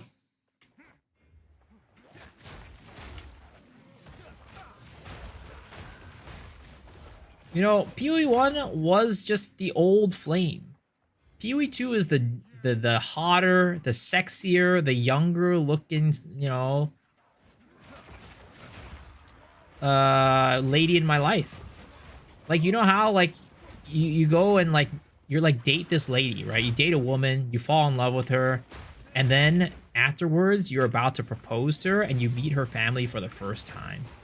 You walk into her house, you meet her parents, and you meet her younger sister for the first time.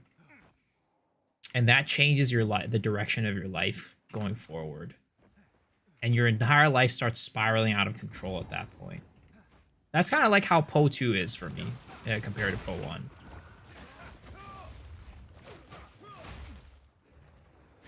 And then you wake up, and then you go to your, and then you go down to the laundry room, and you find her, your, you know, your fiance's sister stuck in the washing machine with her pants off.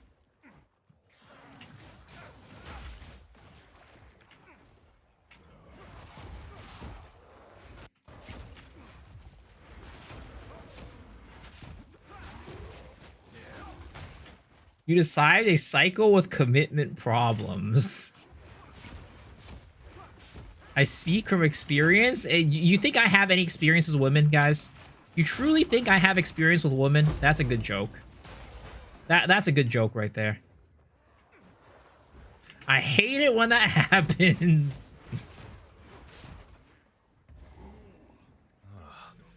What are they doing?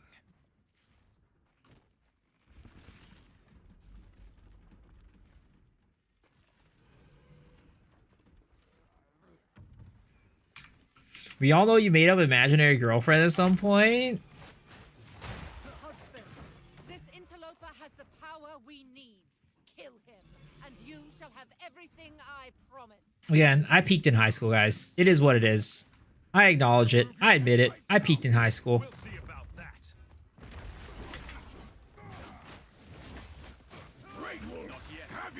I would like to believe that in high school I had you know, a lot of girls who were after me, but those days have are long gone at this point. Open the cage. Release the beast. Give me what you promised. I think not.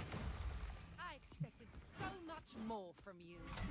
Since you are too weak to do the job, I'll find someone who can. Did I peak when I was going to high school or when I was teaching high school? Sir, you see, I might joke a lot about a lot of things, but you know, I would never cross the line into illegal territory. Don't worry about it. But there was this one student who would always come to my, this was when I was working in the office. When I was working in the office, there was this one student who would always visit my office, like, during, like, her free time and her breaks.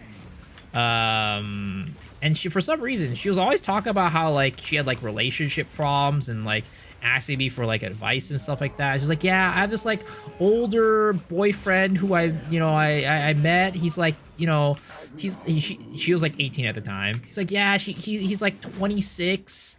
And, man, I just don't know what's going on with him, blah, blah, blah. I was like, oh, okay, all right. Oh, okay. You know, who you should go talk to? You should go talk to your advisor about that. Or your parents, you know? Probably not me. But she would always come to my office and, you know, talk about these things. And then the funny part was, her advisor was the vice principal of the school. And at some point, the vice principal was like, hey, can you, like, just, like, tell her to not come visit your office as often? I'm like, I do!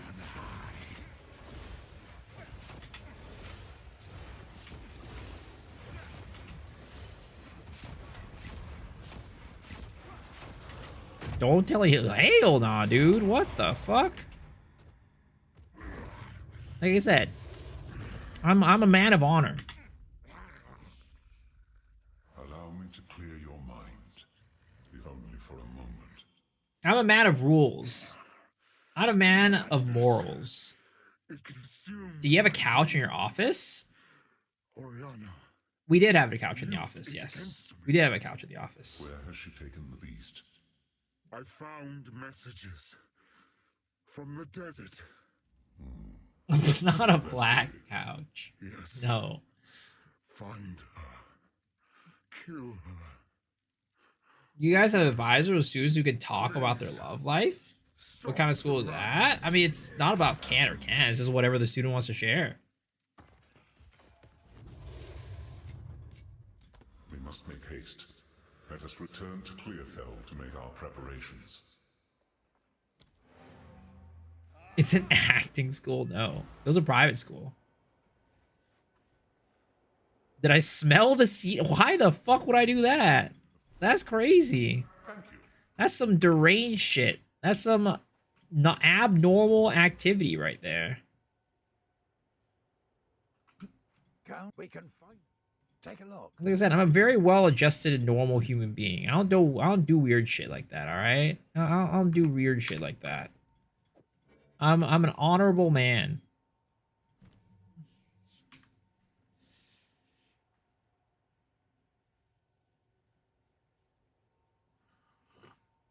Did anyone else have a crush on a teacher when in high school? Nah, that was definitely not me. Maybe I just didn't have any attractive teachers. I don't know. But definitely not. There was definitely a story of this one teacher who was definitely in a relationship with a student. There was definitely one teacher who was in a relationship with a student for sure when I was back when I was a high school student. There was a teacher there who later on, like, ended up having an affair with his wife, like, with the student. He was already married, and then, like, what is it called? Yeah, let's just say he was not being very faithful to his wife. I don't remember if they ended up getting married or, like, doing anything afterwards, the teacher and the student. I forget. I'm a well-adjusted, honorable man. Words to live by. Rue worked at my school? Wow. Emmanuel Macron, no. He was a history teacher. The guy was a history teacher.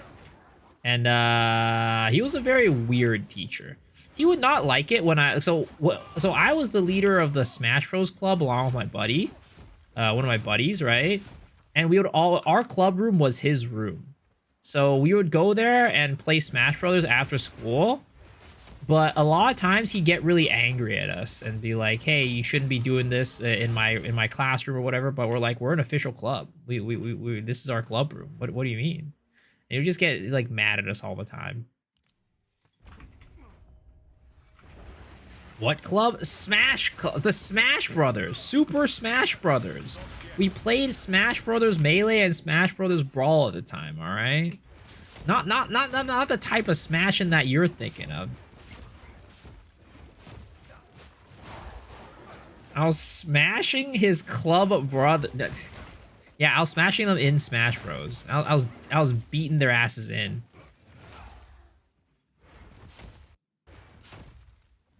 My cloud would kill you. Never mind. Oh, that's much later, sir. That is in Smash 4/Ultimate. I was peaking in Brawl. All right, I was peaking in Brawl.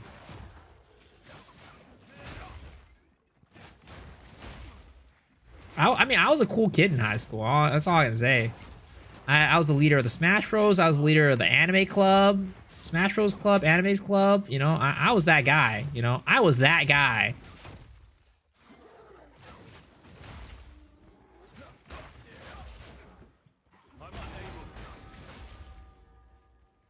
Did I hear anime? Yup, I was the leader of the anime club in my high school.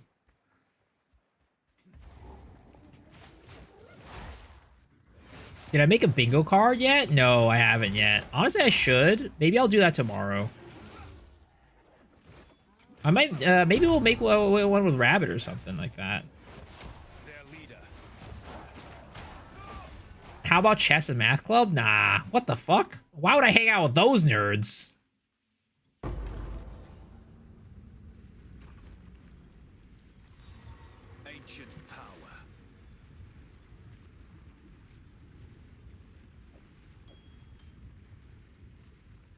Where's Rabbit? I don't know. Nope. I mean, he was here earlier.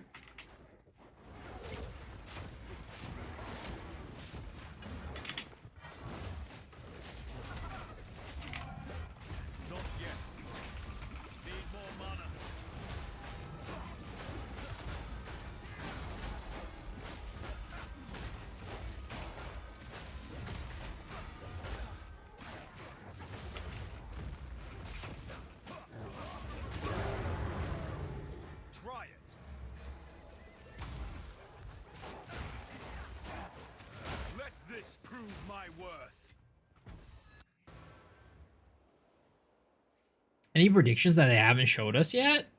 I mean, I'll have to sit and think about it. It might be a tomorrow thing. Is my name public? Somewhat / not really. So this is how they survive. The goal is for it to not be public, but every now and then it sneaks out there. Hey, chess is cool. I have nothing against chess. I mean, I was in the chess club in middle school. So, with the trail for glory. I was at my local chess club in middle school. I would always get second though in the tournaments. It was quite unfortunate.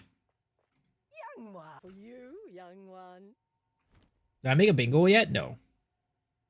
I should though. Chess, no, not chest club. Chess club. Come on, guys. Get your minds out the gutter already. Get your minds out of the goddamn gutter, boys.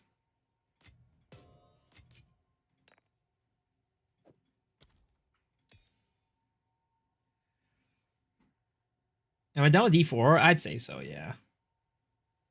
Save all the clubs so I could go home and play Maple Story. I couldn't play games on weekdays, so I was in all the clubs because that allowed me to play games on weekdays.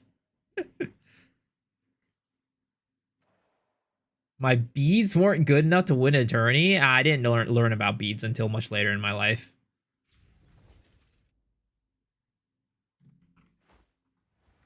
when Miso was in high school, they discussed how Toradora changed their life in anime club. What? I don't even know if Toradora came out while I was in high school. I'm trying to remember. What year did Toradora come out?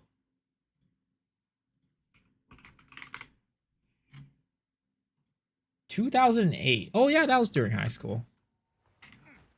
I don't remember. The Halani for glory.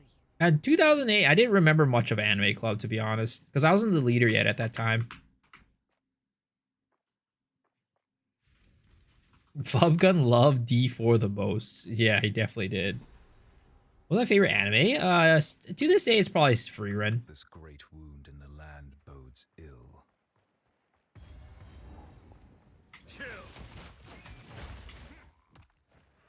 Can you link the timer? Is it somewhere on the forums? No, it's just on the Po2 website.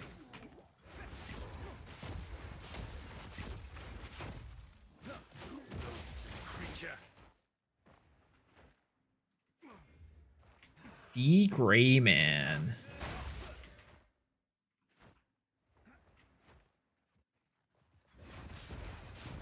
But typically I'm more of a slice of life type of guy, so all my favorite animes have always been like random slice of life animes that most people wouldn't have known about. Like Lucky Star was one that I really liked a lot. K-On! Was another one that I really liked a lot. Yeah. Haikyuu was always really high up there too.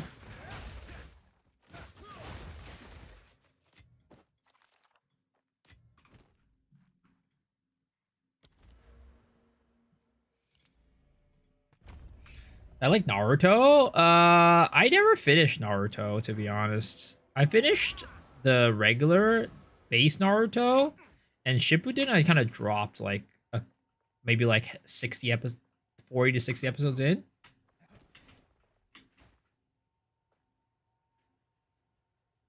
That's a crime.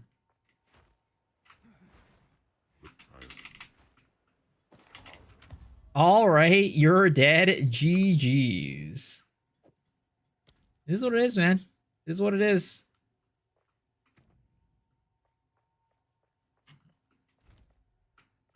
What? I've got What? some trinkets. Was that my flask?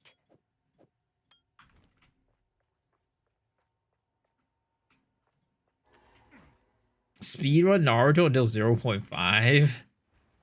I like One Piece. I never watched One Piece. By the time I was even thinking about One Piece, that shit was like so long, so many episodes that I was just like, I don't feel like watching all this shit. I know it's really good, but it's too many episodes, man. I don't got time for that shit.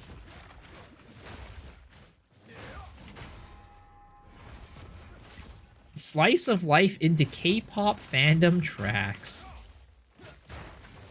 Bleach? Yeah, I finished Bleach. I finished the manga for Bleach, and I guess I'm caught up on the latest in the anime. No more beach gaming? Not at the moment. I kind of felt like running the campaign for a little bit. One Piece is real? I mean, I know One Piece is really good. I know it's really good, but I don't have the patience and time to watch it. There's too many episodes at this point.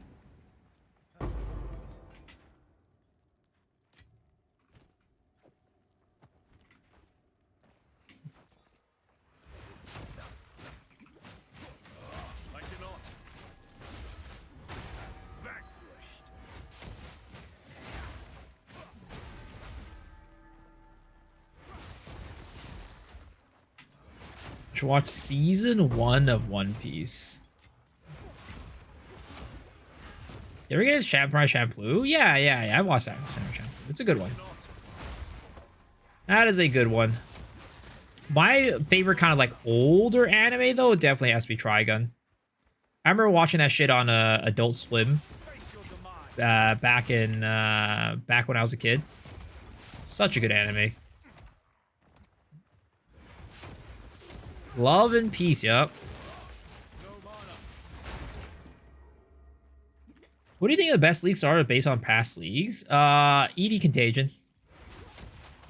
ED Contagion, Lich, or Shield Wall Titan. Plants is also really good, right? Plants is also really good.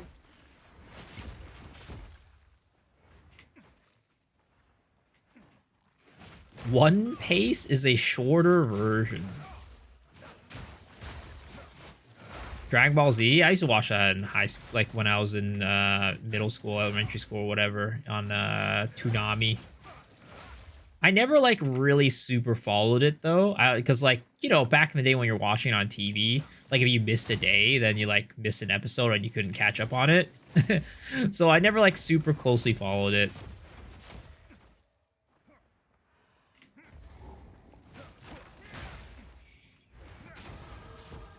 What is my favorite H anime? What the fuck? You can go you know, talk about that somewhere else. This is a family-friendly stream, sir. It's family-friendly. The best League starter is the build you enjoy the most.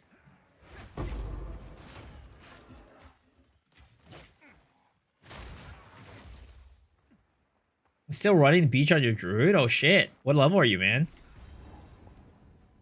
Overflowing with anticipation. Yo, me too. They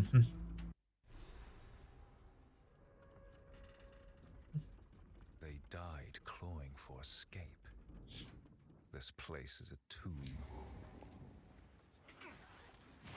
Avoiding the real questions.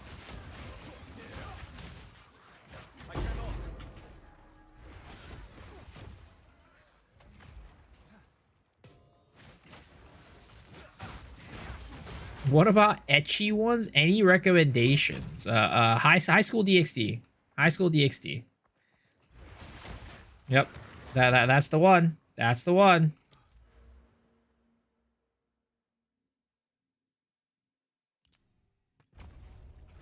High School of the Dead? Dude, I watched that shit in Anime Club when I was in high school.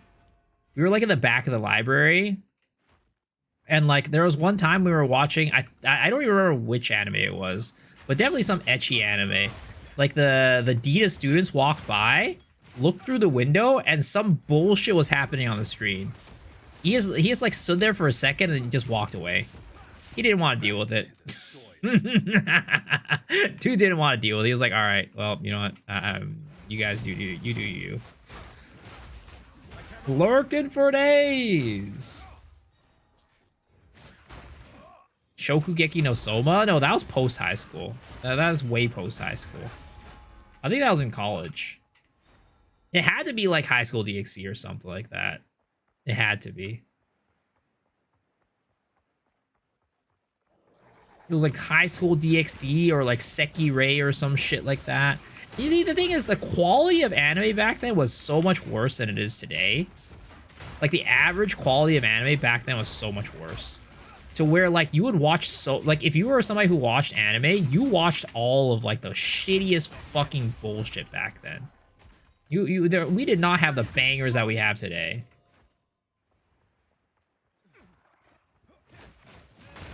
Top tier animation? Yeah, the jiggle physics were insane.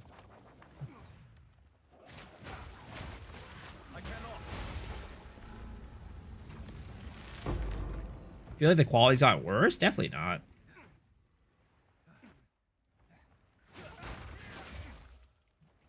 If you're talking about maybe like some of the classics, right? Sure, right? A lot of the classics are better than what is on the average today.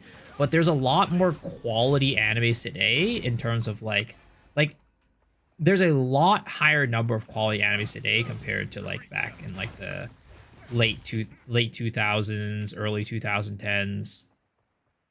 Like you maybe have like 1 or 2 quality animes, maybe like every 1 or 2 seasons. Nowadays, like you could literally go through like this season, right? There's so many goddamn fucking bangers. For example, you would never have that level back in the day.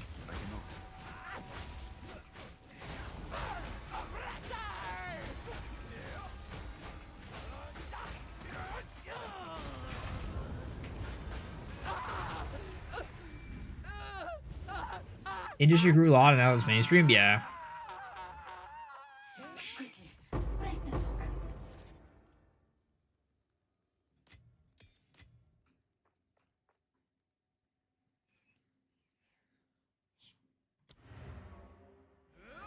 Have you watched Apocalypse Hotel? Nope.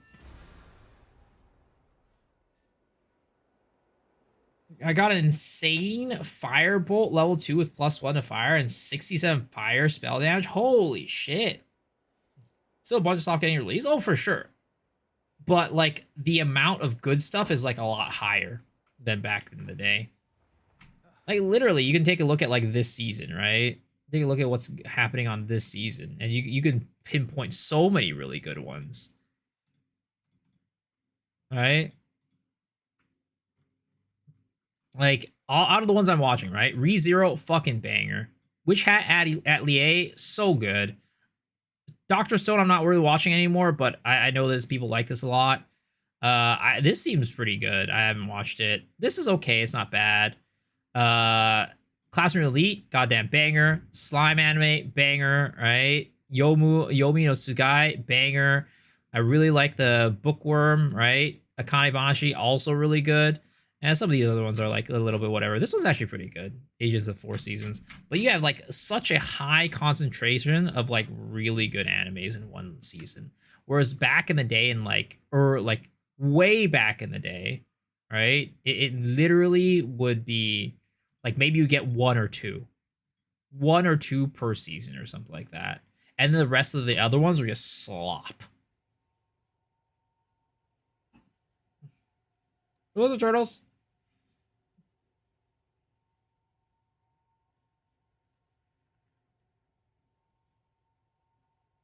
Nah, I hate you now.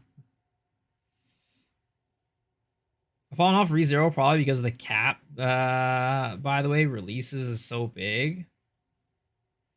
Tokyo Ghoul Season 1 for me is a banger. Do you watch any Doro Hedoro? I still haven't. I haven't had time.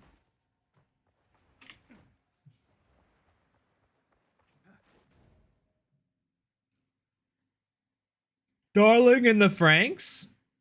I watched that for the first time over the summer. It was alright. It was alright.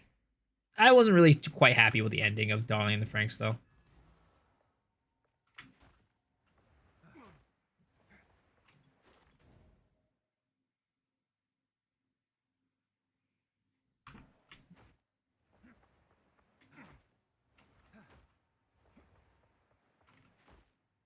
Save didn't like the ending of it. Are you watching Witch Hat Atelier? Yeah, I am. It's good. It's really good.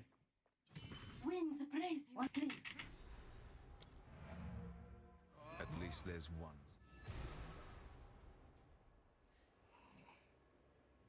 Can't get away with the fans of the newer shonen is cringe. Who here is a weeb? I'm making a list. What's this list? Are you a list of people that you are avoiding? Hajime no Ippo. Attack was good, but the ending was so trash. JJK's peak. I like JJK. I know a lot of people put like JJK in like a maybe a similar cat. Like they it's like one of those modern mainstream animes, and then you always have the people who like just don't like mainstream that are like JJK is trash. Why do you watch that? Oh, I like it. I think it's enjoyable. I think it's fun.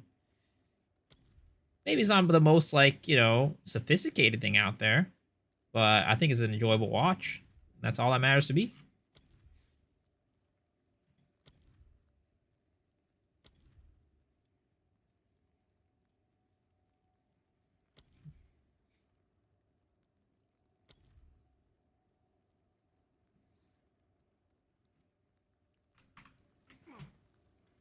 It's the community. It is either cancer or cringe.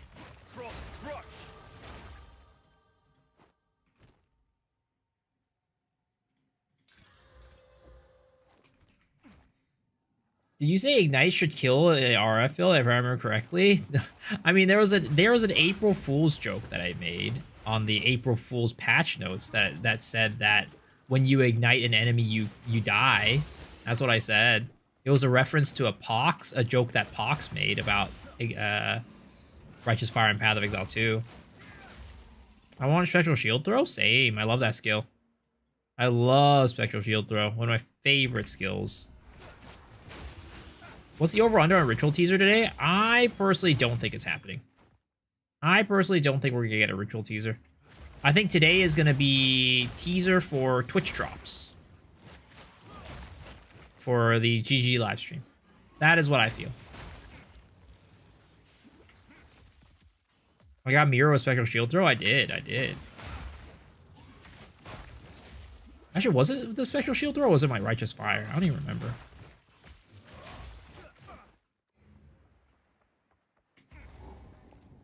You guys should invite Pox to my podcast.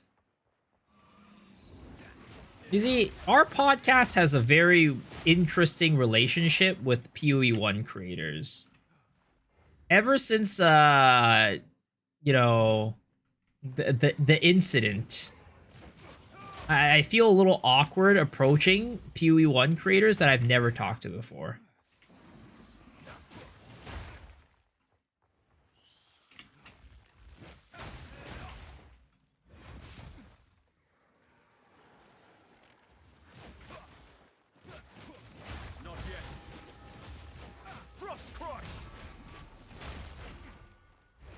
You still look out? Oh, of course. Of course.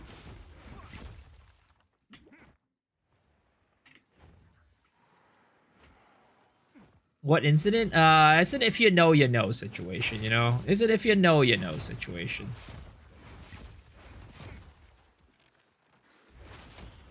Did I screw some Twitch creator's wife? Sir, I don't leave my room.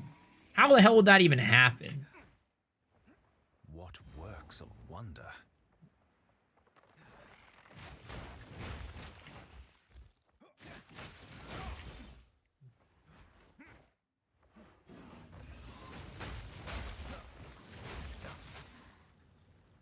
I almost pulled a cougar the other day. I did not pull it. I did not almost pull a cougar.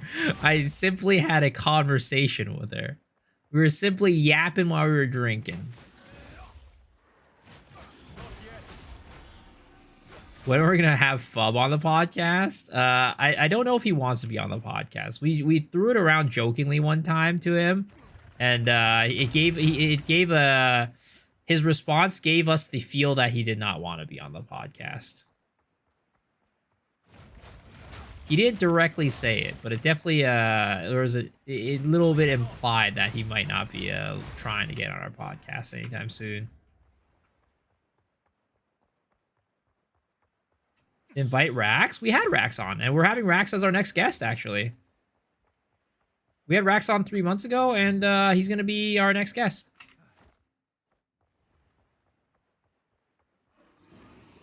There's no, like, animosity between, like, MOBA and Maxroll. What about Quinn? I mean, Quinn's just too big for us, man. Quinn's too big for us.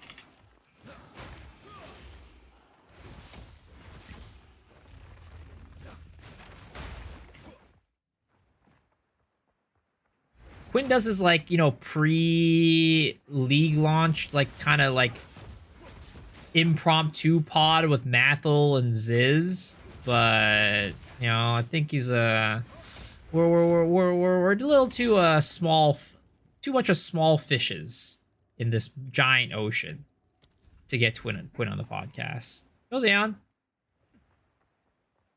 Is GG stream today? Nah, 2 more days. 2 more days. Bunch of hired translators or Quinn? What the fuck?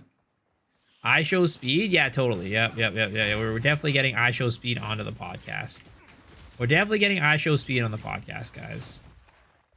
Don't you worry. That's already in progress. My people are talking to his people, you know? My people talking to his people. Get Kelly. I mean, we're trying to get GGG and, like, people from GGG onto the pod.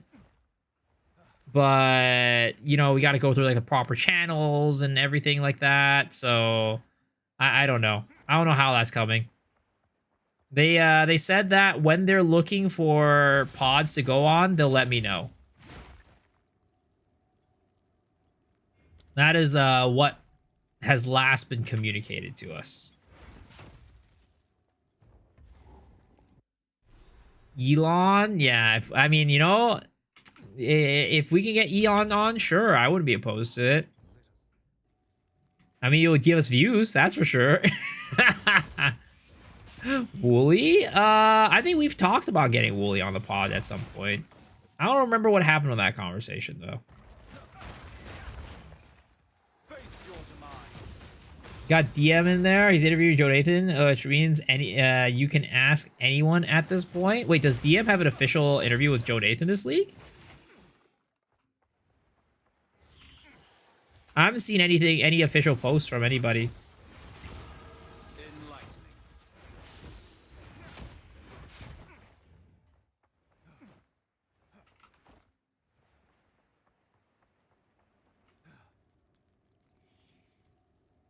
Where the heck am I supposed to be going right now? So confused.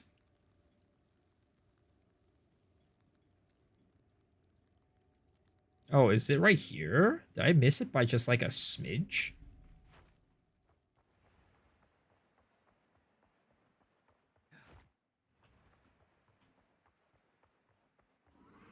Nope, it is not right here.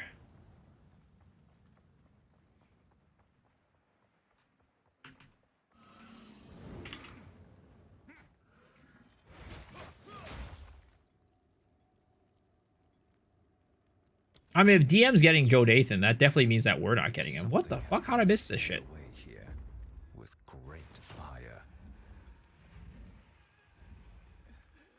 You know, like, trying having those two got an interview this season?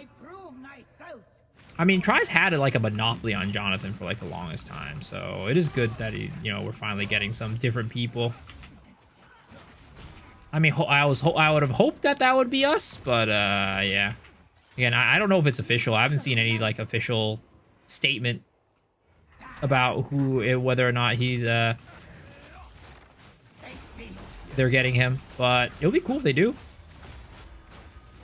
Again, unfortunately, it's not us, but it is what it is.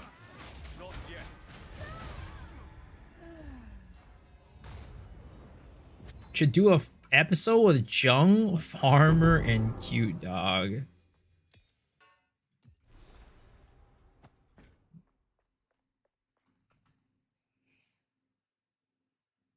Get a live interview from ExileCon.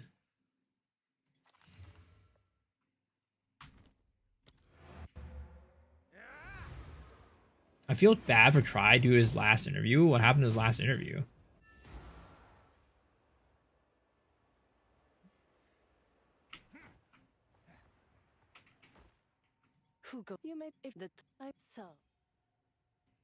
My ticket's been converted to a BlizzCon ticket. You know it. You know it. Real talk.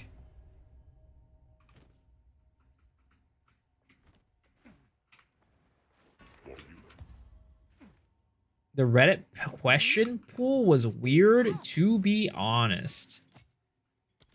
Do not go there. No need to rush. All right.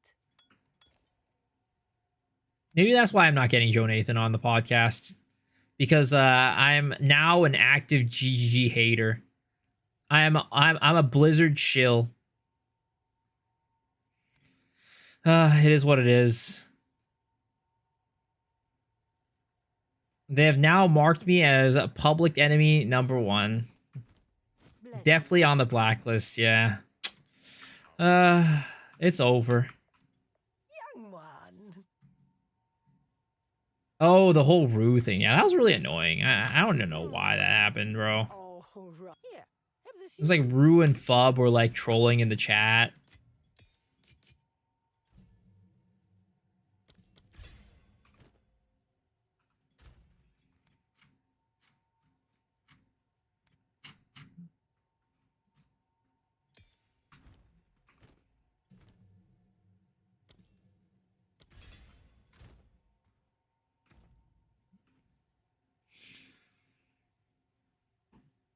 Crimson Class and Glitch should get an interview of campaign, pacing balance, endgame balance, and system design.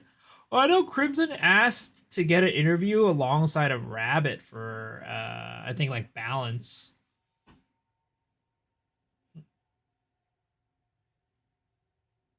I don't know if Fub was doing too. Yeah, it was Fub and Rue were trolling in Try's chat. Need something? No need to rush. Sands guide you.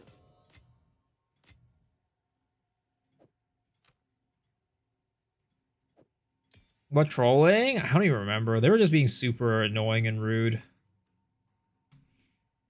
Getting like the community to like spam and like do like just like overall annoying shit. I didn't look too deeply into it. I saw like glimpses, like screenshots and like glimpses of it. This was for the harassment incident? I don't even remember. I don't remember when it was. It was for 0.4, I think. So I guess 0.4 would have been post at this point.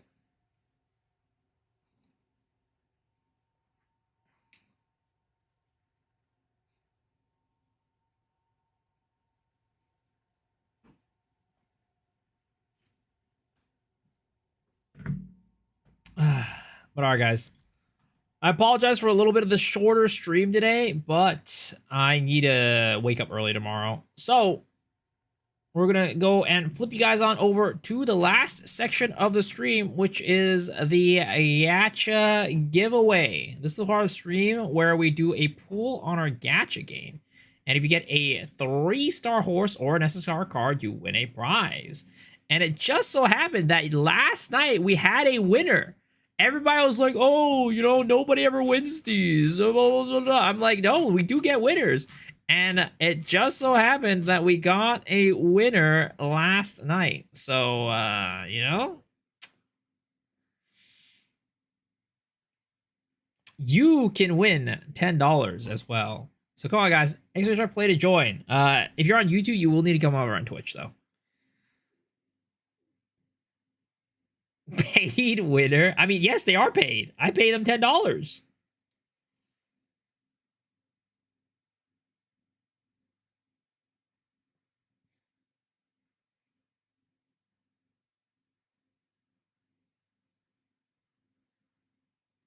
It was kind of unfortunate though, because I pulled on the wrong banner.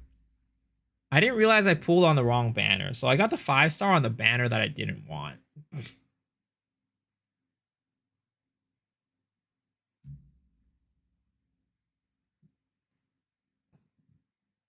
Did anyone see the guy there, or was he taken care of? I mean, heck, I actually don't know if he was here today or not. I don't think he was. His name is like Obani or something like that, with a 0. I did send him the codes, though. He never responded to me on Twitch, though, so I don't even know if the codes were, like, redeemed. Like I said, I was going to whisper him, and he never responded to the whisper. I said, let me know if they work, and he never responded. Oh, you got 60 seconds to join. 60 seconds to join.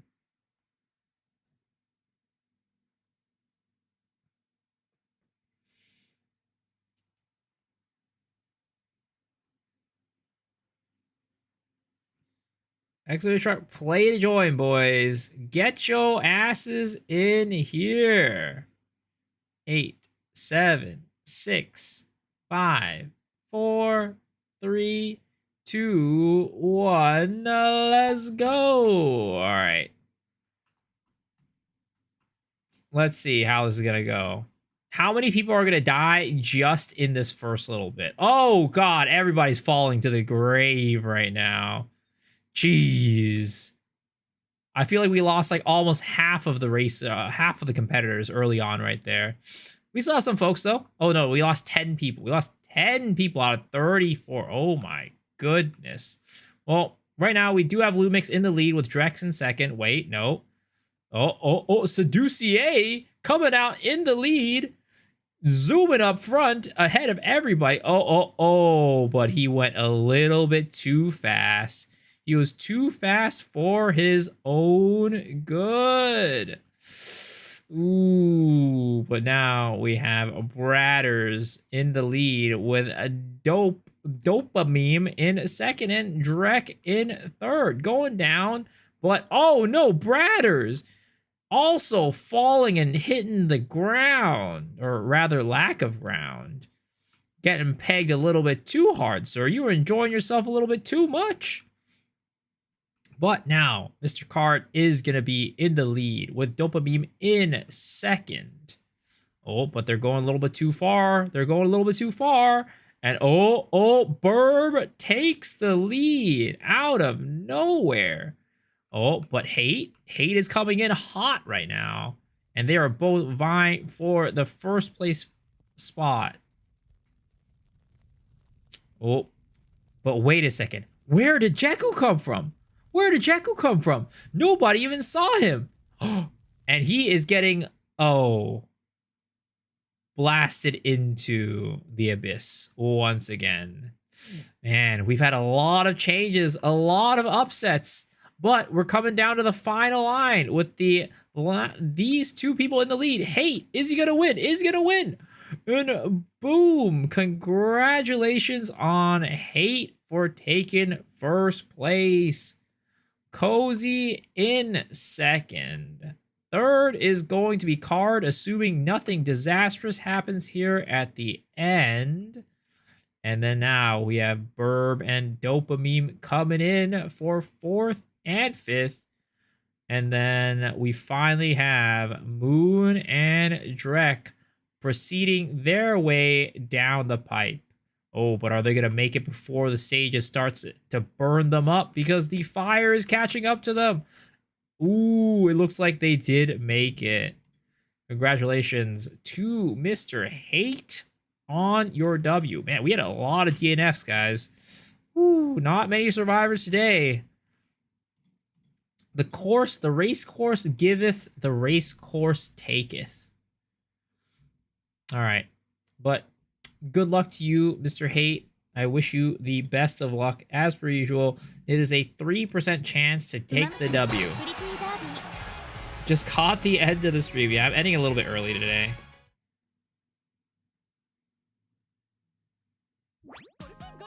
All right, here we go.